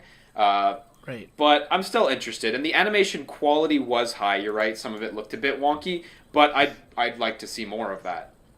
Regardless, because I mean it was good at that, and I don't know. It's still, even though like it doesn't have the same kind of designs as most PA Works stuff. I still felt like their writing ideals of character interactions still shone through, and I feel like it felt still, very PA It Works. still represents them. I feel. Yeah, there were PA Works script writers on it. That's the one thing that actually did carry over. Okay, let's All move right, on. We've been so talking about this for a long next time. show Yeah. is Unhappy. Oh my God. Or How does this- Unhappy. How does this show have a higher rating than the last one? Because the show fucking rules, dog. Oh God, Nah, this and was Happy this is was the great. only one I had to stop watching midway through. Are you? You this missed out, dude. You missed out. It does get better, I will say, but this has that problem that we were complaining about Panda Peace of, like, the first third of the episode is literally the main character walking to school. No, that's Right. true. It No, I definitely thought- had a weak start, but it really, as soon as that bridge dog thing went down, I was Bridge- on it- board. it- Bridge Dog was the peak. Guy, describe Absolutely. intro the show, guy, since you like it. Sure. Yeah. I mean, as I recall, it was kind of vague. Okay, in general, they start a bunch of girls starting in a new high school, and they're put into a class, and it is like the happiness class. That's the specific thing they're focusing on, because all of the people in the class have some misfortunate. Their lives are misfortunate in some way, and so they've been put in here to make them happy somehow. So everyone has like a weird thing. Like the main girl is always attacked by animals, seems to be her thing, even though she really likes animals. And holy shit, dude, my the not the main girl, but the secondary main girl has the best fucking thing of any character in history. Her misfortune is that she is obsessed with that sign of a construction man, like bowing, saying like "Gomen nasai," like "Sumimasen, you cannot use the sidewalk right now." She's in love with. So she will spend her like hours after school going to construction sites just to see signs of this character, of this like bowing construction man, so that she could just has worship a picture it. of him in her wallet. That is the funniest and it's thing like I've it's a ever romantic seen. love. She is Yeah, she's romantically in passionate. love. It's the best. It is definitely the most thorough 2D complex I've seen. Yeah. It's in amazing. an anime. It's amazing. I love it. So basically, like the way that the school's structure strikes me is a bit like Baka and Test, where they're like in this bottom class because they've got this one thing that they gotta fix. yeah. It's the same They're team. basically in that shit. It's even the 7th class of their school, so it's like absolutely like But yeah. The show's really about the girls and the funny situation they're being put in. And, like, I really like all the girls we've met so far. The frail girl, I mean, yeah, she's kind of one note, but everything she's done so far has been pretty funny. She's got a great design. It's fun. It's I think funny it'll when be cute, good. quiet I think it'll be girls fun. start bleeding. Yeah, and she's a doctor, and she's really great. Her skills at, like, bandaging her own wounds are, like, off the charts, because she does it every fucking day. Yeah, I it's found great. this show to be thoroughly mediocre. Yeah. It's bullshit. As someone who has seen every cute girls in high school show on the planet, I feel like this is like right on the line where it's like if you find it kind of funny and you have nothing better to do, you can survive this whole show. I would so much rather watch a show like this than Kuromukuro. Kuromukuro is boring. This makes me laugh sometimes. This show, like, the thing is that these characters, I don't think they're going anywhere. Oh, they're not. I watched the first half of episode 2, and all it did was reiterate the jokes from episode 1, and I was like, I don't care anymore. And I stopped watching halfway through That could episode 2 happen. just because That I could was happen. like, I don't think the characters are strong enough to attach me to the show. And like when it comes to these cute girl shows, it's like, you know, the thing people hate about these shows is that they are a dime a dozen, and that is true. There are a million of them. And so for me, that makes it very easy to pick which ones I'm sticking with. Yeah. Because like, if you don't have a character who I really want to watch, or some voice acting that I really want to hear, or some nice animation or something, then I just don't care. And this show has very middle of the road animation. It's a very Silverlink show. It has the same aesthetic that all their shows have. Yeah. That same, like, you know, sometimes there's like a pattern in the background, and sometimes the characters go SD or whatever. And like, it's not, there's no like there's no above average animation. The characters have exactly one personality trait, and it seems like that's all they're ever gonna have. I agree. It's one of those that tries to go for the like the sympathetic moments, but they're kind of weird, and it just seems like it should just be a comedy show. I can't. I'll give it mostly that the comedy. premise.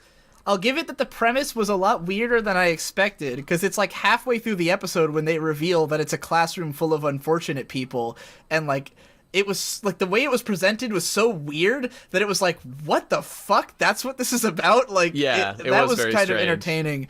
But once I was over that like initial, okay, this is weirder than I thought, and then I started episode 2 and I was like, nah, this is exactly what I thought.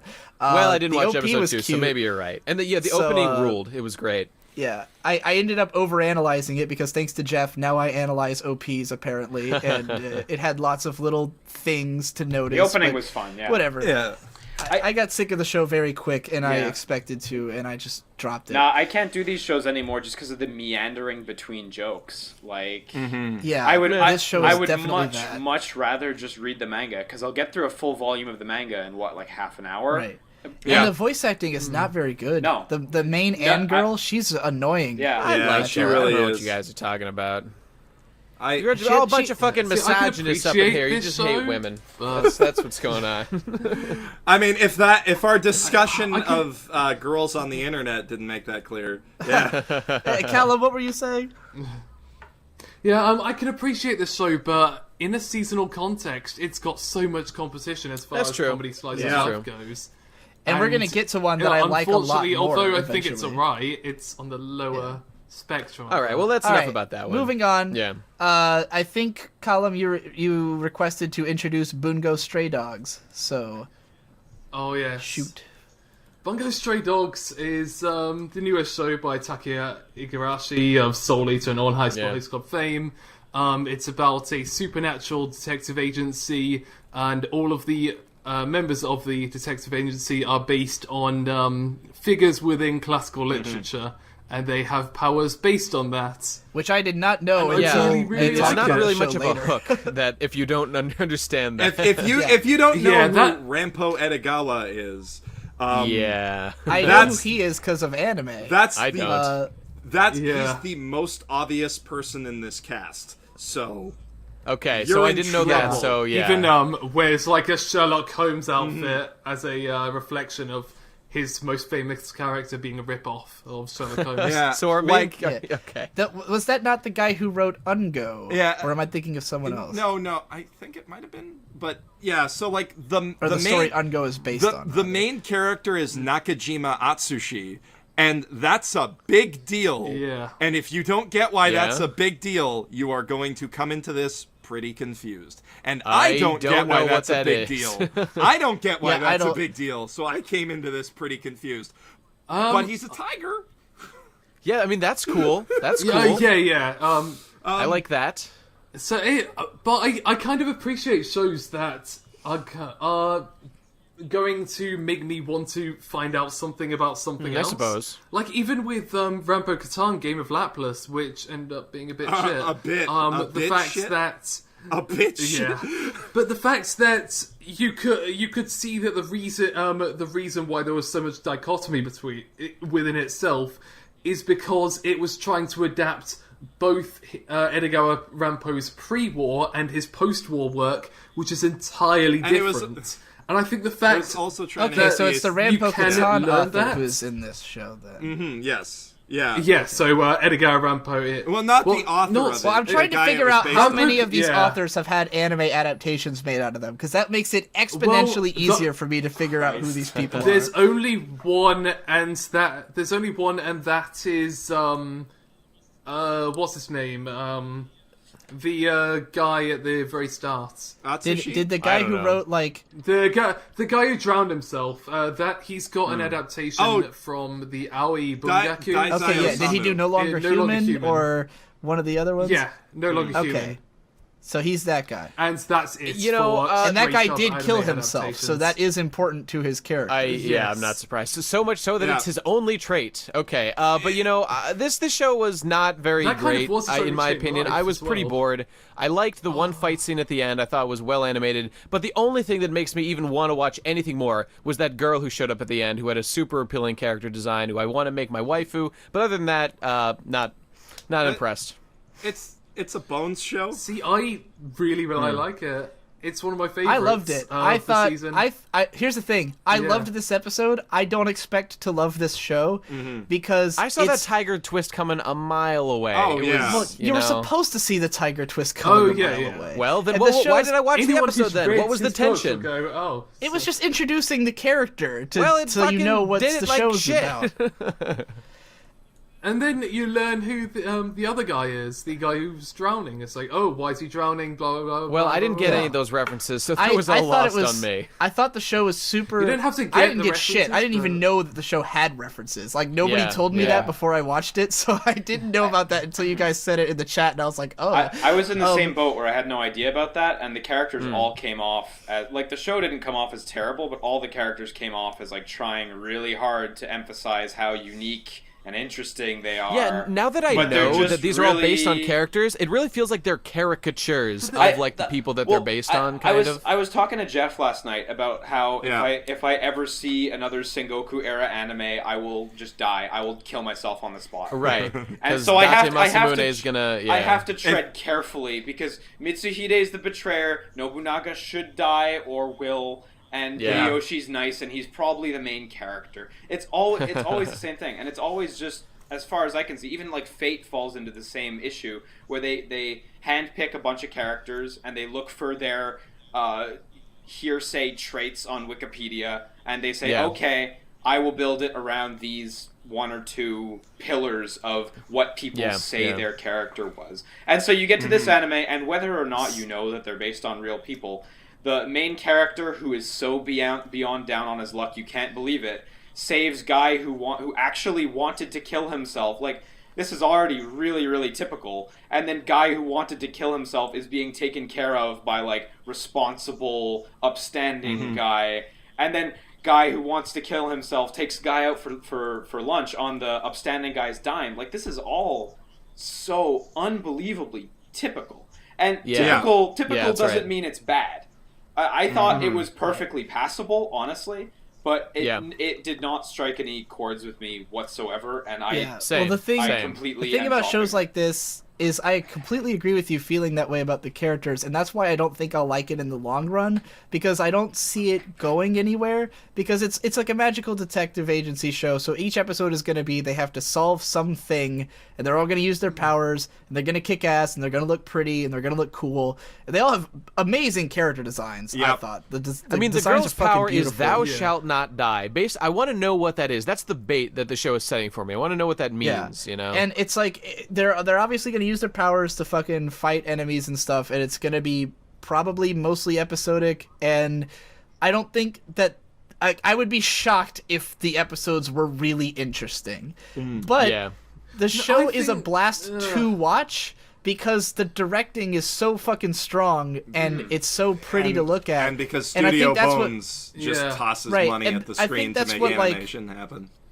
I think that's what separates these shows from each other in the long run, is like how watchable a show like this is really like, you know, because I mean, something like Twin Star Exorcists, which I was just criticizing for feeling like it came from 2007 and it was boring, that show looked like it came from then. And then with Bungo Stray Dogs, the plot feels like it came from 2007 and it's like an old manga that I'm picking up again.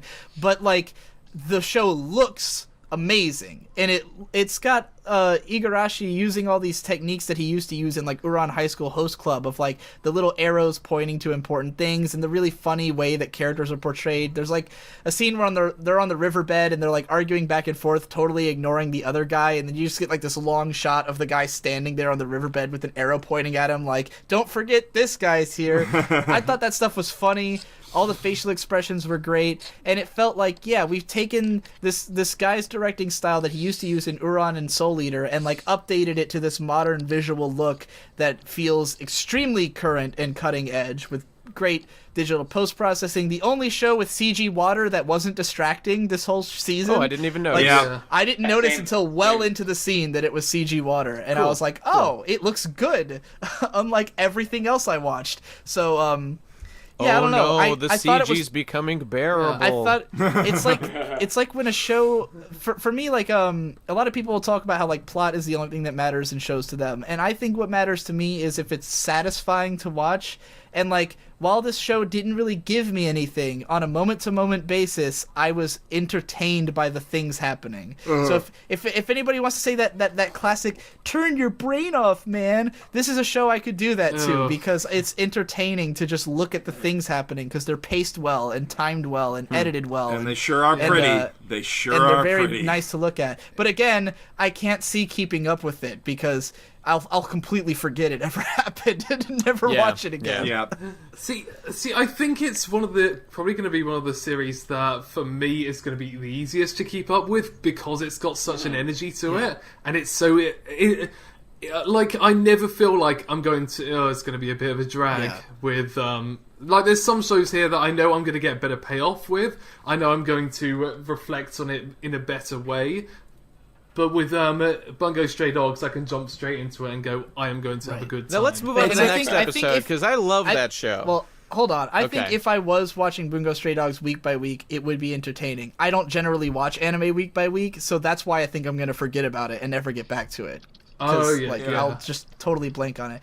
All right, the next one is a 3-minute episode for Yes. Onigiri. Oh god. So Onigiri ruled.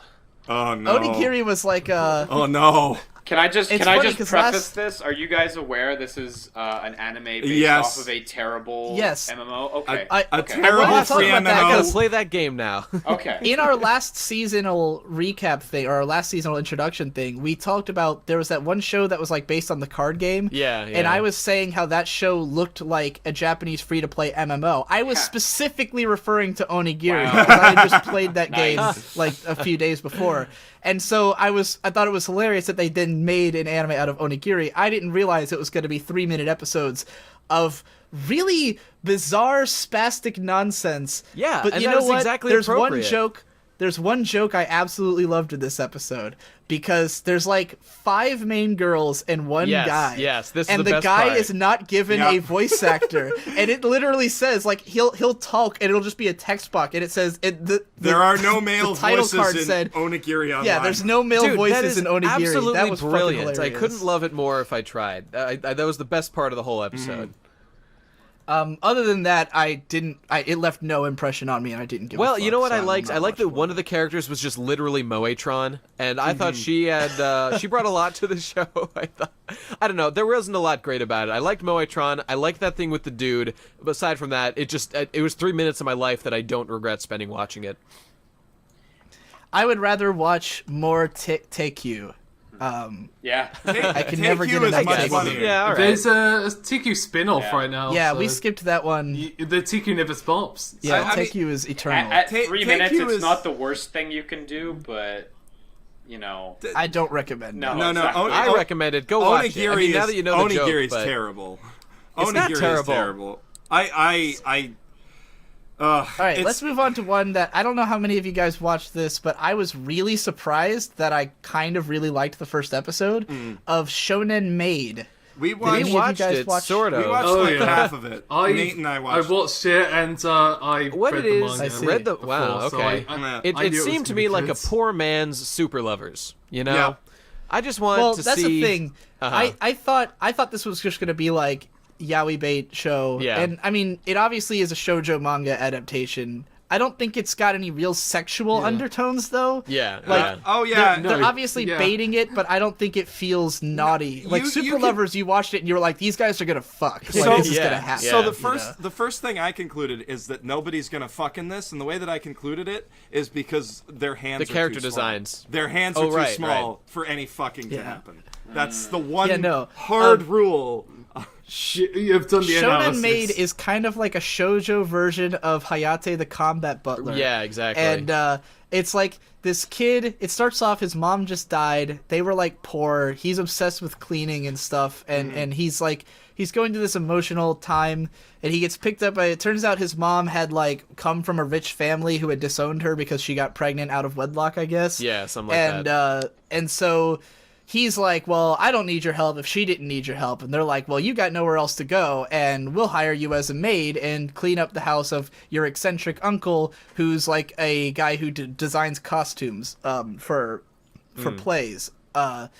And I don't know, man, it was cute and fun, and it had a real emotional, actual story. Like, I cared about this kid. I was like, man, he's been through a lot, and he's trying to, he's trying to maintain his pride in this fucked up situation, but he works hard, and Yeah. I unfortunately I didn't see, like, after watching the first episode, I was like, I don't know where this plot could possibly go that would actually be it's just interesting. gonna do more of that for a while, you know. It's it's just more jokes. Okay. I had a I'm feeling. fine with that. forced myself to pay enough attention, all unfortunately, turnarounds to are really great. get what was going on with that. We didn't get very emotionally invested because we were just sitting there making fun of it. So That's true. That's true. like I That's It was a cruel. He just lost his mother, and now you're. He seemed okay with it. He got over it pretty fast, and so did I.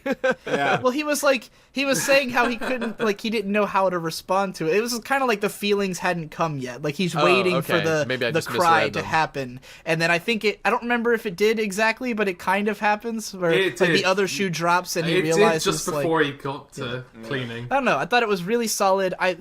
This is a type of anime though that this seems to happen a lot with manga adaptations, where like the first chapter is like an amazing standalone, and it's like you could almost watch the first episode like it's a short film, and then the rest of the show really doesn't matter that much. Like, you got the point, you've had the emotional resonance. I don't think it's gonna go anywhere other than like the same jokes over and over again. Introduce a few more characters, then it'll become kind of rote. There'll be hints of this romance budding, but it'll never actually amount to anything because this manga is probably long as fuck and it's probably not over. So, I don't know. If you really like shoujo anime, then this is like a great shoujo manga adaptation. So I recommend it if you're into that. I think there's a kind of person who is typically into the big shoujo shows who will absolutely adore this. Yeah, probably. But I can't see myself watching any more of it. As much as I liked episode 1, it didn't hook me. It didn't convince me it would be a show that would have more things happening. If it was a manga, I might binge read like a bunch, but it's not. Yeah. Or it is, but I have to read it, so I don't care. That's exactly what Column did. But I haven't already read any. So, My one point is that I do like the character design of the shonen maid's uniform, where he's got like the stupid little boy shorts from Japan mixed in with the maid uniform. Like, it's cute. We need to bring boy shorts back. I miss them. It's just the right. It's like, it's kind of like I know a lot of people, because I'm a lolly man. But I like lollies because they're cute, more so than for sexual reasons. Right. And it's hard for people to understand the difference, but I can tell when a show is designing a lolly that's supposed to be, like, sexy or one that's supposed to be cute. And I feel like this Shota is more aimed to be an adorable Shota than he is to be one that I totally agree. And I really think the character designs and the overall art style convey that pretty well. Yeah. I think he's adorable, and it's a fun show. And I like the eccentric uncle because of the fact, like, I didn't like him at first because I thought he's just a fucking one-note character who's just going to be always like, haha, I'm kooky. But then you realize he actually has, like, a deep passion for making costumes. And, like, I don't know, any passionate character who's, like, works hard enough that they lose sleep over their work, I always am, like, immediately behind. Yeah, that's true. That's true. I like him. So, all right, so I guess the next nobody show, seems Nate, to have much to say about that. So, Nate, this is the big one. This is going to be the most popular show of the season. Guy requested to introduce this. Okay, all right. Now, first of all, Kotetsujo no Kabaneri, or Kabaneri of the Iron Fortress. Give us your intro. First. Or Attack on Trains. Okay, now first of all, whenever you think or watch this show, you need to be hearing this in the back of your mind. Yeah!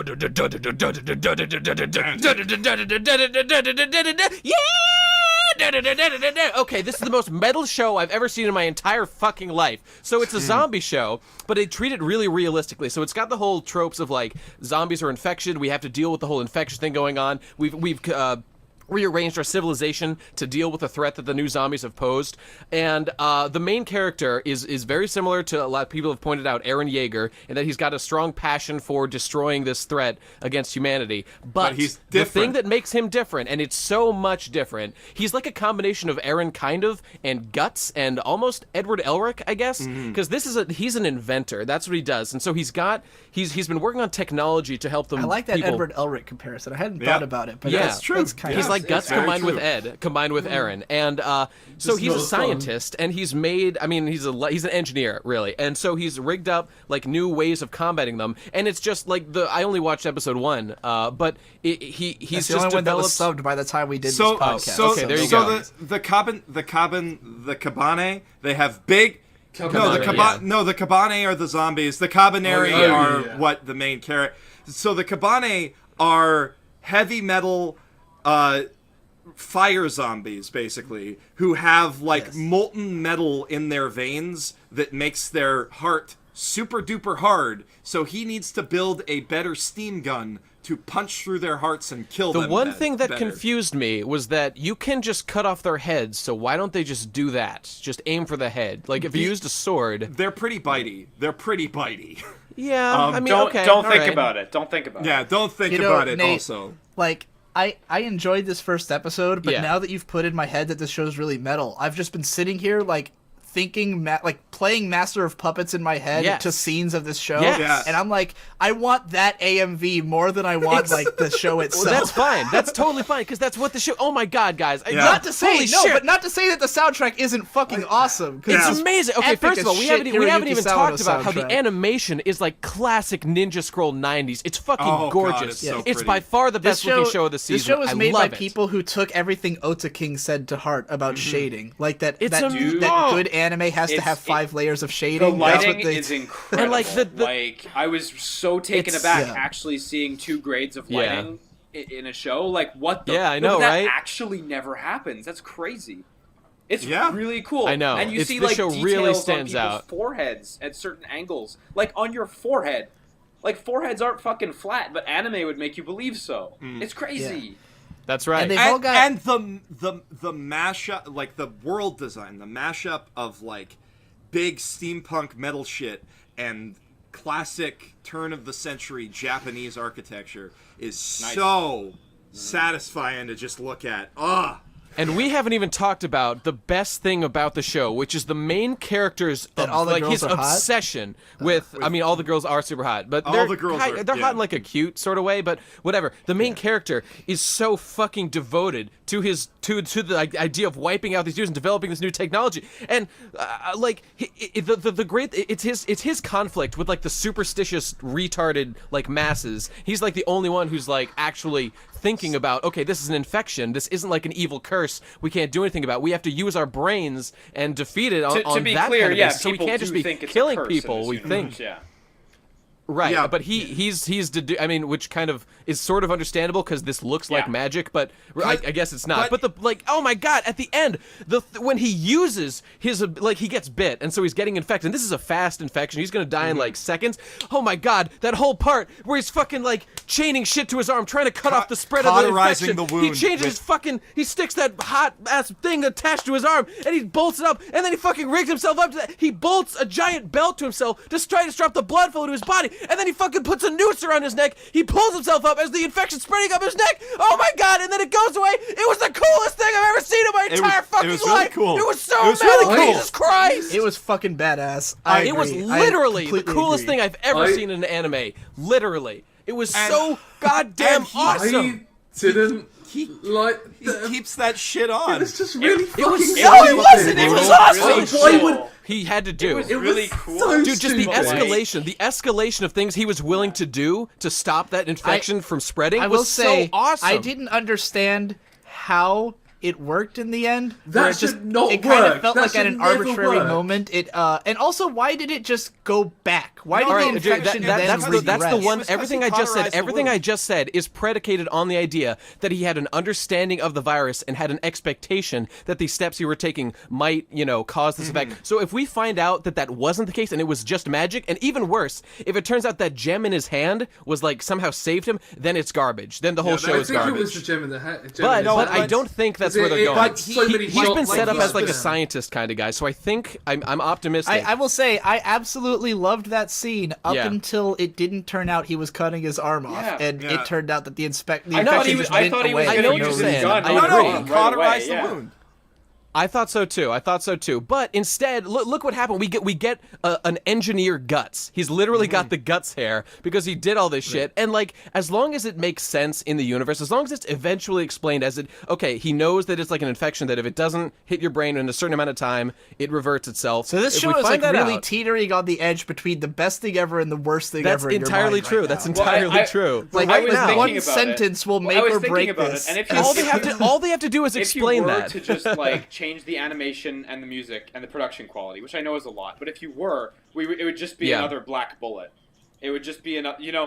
And I mean, like, there's nothing amazing Bullet about the was premise. fucking I like awesome, Black though. Bullet. I love but like, Black it's Bullet. funny to think that if you took Black Bullet's premise, which is very similar to this one, and you just juice it up like nuts, would we like adore Black Yeah. Bullet as much as we adore this?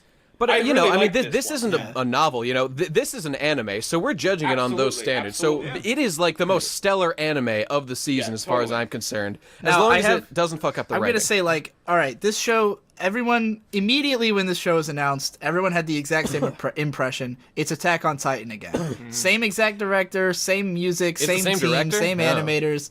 It's all the same people. It's literally the staff of Attack on Titan making wow. another show that is exactly identical to Attack on Titan. But the thing is... But it's so and much I better. love, there was a... I'm a He's huge so fan much of these, better of a what I character. watched... I love these what I watched, what I expected, what I got things that Yeah. they do on 4chan. I fucking adore them. too, I have a me huge too. collection of them. And someone had a picture where it was this show, and it said what I expected, and it was like Attack on Titan with a picture that's like that says like budget, and then like there was gonna be the low quality version, and then Yeah. what they actually got was the premium Attack on Yeah, Titan. yeah. That's exactly how I felt. Like everything in this is more interesting. Where like.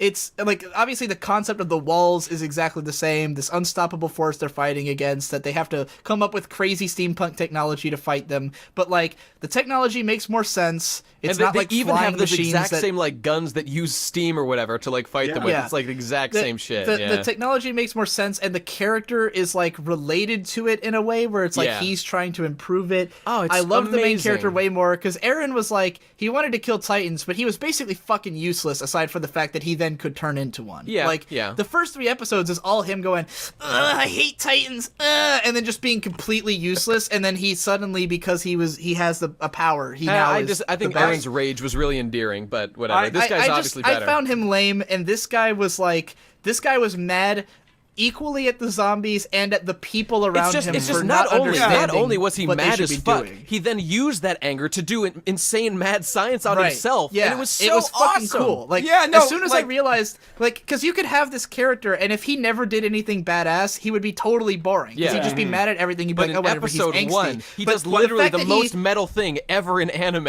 And proves the moment that himself. sold me on him was actually right before, because I mean the whole scene with him fucking welding his body together was awesome. Yeah. But the moment that sold me is that when he kills that first zombie with his improved gun, he's just like, Dude, fuck yes! yeah! Yes! I He was did so- it! that was I so told you, awesome! motherfuckers! And I was like, yeah, Yeah, this that guy, really I was am the on first board. moment when and he... that like inspires him too, because he's like, I was right Yeah. about this. Fuck Yeah. it, I'm right about this zombie infection. I'm not doing a heart bag thing. Fuck you, Yeah. zombies. Yeah, I'm not yeah. gonna be a zombie anymore. The Right. other thing that I think makes this better than Attack on Titan is the fact that It looks a lot better semi-industri- too. Early industrial Germany is pretty cool. The Shinsengumi period is so much fucking cooler. Ah, you fucking weeb. You fucking weeb It's piece so of cool. trash. Dude, samurai plus guns. Done. You know, I'm just to on make board. one totally off the wall comparison, this actually reminds me a little bit of Vampire Hunter D Bloodlust. I don't know, something could about see the that. aesthetic, like those the Marcus brothers drive a car that's very similar to the Kotetsu Well, it's Joe. that this whole thing feels like an 80s OVA or movie. Exactly, Or like that's an early right. 90s. Like Ninja it Scroll. feels It's great. got that. It's got that shading. It's got the smaller facial features of like that time. You know, the main girl in the kimono, the one who's like jumping on buildings Yeah, and shit yeah. and cuts the fucking zombie's head off. She looks like she's from. She's the very 80s. Ninja Scroll, Like, yeah. She does not look like she's from this era. It's just so deeply satisfying to see an anime in 1080p at this level of Yes. fidelity. yeah. Yeah. Isn't it Like, 720? That doesn't fucking happen ever. Here's And my it's frustrating. deepest concern about this show. Yeah. And the thing is, I mean, I have every reason to think this will actually be pretty awesome. I think that even though I didn't like Attack on Titan, I think that the director is pretty great. Yeah. I love his style. I love his over-the-top drama. I wrote a whole video about him. I don't know why his name's not remember coming it, to yeah. mind right now. Yeah. But yeah, he did Death Note and fucking Kurozuka and all this other shit. Araki. Yeah, yeah. Tetsuro Araki. Yeah. Yeah.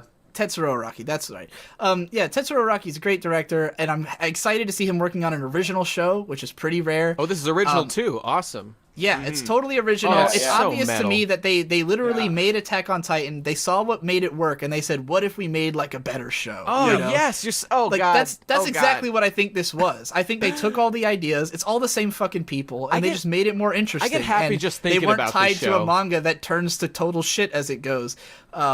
So, and I mean, they're gonna eventually make Attack on Titan 2, but I feel like the fact that it hasn't come out for 5 fucking years Yeah. is probably because they've been working on And this you know, thing. some people would And this probably was be announced. tempted. I heard about this show well over a year ago. Like, really? way back when I wrote my Iraqi video, I already had promo images for this. So they clearly have been planning it. Did this whole lineup. So it says question mark EPS. Is this like 13? What's the deal with this? Well, that's the thing, and I don't. It's definitely it's definitely. Yeah, but my biggest question is, will it hold up? Because Wit Studio, who's making this, everything they've done so far has been like really all over the place. Oh, man. They're a studio who's had. It was painful to watch the ending of that. Yeah, but then you have the movie Hal, and it's like, fuck, that movie was good. I don't know if you saw that. I have not seen that. Yeah, but that was a film production. It was. No, it is. I go to their page, and it's like they can release that when it's ready. With this, it's just release it when Noitamina comes knocking on your door saying, "Where the fuck?" Actually, I don't know. I don't know if anyone in the anime industry has the comfort of saying we'll release it when it's ready. But yeah, but I understand what you're saying. Absolutely. Yeah, and I'm concerned we're gonna get like into Attack on Titan, and it's like 16 episodes in, and they're hiring animators via Twitter because they're out of people to finish it on time. No, if this is 13 Rolling episodes Girls, where and it's every like other done. episode is amazing, and the other ones are like garbage. So I don't know. It's just like the animation is so high quality. It makes me feel like they kind of have had to have a plan to like make it all be this good. But it could easily be that episode 1 looks that good, and No, then episode 2 immediately looks it that doesn't good look too. that good. Episode 2 looks that good too. Okay, that's good. That's a great sign. I'd be on board with the animation if it didn't all take place on top of shitty CG I think trains. the trains look rad. The train looks great, dude. Trains look rad. Here's the thing that is the biggest testament to the quality of this series for me is the fact that I can sit through the shittiest fucking subtitles that I have seen in a long goddamn time to watch this show, and that speaks volumes because these subtitles. You're not a fan of the Duang subtitle group? They're Why didn't you wait for? Doesn't Horrible Subs do this? Wasn't this just like on Funimation? This has been licensed by Amazon. It's Amazon Prime. licensed this, so it won't be coming out forever. That's a good get. And it's like it is a good get for them. I almost want to get Amazon Prime just to watch it. Just for that, yeah. But like the subtitles were like English layered over Chinese subtitles, so obviously this was like you watched episode 2 then, because I saw that was what they warned you on the download, and I went, well, I'm not going to watch that. I'll wait for someone to actually say it. I'll wait for GG. And like they subtitled it like those things are 3.17 IDK what measurement in brackets away from us. Or there was a part where it's just like, are you okay? Daijobu. It's all fine. And he just literally wrote Daijobu there. Way to go, guys. There's an obscure... wait for proper subs, for fuck's sake. Don't watch the Anon subs. There's an obscure religious thing that they keep chanting that needs translator's notes, and it's just like, Rokon Shoujo! And they just write, Rokon Shoujo, and it's like, oh my god. It was so hard to sit through those subtitles. They weren't even timed right. That's the other thing. Before we move on, 4 hours Callum, deep. We gotta go. I feel like you were a little bit less into this than everybody else. This is the only show that I watched that I dropped. Are you kidding me, dude? Are you joking? But I genuinely don't like Tetsuya Araki in any sense of the words, because everything he does gives me a headache. The show is, I understand that his stuff is way over the top. Yeah, if you're a little bitch and a little bitch and a little bitch, you might not like it. But if you're a real boy, you'd appreciate it. I'm gonna go with you on that one. If he's a little bitch, exactly. No. I could easily see not liking this show, so I completely get it. And I didn't expect to even like it as much as I did, and I won't be surprised if I don't like it in the end, because I won't be surprised if it turns out to turn to total shit. It might, but I'm hoping that hope. Shit. All right, let's move on. Next show. I wasn't really looking forward to this one. I was. Sakamoto Desu or Haven't You Heard? No. Haven't you heard? I'm Sakamoto. So Liam, do you want to introduce this? Yeah. Sure, absolutely. Sakamoto Desuka. Have you fucking heard about Sakamoto? He's got the biggest dick in the world. It's about a young high school student, Sakamoto, and he is impeccable at everything. Everything that happens, it seems like he just knows exactly what to do or how to act naturally. and he just looks amazing in every situation. A bee's attacking him, he'll catch him in between his whatever he will the fuck sword that tool fight is. with the bee. He will sword fight with the bee. There's a fire in the room, he's gonna put it out, or, well, he's gonna try. That fire scene That was fire amazing. scene is fucking solid. Dude, There's a bird. A bird got hit by a sign in a fucking storm. Oh my god, his I'm Mary going to Poppins cross. shit. I'm going to cross the river and fly into the sky with my umbrella. And it's all such ridiculous stuff that I kind of can't believe I'm buying into it. But there's just something about the internal consistency where everyone kind of understands where he can just be insanely OP at any time. And like referring to that storm scene, the girls later in the episode actually point out on the newspaper picture, "Hey, you're flying. You're fucking He's just flying. like, oh, you must How'd you have, that do must that? be He's like, someone whatever. else. You're fucking flying. yeah. Help me out over here. I need you. I need, you know." And I gotta like- say, man, I first heard about this. I saw the manga in a store like before the anime was announced. Yeah. And I picked it up. And I like opened it to the first page of like them trying to drop the eraser on his head, and he catches it because that's like page 3 in the Yeah. manga. Did you think it was And, like a shoujo or something? I immediately was like, "This is fucking perfect! Like this is the best thing ever." I immediately took it to my brother. He flipped through it and just bought it on the spot because like it's totally the if you guys have read Bakuman, the main characters had this concept called serious comedy, where it's like you portray a comedic scene by having everyone in it be totally straight faced and serious and like drawn really nicely. Yeah. And this show is that to the letter. It's like the main character is so beautiful that anything he does is hilarious. Like if you put him in any situation where it's weird to be that attractive while doing it, it's the funniest fucking thing ever. So the concept alone is perfect. And they're really good with the music and sound effects too, because it almost always happens that there's a big long setup to the thing. You can see the person who's exasperated at Sakamoto or the situation. You can see it coming, and then the moment it happens, there's no in between. It just immediately snaps to the gag. Right.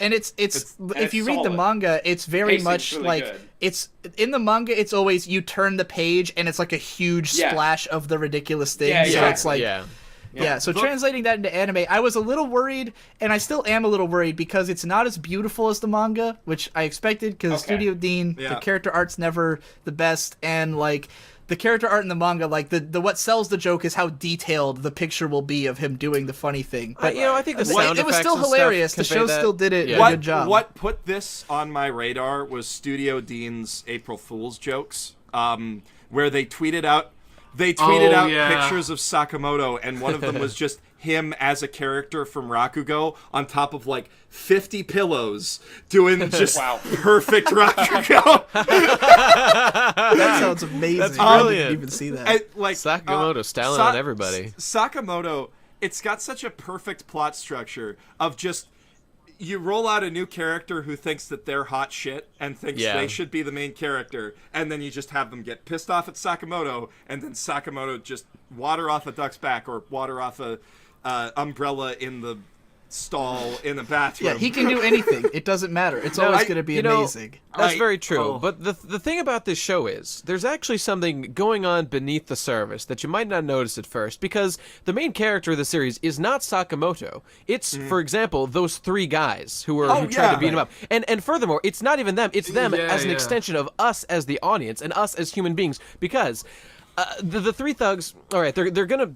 Okay, the point I'm trying to make is nothing that anyone does can ever challenge what Sakamoto does. It's not that it's not that you can't even overcome him. You can't even dislike him for long, because he represents the unchangeable reality of our own inadequacies life and our own mortality. This is a man who can defeat a bee, for fuck's sake, and if he can do that, then there's nothing we could ever question him on. He represents God. He represents the obvious God. comparison in this show is One Punch Man. Yep. He's He's the pretty much stylish One Punch Man. Oh my God, you're right. He's the Saitama of SOL. Somebody described him as like an export from JoJo's Bizarre Adventure into the real world. Pretty much. because of his poses. Because of the poses and just his seemingly preternatural His demeanor ability. is really good. Yeah. Anyway, this show ruled. Yeah. Everyone should watch it. We don't need to say too much about it. It's great, and you'll all like it. I'm interested. I don't to think see anyone where could his, not like this. His interest in Yumas and stuff goes. It's a You know hard what? one I to did have like, one yeah. gripe, and it's not. It's just that I know for whatever reason I really noticed this because the main character wears glasses, and I particularly took notice of like how they do that thing where they like won't show a part of the glasses just to show the eye. They did that a lot Right. all the time, and like they would like like the camera would like pan around, and you'd see as like a piece appears to the glasses, and then like disappears again. That just was one thing I was really annoyed by when I was watching this. But other than that, it was great. I think like the entire concept of this show rides on the idea that He looks you good will all love the time. Sakamoto. Yeah, that you yeah. will that you have to if you don't find him to be badass, then you won't. It won't work. And I think that the only kind of people who I couldn't see liking this show are maybe people who aren't genre savvy enough to anime. Because like as an anime fan, he is drawn to be everything that is a perfect character. You know, like he looks the most intelligent, the most handsome, the most suave. And maybe if you didn't feel that about him, then it wouldn't work on you. It's just but like the power he has over people when he made them all do that dance around the fire. Yeah, it that was the was- funniest thing I've ever seen. all right, let's move along. Okay, so we let's. can get through this shit as fast as possible. On to Tanaka-kun, another high school student. This is a similar yes. show, really, in Yeah. structure, in that it's another one about like a weird guy in high school and how people react to him. But it's This is a Tanaka-kun weird- is always listless. Yeah. This is Who a wants weird... to introduce this? Should I do it? Who wants to do it? Can I? Jeff, you go ahead. Go ahead. Okay. So this is like a go ahead. weird genre that's sort of emerging. That's so-and-so-kun is this, basically. Yeah. And it's like Yeah. Sakamoto's always fucking cool. Tanaka-kun is always listless. Seki-kun is always doing fucking bullshit next to me and distracting me. And it's it's this subgenre of comedy based around every single possible straight man that you can come up with reacting to this one ridiculous thing that's the center of it. And I didn't think Tanaka-kun would be funny when I started watching, because a character who's always bored seems like it's just going to be kind of listless. But what makes it work is his best friend Ota, who just enables the shit out of him. He's such an enabler. He's such an enabler. Yeah, just carries him around. He carries him on his back everywhere, and that's Just the fact that he carries him around already makes the show hilarious. yeah. The And man doesn't use his legs. Yeah. He's too lazy to use his own legs. He has to be carried. I'll say It's that great. when I was watching this, I was really bored at the start. Yeah. And I was like, I just kind of didn't care. I felt like this was it was funny because it kind of reminded me of the first episode of Lucky Star when they have that like long food conversation. Yeah. Where like people were just Some kind of people talking get about that's like nothing. the wall for people to get over. yeah. And although I like that episode in retrospect, I mean, me but too. like, But you know, but there was just a lot of nothing happening, and then once it was kind of revealed like how passionate he was about doing nothing, like the lengths he would go to, that was when I started to think it was kind of funny. yeah. But overall, the show is like, it's very slow. I mean, it makes sense for it to be slow, but man, it sank in, and it has that like, sort of plotting music of like, this is the song of nothing happening in high school, and I don't know. It reminded me a little bit of like of Gekkan Shoujo Nozaki-kun, but not Yes. nearly as funny. Just in the way that it's like a lot of pretty boys, and it's like a series that looks like it would be aimed at girls and looks like it would be like BL bait, but then the style of comedy. yeah, I was really gonna isn't say that. it looks gay at first, and they're even aware of that. They comment on it once or Yeah. twice, but it's not gay. It's Yeah, not. it's got some pretty funny gags. It just exists in the same in like the same season as Sakamoto Desuka, and that Right. that Yep. And Yeah, it's, puts a pushes it's damper got on that it. feeling. Yeah. It feels like a 4 type thing. Yeah, It just feels yeah. like a here's the joke, and a lot of the jokes are really dry, and they're not like anything explosively funny. So it was just kind of like I don't think this is a bad show, and I was tempted to watch episode 2 because there's this insanely cute girl who gets introduced. Yeah, and right I at saw the this end, right? collection of a bunch That of made me super wanna watch the adorable next one, gifts of too. her. She But I looks didn't. exactly like she looks kind of like the girl from the girlfriend from the one with the big guy, the Ore Monogatari. Ore Monogatari, which I love. yeah. She And looks Yeah, she kind of like the does. girl from that. But I don't know. I couldn't see watching another episode of this. Like, if there was not a better I comedy think show on, I could there's see a- it. But I think there's a certain context that you've got to watch it in. Like, I I think I can only watch Tanaka-kun when I'm about That's to go to exactly sleep. what I was That could thinking. work. Because Yeah. it is that really slow pace Yeah. for it, and it's like, okay, yeah. What's if I watch like an episode of My Hero Academia before I go to sleep? It's like, no. I See, need to the go problem and with fight that, there's a something. bunch of anime that I feel that way about that I really want to watch as I'm going to bed, but I can't read subtitles while going to bed. I know, dude. And Yeah, me neither. It sucks. and like Yeah.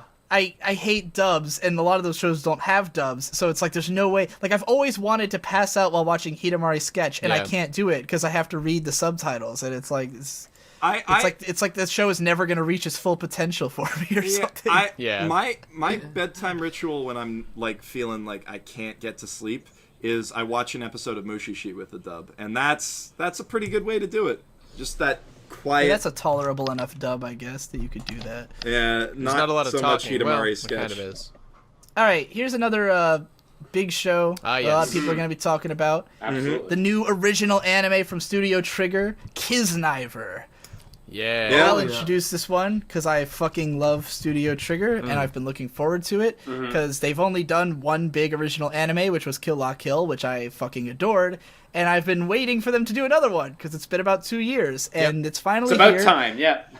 It's by a director who this is his first like individual Yes. project. He's done like little bits and pieces on other Trigger shows and stuff, but Yeah, he's an episode director, and he's done loads of stuff all over the right. industry. And he's But yeah, he got this job because he's never done a full show before, but like the immediate impression I got from him is like this guy's a Trigger guy. Like the way the show feels is very Imaishi, very you know, like the usual Trigger style. Yeah, I got some of that.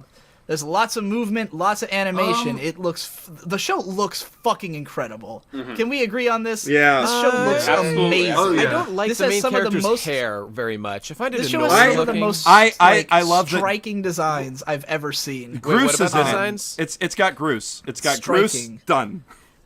You might. It's got- I liked that there was. What do I call him? Gay Kamina was in this. Except he looks like Gay Kamina, but he yeah. acts like normal Kamina, and he was pretty Yeah. cool. He was my favorite character. The way the characters look, like when I saw them, I was like, how the fuck are they going to animate these designs? Because yeah. they're so They're weird. detailed. And then you see them moving, and you can't believe it's happening, but they do move a lot, and they animate really well, and they look great. And I was like, man, this is fucking like it's like watching like an art book move across your screen. Like the characters look so good, and I can't believe that they're moving that much. And it's got this very fun, wacky, like cartoony animation, which like my biggest concern with this show is that you know, it's a Mario Kata show, and I like her writing. Unlike there seems to be like a whole hate contingent for her for some reason. Yeah. Her shows are moody and dramatic, and people always throw their little forced drama cliche at it, which I fucking hate. Yeah, But, it's a stupid. I mean, like- they did literally force these people into a dramatic situation Right. together. But people keep using that phrase and throwing it at her. Yeah, Mario yeah. Kata's a fucking great writer. She writes Yeah, it's like what's forcing she writes a them? ton of excellent original shows that are all pretty great. I think anyone could have a show that's one of their favorites that she's written. Like it wouldn't Yeah. surprise me at all. I know Jeff is a huge Anohana fanboy, Love, for instance. love that but show. And but like her style Hanasaku Iroha. A lot Yeah. of people Fucking here are fans of that. fantastic.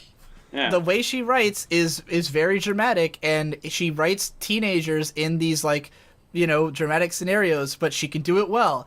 But my concern with this show is that I don't like her shows when they're super overwrought, when it's like characters are all crying and shit, and it's like really edgy and that kind of stuff. Like, Yeah. I don't think it's bad writing on her part. It's just not my thing. And when I read the concept for this show, it sounded like it's a show about we share our wounds. If one of us gets wounded, we all get wounded. And I was like, oh god, like and it's a Yeah. bunch of teenagers and these really pretty over, like, you know, the designs are so like gorgeous looking that I was really expecting this to end up being like that kind of edgy teenager show.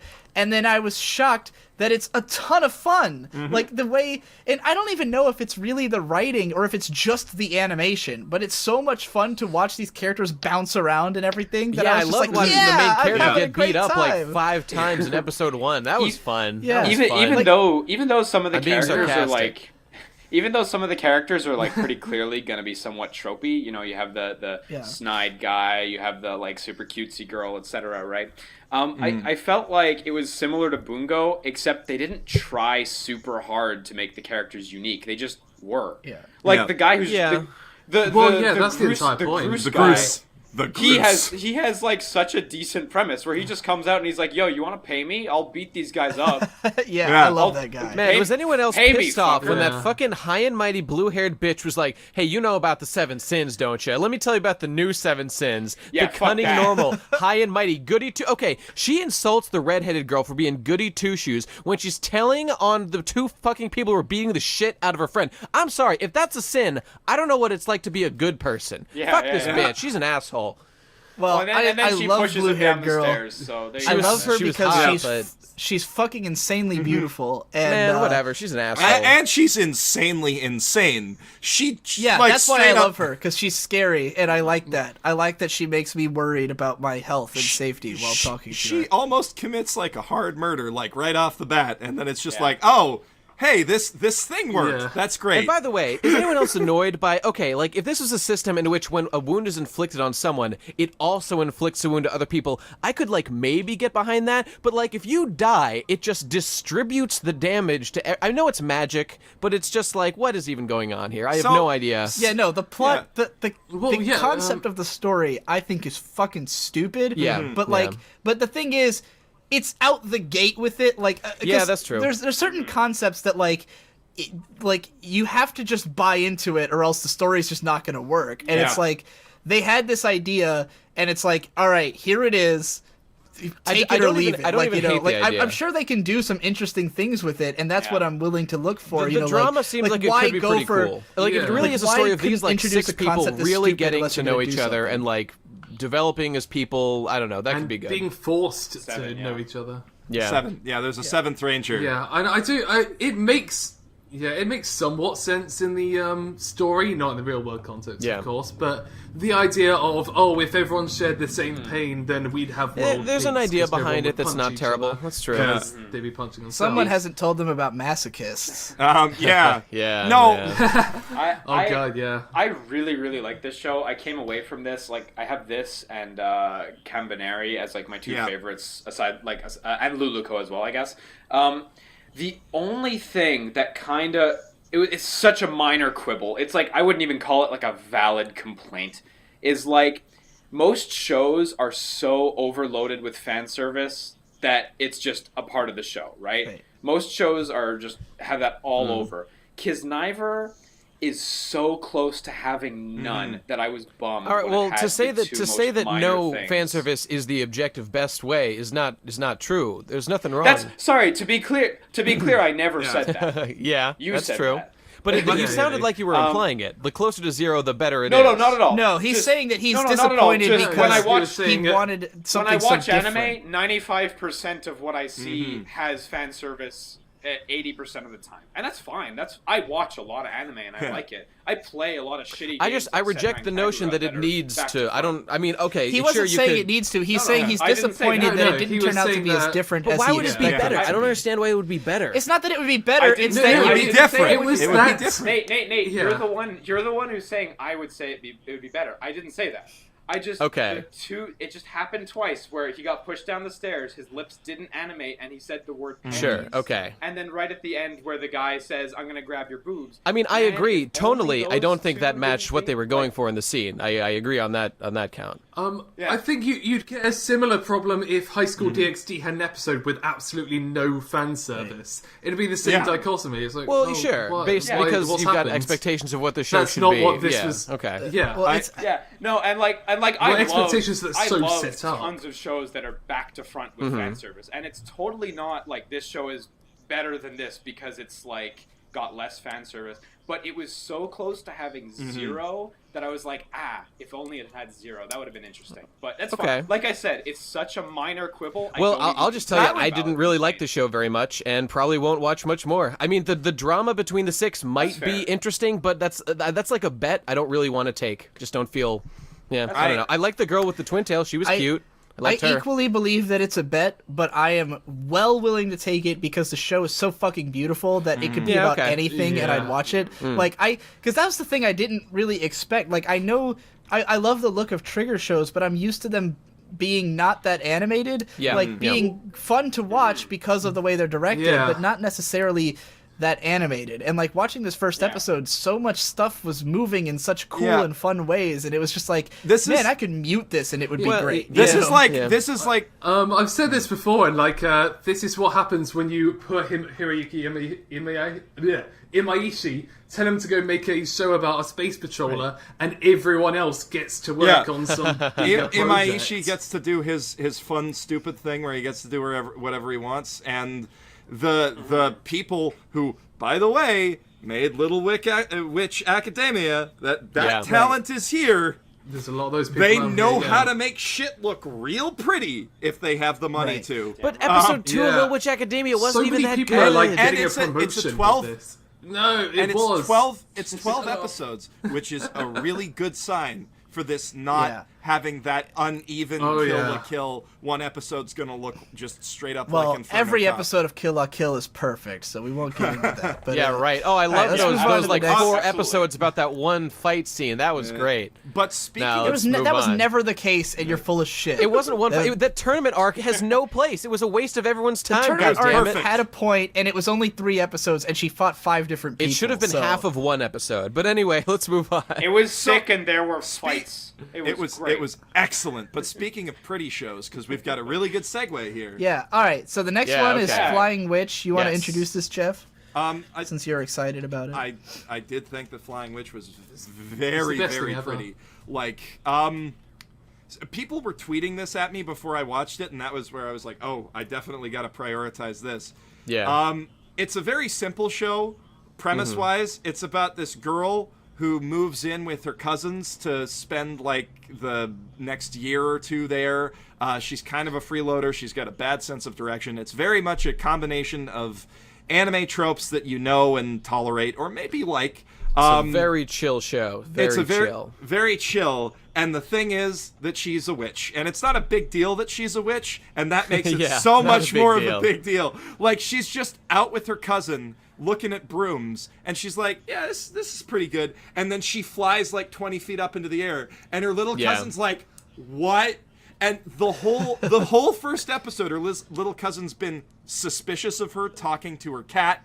And Yeah. and you think it's gonna be, oh, there's this big secret, but she's like, no, I'm just gonna fly up in the air, and hey, I'm a witch, Right. by the way. I really Yeah. love the reaction Oh, of the of like the girl working at the liquor store, and Yeah. like when she like the fact that they didn't edit in any sound effects. She but, like, just we goes saw her dead-eyed face. for It was 2 great. minutes. It was really And A perfect use of and the silence. contrast with the little girl who goes from like who's freaking out shock- for like 5 minutes she's straight. Like, That was I awesome. flew, Nichan, I flew. It was so cool. I flew on She's a just broom. like I was spazzing up out in the sky. background. It was Like, awesome.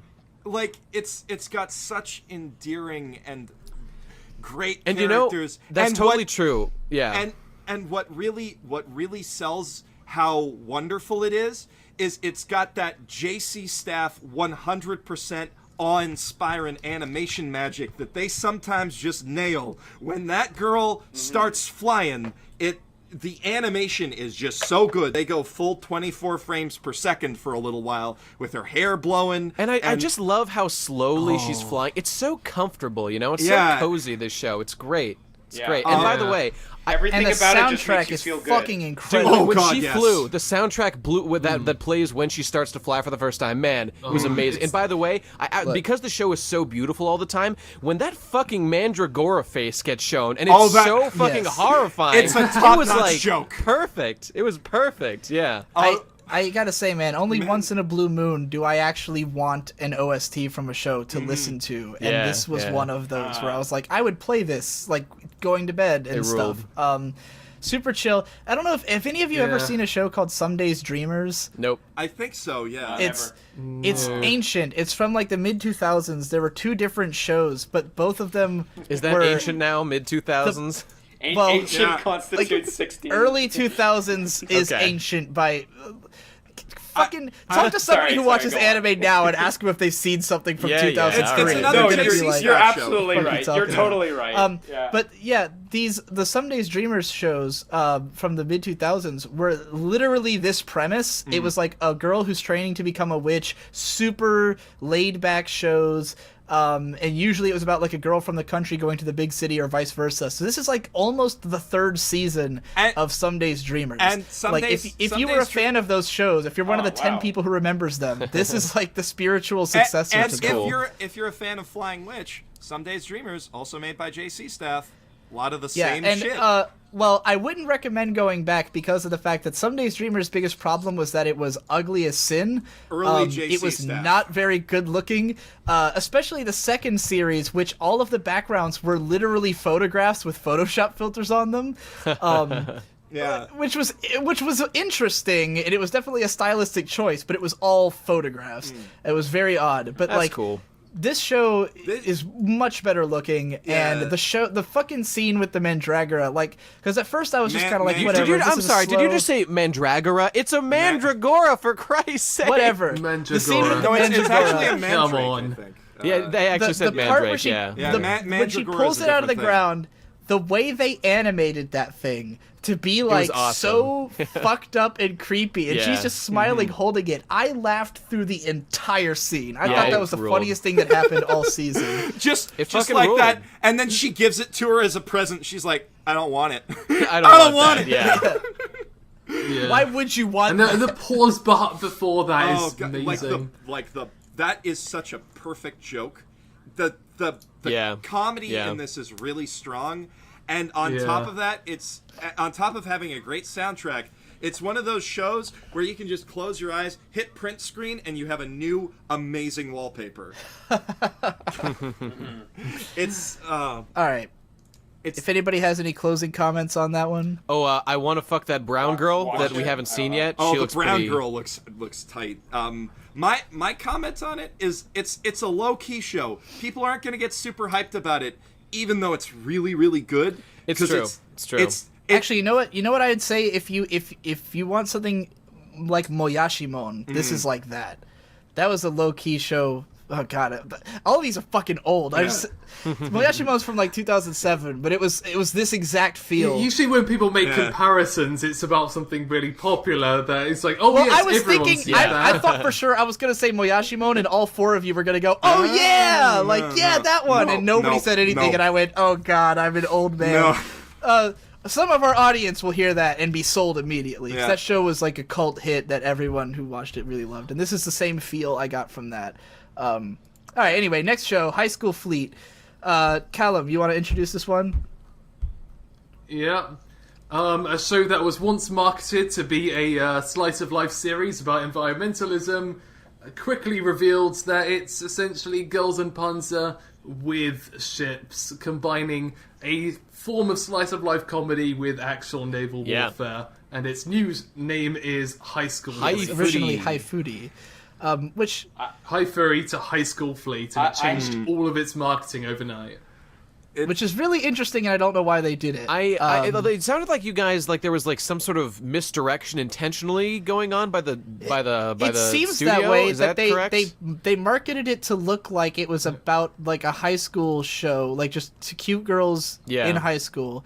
And then it was called High Foodie, and then they changed the name to High School Fleet, and they changed it to a bunch of pictures of girls on boats because it's actually a show about girls on boats. Wait, so it's I not don't actually know why called they High did Foodie? that. Why?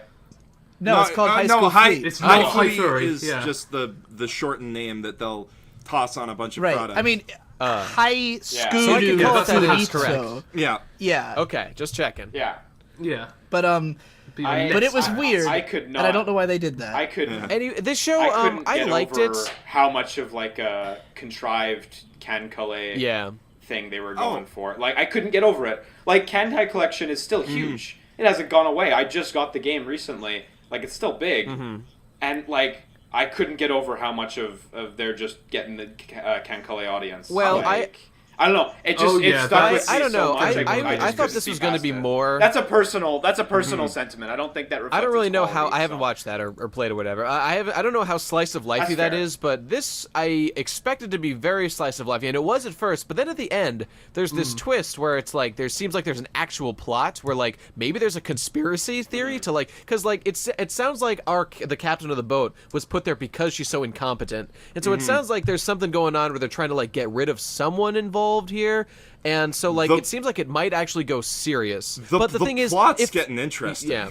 The weird thing is, though, It'd be the good the if tone it of the was show somewhere, for is sure, so yeah. goofy all the time. Like when they are getting fucking attacked, Yeah. they're like, "Oh no, they blew up the starboard bow. Oh no, we've lost toward power in the left engine. Like, oh no, the rice cooker's damaged." Like these are the jokes they make. That is my Yeah, it was favorite great. scene It was in great. the whole season. It's feeling And, like, it's there's feeling this a one little banging- bit school live. Yeah. It's feeling a little bit school live. Yeah, that's what I kind of expected. Except, But I don't think it is because like No. I nothing in episode. I feel like if they were because with all the marketing change and everything, like because I knew about that before I went into the episode. Not so much the I did marketing too. change, but someone warned me that it was that you should watch it not knowing anything about it. Yeah. So I was like, okay, it's why? gonna be like Gakko Gurashi. Yeah. And then I watched it. And it wasn't at all. It didn't get dark. It had a turns plot, out it has a is real. plot. It got but interesting. it didn't get dark. No. So I don't know if it's gonna go for that because I know Kankole, like that show by episode 3, like boat girls were getting sunk, and it was like, oh, this is like for real. So I don't know if Yeah. it's gonna be like that, think- but It'd be very there's a clear difference very hard to swallow. with Sorry, Ken go ahead. Colley. it's a neat. Sorry. It's With Ken Colley, there's slice of life scenes on the shore in the docks, and then but once they're out in the sea, it gets dark. I think High School Fleet is both happening simultaneously. Yeah. I don't think the characters will ever get dark, but I think they'll be commenting in a happy-go-lucky way over. I'll tell you, I'll be fairly sad. distressing And things. even then, it's not like the Kankole anime was like a masterpiece. No. Or anything. Yeah. Like It was its terrible. darkness was very contrived, where it was like, oh, she's dead. Oh, Kankole, God, I no. could not make it through episode 1 of. Episode 1 of this show, I can't blame you. I enjoyed. I would say that so far it feels. My biggest problem is that it feels vapid. Going back to when I was talking about how there's a lot of these cute girls doing specific otaku stuff. I love Strike Witches, Yeah. but Strike Witches had like this epic feel to it, like from pretty much from the beginning, where it has Yeah. this, like really epic music. The characters really cared about the situations they were in, and the fan service was so over the top that it was hilarious. And then you have shows like Girls in Panzer, which is really well directed, really funny. You've got shows like Bakuan, which is really funny. This show doesn't have any real personality yet. It's just cute girls on boats. I like the girls are cute. Some of the jokes are kind of funny, and I could see if it really is like the whole show is like really serious scenarios and them just being moe girls over it, that could be really funny. Dude, when they But, like, pulled out that boat for the first time, and some girl does that like fucking shitty trumpet solo, like, yeah. she fucked it up so bad. I don't know if you're like supposed to do it that bad. Is that like intentional? It's- Anyway, it I made the have show no idea. perfect. I loved it. There- I think this show has a lot of potential, but I could Yeah. easily see it just not going anywhere. Yeah, and being it looks boring. like that's have what's have gonna any of happen, you guys honestly. seen the second episode? No. No. Okay, I so the haven't second. yet, no. I've heard This it's is about as scared. good as the first one. Yeah, That's what I heard. It escalates. The first a episode little. ends on this is it the mutinying same- cliffhanger. So what happens with that? So the second one, they're like on the run, and like Yeah. they're still doing moe stuff. There's a really cute moment early on where like the navigator girl's just like, oh no, somebody tell me everything's gonna be all right, and then the quiet girl's just like, it's okay. It's okay. And then she's just like, thank you, I really needed to hear that. And like the girls are cute, and then in addition to that, there's some kind of intrigue going on with the plot where it's not like heavy plot, but it's enough that there's some shit going down on these other ships that are attacking them, and there's some miscommunication with the naval base, and something's happening that's a big deal, and Yeah. you can tell that, and you can also tell. I just really like the setting. And of, no, I don't know if this Waterworld. may- I Yeah. like the Waterworld setting a lot. and that's Yeah, I was gonna say, I don't know if it's me reading yeah. too far into things, but like when you see like Tokyo Tower submerged and you're like become aware that like, oh, Japan is like, it's like the water level's rising or something. Is this gonna be like a weird environmental thing? I don't know. What I want. It originally said it was going to be Yeah. about that. I don't know if it's want still I don't know. is. I want it to canonically take place in the same universe and same time frame as Splatoon. Just that's going on down underneath the water. Yeah, I gotta Like, it's say, getting there's there. enough going on with the character dynamics in this show with, like, the one girl who's perfect not being the captain, and, obviously there's gonna be, like, a friendship lesson thing there. But then I also like how the main character's best friend is, like, a captain of another ship. And they're I'm obviously really gonna have wanting to to know fight at how some that's point. gonna be relevant later. They're gonna fight. I don't know They're if they'll gonna fight, fight. or if No, they'll team well, up, or if that's how she'll learn the- about what the fuck's going on. The but- second, I think the they'll second fight. episode ends with a distress call from her best friend. Oh, does Okay, it? so yeah, Okay. I don't know. This show seems interesting. I'll keep It's a watching trap. it. Moving It's a on, trap. let's Don't talk go. about Yeah. the show that nobody probably had any I saw it. expectations for, but is fun. Yeah. Tonkatsu DJ Agetaro. Did not This watch that show's one. ridiculous. It's a show about. Yeah. All right, here's what happens in the first Surprisingly. episode. It's one of these like 7-minute, barely animated shows, but it's like the main character works in a tonkatsu restaurant, and his dad's trying to teach him how to make tonkatsu, and he's like, I don't want to do that. I'm a kid. I want to have my own life. And then he gets invited to a club by someone who's like ordering tonkatsu takeout, and he sees this DJ, and it's like this incredible American DJ who's speaking in English, and he realizes that being a DJ is exactly the same thing as making tonkatsu. It's all the same techniques, and so he's gonna become What the the fuck? tonkatsu DJ, and he's gonna become the best at tonkatsu and the best at being a DJ, Yeah. and that's what the show's about. And like it's like the DJ, who's like a big intimidating black guy, speaks directly into his mind in like horribly broken Yes. English. with translations on screen, but Yeah. he can understand it because And- his heart can And the understand what he's translations are saying. also wrong. But he's like, Right. yo, this be what I was saying to you, dog. And like that's actually the English that they have in it. Right, and then the translation is like, you must look deep inside yourself. yeah, you know, and it's he- like all dramatic and stuff. And he's just like, the tonkatsu and the DJ, they jam to the same beat, yo. It's so Yeah.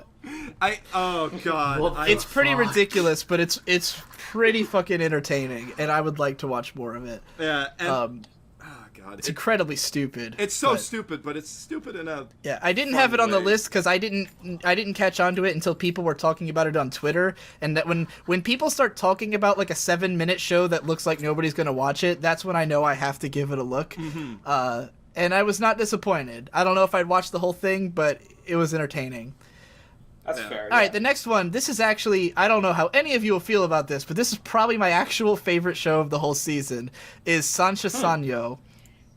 Yes! I loved this show. I didn't get around to watching Glad it. you I'm liked it, sorry. Callum. It Callum, do you want to introduce this one? Sw1tcher Sanyo is not only one of the best animated first episodes of the entire season, it's a slice of life series about a rich girl who is no longer rich, trying to basically slum it, and but she's still got the rich girl attitude and is completely socially inept. When two friends come over and just become best friends over bread. Yes. So there's a bread theme going Oh, on. it's for another this bread season. show. Oh, God. It's another And- bread show. I'm No, it's on not board. actually about Yeah. bread, but It's not all No, about just bread. happens that they just the first the main episode character was- girl is only eats bread crusts because they're the only thing she can afford because she's dirt poor. So the concept is that her family was like super rich, and then the company that they run went bankrupt. And what's great about it is that she's been poor for a while, so she's completely got the poor person mentality of like penny pinching everything, and like has all this respect for money now, and like is super like bargain bin character. But then her personality is like that of a rich girl, and so she can't make any friends until these two other girls meet her. For some reason, this show is extremely well animated. It's got a little bit of It's got a little bit of what I was talking so about. many Doga Kobo character. Oh, is that what it is? is? Is it Dogakobo? It's- Because their shows tend to do this. Yeah. Like along the sort lines of Love Lab, Plastic Yeah. Memories, those sort of shows where character animation is not only just through the roof, Right. but they're constantly calling up other brilliant character animators and getting them in to work on And their shows. it's got a little bit of what I was saying with Kuromukuro, where sometimes things are moving a lot and it doesn't necessarily look natural, but it does have so much character in this show that I was really in love with it. Yeah. Like, the opening scene is this kind of weird, like, montage of girls just, like, doing stuff at the school, and all of it's animated in this kind of strange but inviting, adorable way. Everything in the show is adorable as fuck. This show made all my teeth rot out of my fucking head. All the girls were super cute. All the facial expressions were super cute. The one girl eating the bread was super cute. Like, it's one of those where, like, every single moment they thought, what's the cutest way we could show a girl doing this thing? And then they found that, and they made it work.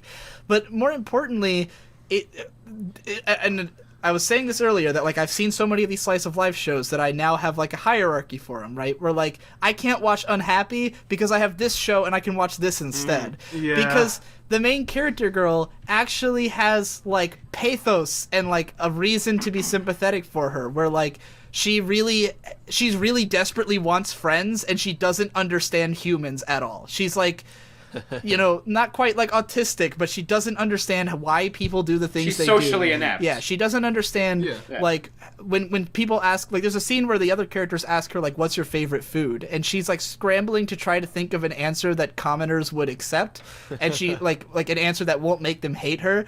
And so she keeps giving answers, and they're just, like, confused. And the one girl's like, that won't go good on rice. And she's like, so what commoners like is stuff that goes good on rice? All right, what goes good on rice? What can I say? And then she's, like, so worried that they're gonna hate her based on her answer. And then at the end, she says mayonnaise, and they're like, at least that's honest, because she was putting mayonnaise on her bread crusts. But yeah, like, there's just all these scenes that really made me actually care about this girl and want to see her succeed and want to see her make friends with these people and, like, be happy. And that is, to me, what makes one of these shows good. And I need to write a whole video about this, because I finally have pinpointed it, that, like, if I'm gonna watch a slice of life show that's just three girls doing nothing, then if I give a fuck about those girls, it makes it way easier to do that. You know, like, I don't want to just watch cute girls just be cute and do nothing. I want to watch, like, characters who I'm like, hey, I really hope she becomes friends with them, because it'll be sad if she doesn't, you know? Yeah. So yeah, I don't know. I got emotionally That comes invested. off to me like I'm gonna write my thesis on slice of life and become. That's kind of what Digi does. That's what I do. So. Yeah, I know. It's great. No, it's great. Yeah, I mean, I actually wrote a video called A Loving Thesis about K-On! So, but this is an extension. I've actually of that. only seen your Asterisk War videos, and I liked them quite a bit. Yeah. So, sorry. But yeah, I super want. I don't know if this show is always going to be great, but out of all the slice of life stuff that's come out recently, this was the only one that I was like, yeah, like, I want this. This is going to be cool. I mean, unless you count Bakuan, but that's more of, like, an outright comedy. Sancha Sanyo isn't really laugh out loud funny so much as it is just really fucking adorable. And I watched the first episode twice. I liked it enough to watch it with my brother after having already seen it, and it was still enjoyable. So I want more. Anybody else have anything to say about it? I don't think Jeff watched it. Guy, I you don't didn't- seem to have Did watched not watch it. Did not I watch didn't watch it either. it. Man. I wish You're I all wish I scum. had. I Sounds thought good. you guys were going to watch Nate, you were like, I'm going to watch everything on the list. Dude, and then you I didn't watch did. this I was one. super busy up till yesterday. I was watching up until right before we started, so that's why. See, I this is didn't- why I posted my list of where I ranked all the shows, because I was hoping you would look at it and say, oh, those are the ones he considers the best. I better watch those. Well, I don't But want you to know didn't what's do good it. before I It's watch it. you all God damn it! I want to be super lovers. surprised if it's good or bad. I like to have some stuff to watch after we record these, you know? That's And fair. Right. Sancho Sanyo seems good. You I'll give it a described it watch. very very endearingly, Digi. So I probably will check it. I've got it downloaded. It's in my folder. I just haven't watched it. Yeah. Well, the fact that Colum loved it as much as I didn't know if anybody would like this show, so Yeah. I was. This is the least popular show of the whole season, according to Mal. Is If you it really? organize it, Wow. if you Fuck. organize it by the number Everyone. of No, members okay. who have it on their list, it is just above Tonkatsu DJ. Like right before you dive into the stuff that literally no one has seen. Which barely counts. Yeah. So it's the least popular show of the season, so I thought it was really important to promote it here. I didn't bummer. expect it to come up 5 hours into this, which is the same Rakugo problem as last time all Yeah. over again. Where we didn't the best show we didn't get to talk about till the fucking end. But all right. Did any of you watch Wagamama High Spec? Nope. Nope. No. Nope. I started it, and 20 seconds in, my internet gave up. You got So lucky, dude. uploading, It's and I terrible. said, you know what? I dodged that bullet. I think I actually. Yes, no, I did actually watch it, and The fact that you forgot is exactly indicative of the show. That was not a dream. I did watch it. It's based on a hentai game. Yeah, Nice. And it's very clearly the uniforms are something you could only get from a porn game. and the like easy access to boobs, But Liam, like the thing is that if your internet gave out in 20 seconds, that means that you watched about 30% of the episode because it's a Right. fucking short show. Right.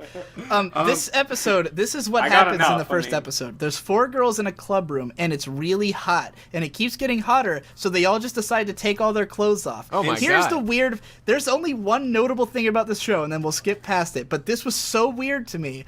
All of the girls, their tits are the exact same size. No, that's There's not 4 good. girls, they've all got big tits, and they're all the same exact size. I've never seen that before. I've never seen a show where everyone's tits were exactly the same, and it was so weird to me. Because they all get naked, and it's like, fan service, Actually, fan kind Yeah, service. of. normally and I was you'd want to what? give people a variety of choices when it comes to waifu picking. Yeah, but- no, No, they're all it's the just same. hair color. The same big tits. Because they have. Yeah. It's They have the same face, the same body. They're all the And at same that height. point- I'm looking at the picture right now. They are exactly the same They are the height, same. exactly the same face. It's and much they all have cheaper. the same size It's much tits. cheaper I that can't way. believe At it. that point, just fuck the wig. Yep. Just cut out the middleman on this. Oh, Jesus. So like the whole plot of the first episode is that they don't remember they can control the air conditioning, and then they try Yes. to, and they turn the air conditioning up way too high, and then they try to unplug, God. and that's the episode. And It's not How long sexy is enough this? to Like a fap minute? to, so No, it's yeah, like- it's like 3 minutes long. It's like 6 minutes. They Okay. promise So 3 that the next minutes. episode they're gonna introduce the guy they all want to bang. That's the one thing that makes this different from other harem shows is they get a whole episode without introducing the protagonist. I've got no Yeah, problem whatever. with that. It was fucking terrible. It was so bad. all right. It was. There's only one more show forgot. we've got on the list. I didn't That's realize right. how close And we were to the it's end, but worse. we can finally wrap this up before And- we hit the 5-hour mark. Yeah. Maybe. Well, maybe not. Maybe it'll be after, but close to it. The last big show to talk about is Big Order. Yeah. Or How many of you CG guys watched JoJo. this? Is that- Who wants Yeah. to introduce Wait, it? is that already Yeah, it's out? out. Yes, Big Order. Yeah. I timed this podcast. Oh, the reason I that we co- I held off on completely this for missed so that. long is because I was waiting for Big Order Yeah. to be out before we talked about these shows. Because I wanted everything to be out. And Yeah. Big Order was the last show to come out. It sucks balls. Anybody want sucks. to talk about it? I didn't watch it, but I'm watching it right now. Looks okay. I don't know. Animation's cool. Oh, no. I just clicked to a random spot, and there's this terrible looking Do you wanna skeleton go this- stand behind this girl. I guess I'll introduce it then. It's, Yeah. it's Code Geass meets JoJo's Bizarre Adventure Yeah. by way of the writer of Mirai Nikki. I was gonna say Yes, it reminds me a lot. This girl it's- looks exactly like It's the the girl. same author Yeah. as Future Diary. Yeah. It is exactly the same fucking thing as Future Diary. The first episode Yeah. is paced the same way. It has the same kind of concept. There's a bunch of wacky characters who all have special abilities, and they're all gonna have to kill each other for whatever reason. No, it's extremely violent and No, the plot over of the this top. one is they all have to come together and not kill each other, I think. Because the thing is, it's always the opposite of how they start with this guy. So if it Yeah. starts with the hot girl is coming in and really trying to mac on him, then by the end of it, she's crazy and she's going to have to try to kill him. On the other hand, if she starts out trying to murder him, which she does, like she's like, "Oh hey, can I use your phone to Pretty call a effectively, locksmith?" we might add. Yeah, she's pretty good at the whole murder thing. She's like, "Can I use your phone to call a Well, locksmith?" until the end of the episode, Yeah, when she fails to murder when she him, fails, but that's because his power is literally anything that he steps on, he becomes God there. Like Yeah. that's his power.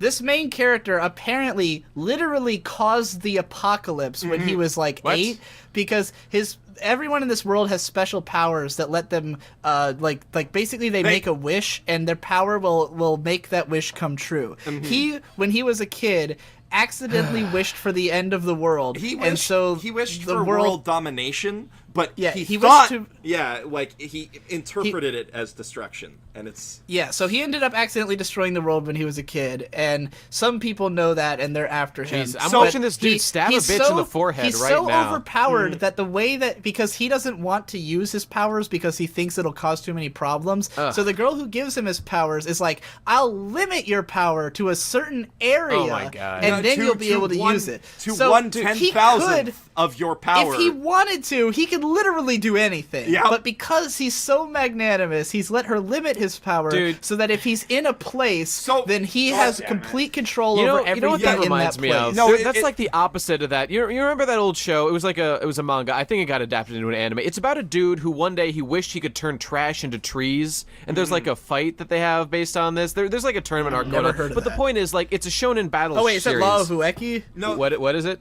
Law of Ueki? Is that what that show was about? Maybe. I don't remember. I never read it myself. I just heard people describe it to me. And it sounded good. But like the point is, it's a super humble ability that he uses his creativity to do cool stuff with. If you're just omnipotent from the start, This is it's dumb. Yeah. This is beyond omnipotent. Well, I mean- his powers extend to he has fortune from Metal Gear Solid 2's bullet bending ability. Yeah. Within his domain, like the laws of physics. This is that's like just what he nanomachines, says. no. He controls Yeah. the laws of physics anywhere that he steps, and in What an addition to asshole. that. He has, like, full-on unlimited Gias. His stand stabs you in the head with a nail, and then he controls your mind forever. This is the most Mary Sue character of all time. This is like Oh, yeah. Kirito. My Jojo favorite Kirito. My favorite part. Yes. My favorite part Your of Gurren descriptions Lagann. actually make me want to Yeah. watch it. My favorite part of Gurren Lagann was when the spiral energy was Yeah. limited. Like, fuck, I know, man. right? If That you're really gonna- tied into if the you're gonna themes of the go show nuts really with well. Yeah. When Yoko was like, Kamina, you're too strong. I'm gonna stop you. Now you're only a bit strong. You I that remember. bit? That It was my sick. favorite part. Fuck. Anyways, so yeah, his power is Sorry. fucking ridiculous. It's over the top. It's crazy. The main girl's pretty hot, but she's a like against crazy him, but bitch. it's implied She's a she's hard- gonna fall in love with him for She's a some hardcore reason. yandere. Hardcore Yeah. yandere. I gotta say, man, I think that back when Future Diary was coming out, I had read the manga before the anime came out, at least like one volume of it, and I thought the artwork was super great and the character designs were super great, and then the animation when they animated it, it looked like shit, and I thought there's no point to this because the story's not that interesting and it's paced horribly, it's directed terribly, so the anime sucks, so I didn't watch it, and this one, I haven't read the manga, but, like, I can see where I can tell the character designs are really attractive, and I'm like, I'll bet the manga looks really good, and that's why it's popular, but the anime does not look very good. It's paced like shit. It's directed horribly. It's super fucking boring. There's And on top of that, this is this director's debut work. yeah. Ouch. And like, It looks It's pretty not though. I fun. don't know. Like I'm watching this end of the world montage at the beginning. Some of these look Like- pretty dope. It was not oh. entertaining, and I thought Yeah. it sucked shit. And then by the end, and the thing is, it just like Mirai Nikki, the reason people Yeah. would watch it is because it's violent as fuck. Right, like there's right. super blood explosion scenes. But like Mirai Nikki had a really strong premise of like you can read the future on your phone. That's Yeah, kind of cool. yeah. That's nifty. This does And not good have a premise. strong It had a premise. really The premise cool- is it the had guy good is fucking characters. God, This does not and have he's good only characters. limited by the fact that he's literally limited himself. You know. That's Yeah, stupid. that's, No, So his- one day his he'll just mag- unlimit himself and he'll be fine. his then we'll win. magic fairy girlfriend limited him for him. And you know what? His power is Whatever. still like so good. His it doesn't even power matter. his power is stupid. It's if I've stepped somewhere, say- I control physics there. The only thing I thought was like potentially made me want to continue was wondering what kind of scenario the author could imagine that could To challenge possibly him? deal with this power. Yeah, like Yeah, 'cause- yeah. and I mean, Yeah. really none can because if he wants to, again, we know she could just unlimit his power. I bet and it's he going to could be do anything. contrivances of some, But- like they're going to have a hostage Yeah. somewhere or something, you know? Well, because even in the first episode, it's established that even if you're standing above the the level he's on, like Yeah, anything yeah. in that area he controls. So I'm like, how the fuck can you possibly get around this? Like, is he only Yeah, gonna fight they people at need a to be, like- distance?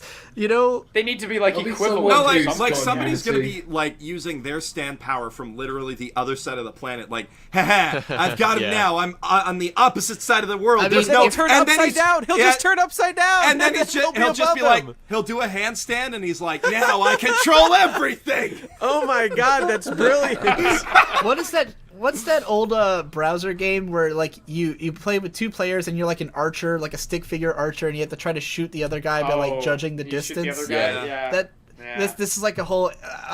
I wonder if it'll be a whole anime of that. That would be possibly entertaining. I mean, like, this guy is, like, honestly, his power makes every single big bad in every drawn-out shitty anime ever. It's like Orochimaru meets Aizen meets everything. Like, he should be the final boss of a really shitty shonen show, and he's the main character. And that sounds cooler than it is, because it's just dumb. Also, the stands look retarded. They look the real CG bad. is awful. It's awful. It's like... And also, there's the scene where he, like at the end of the first episode, like, he places the girl under his control, and his stand, like, tentacle wraps around her whole body, and then it cuts to black, and you just hear her making noises as though it was raping her. Yep. Like, I don't think that's what was happening, but they were obviously trying to put that image in your head, and I was just like, come on, guys, really? Low-hanging fruit. Yeah, it was a little gross. Anyway, it was shit. So that's it. That's all the shows, I think, unless anybody has one I forgot that they watched that they wanted to... I mean, are we not going to talk about the new season, or the new reincarnation of Duel Masters? Because Duel Masters is back! Dude, who could forget Duel Masters? It was the coolest. We'll leave that It behind. played too, as Wait, usual. Like, Christ. What about Ragnar Strike Angels? Has anybody here watched that? That's actually... No. Okay. Ragnar Strike Can we Angels is talk about actually how that a is like series of episode. 30-second commercials. That's the ideal way to consume that- anime. I was looking at that, and I'm just like, no, that's just a fetish. That's not a show. That's just a fetish. You just took your fetish and you said, I'm going to make a show. I was on But no, that's not a show. I was on Kiss Anime, and I didn't think that show was out yet because I didn't see any subs for it. But then I saw it was on Kiss Anime, like Raw, and I clicked on episode. By the way, I guess I sometimes am on Kiss Anime. Sorry, anyone who's disappointed That's to hear illegal. that. Yeah. That's like, not okay. I was on there and I saw episode, like an episode was out. I clicked on episode 2, and it was literally 30 seconds long, and it was that there was a girl who was sleeping under a one of those tables with the heater under it. Name's slipping my tonkatsu. mind. A kotatsu. Yeah, she's sleeping under a kotatsu, and they're like the military is like trying to call her up for a mission, and they're like, we're having an emergency, and it shows her sleeping, and then she pulls her head under the table, and they're like, she's not there, and that's then that was great. the end of the episode. That's That was the whole hilarious. thing. There's Yeah, that's it. That's all it is. It's 30 seconds. I watched Crane Girls. That was pretty bad, but there's something... I was wondering if that was okay. Oh, I Yeah, forgot about same. Crane Game Girls. Crane Game oh Girls, God, I oh. couldn't finish the first episode of that. It's nuts. It's It's the but- ugliest show I've So, ever seen. Here's something. I was just scrolling through the list for this season, and something popped out to me that is weirding me the hell out, because it's a Studio Dean show called Nameko Sekai no Tomodachi, and it's a show about the little mushroom mascot from Touch Detective. And Yeah. I don't know if you know, but after Touch Detective, that mascot character became extremely Did he? popular. And there's spin-off games specifically about that character, and basically Touch Detective got completely left by the wayside. I had no idea. I had I played Yeah. Touch Detective a little on my completely legitimate. Didn't get an R4 to play it, anything like that. But I played Touch Detective a little purely because it was an Atlas game. I was like, oh, I like Atlas, and it was But that shocks me that little thing. I was like, what is that from? I was scrolling through my anime list. I'm like, Yeah. and That character Fungi, he just completely took off. He has whole games and lines of gacha that figures. is so weird. He doesn't even look very appealing. I don't know. All right, so we're going to go ahead. We're going to try to wrap this up. We're over Okay. 5 hours now. So I'm going to go through each of you. What shows do you super recommend everybody watch? Jeff, what are your top 2 shows that you think everybody needs to see this season? Okay, well, I know that you guys are going to cover Kisniver and Cabaneri and all that. So, Flying Witch and JoJo's Bizarre Adventure, Diamond is Unbreakable, with Sakamoto as a close third. Guy, what are your 2 shows that everyone needs to see this season? That everyone needs to see. I'm kind of split on 3. The one that everyone definitely should watch is Kotetsujo no Kabaneri, because I think it's going to turn out great. It might be shit, but hey, I'm willing to give it a shot. Watch Well, that. thankfully, everyone's already watching it. So. That's true. And then it's kind of a tie between JoJo and Boku no Hero. Those 2 are both going to be great. So watch all Yeah. 3 of those. Yep. All right, Callum, what are your 2 shows everyone should watch this season? Flying Witch and I'm glad someone said Hyperi. Flying Witch. Yeah. I said Flying Witch. Jeff already I said Flying I Witch! wasn't paying attention. Don't take away my credit, Nate! Liam, what are your 2 shows everybody should watch this season? That everybody should watch. I think I'd go with Kotetsujo and Hero Academia. But if you're the right person and you know who you are, then like Kisniver, Luluko, and JoJo 4, those are right up there. Just like I don't think I could recommend Luluko to everyone in the same way that I couldn't recommend the 4th arc of JoJo to everyone. But you know, on the down low, if you know who you are, Super Lovers, that's the one for you. You know who you are. My That's 2 for you. shows. Super Lovers is stealth recommended. My If 2 you're from shows, my 2 Canada- favorite shows of this season were Bakuan and Sancha Sanyo. Neither one of them's going to get the respect they deserve because they're Moe shows, but in the long run, I think the people who will appreciate these shows will find them.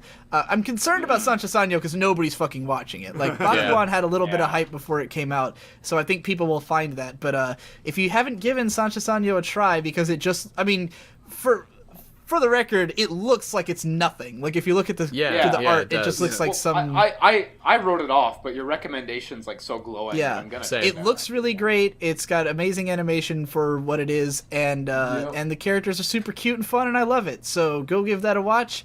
I'm gonna watch episode 2 as soon as we're done with this. That's it. Thanks everybody for coming out. I'll have links to everybody's channels and everything in the description and shit. Or any links you guys want to give them to me. Okay. Send me all your Yeah, audio. I'll send That's you it. some We're stuff. done. I hope you enjoyed. Yeah. Stop messaging me about when I'm going to talk about these shows. God damn it. Goodbye. Well, now you're going to See get ya. messages about when you're going to do a full video about all of these shows. Never.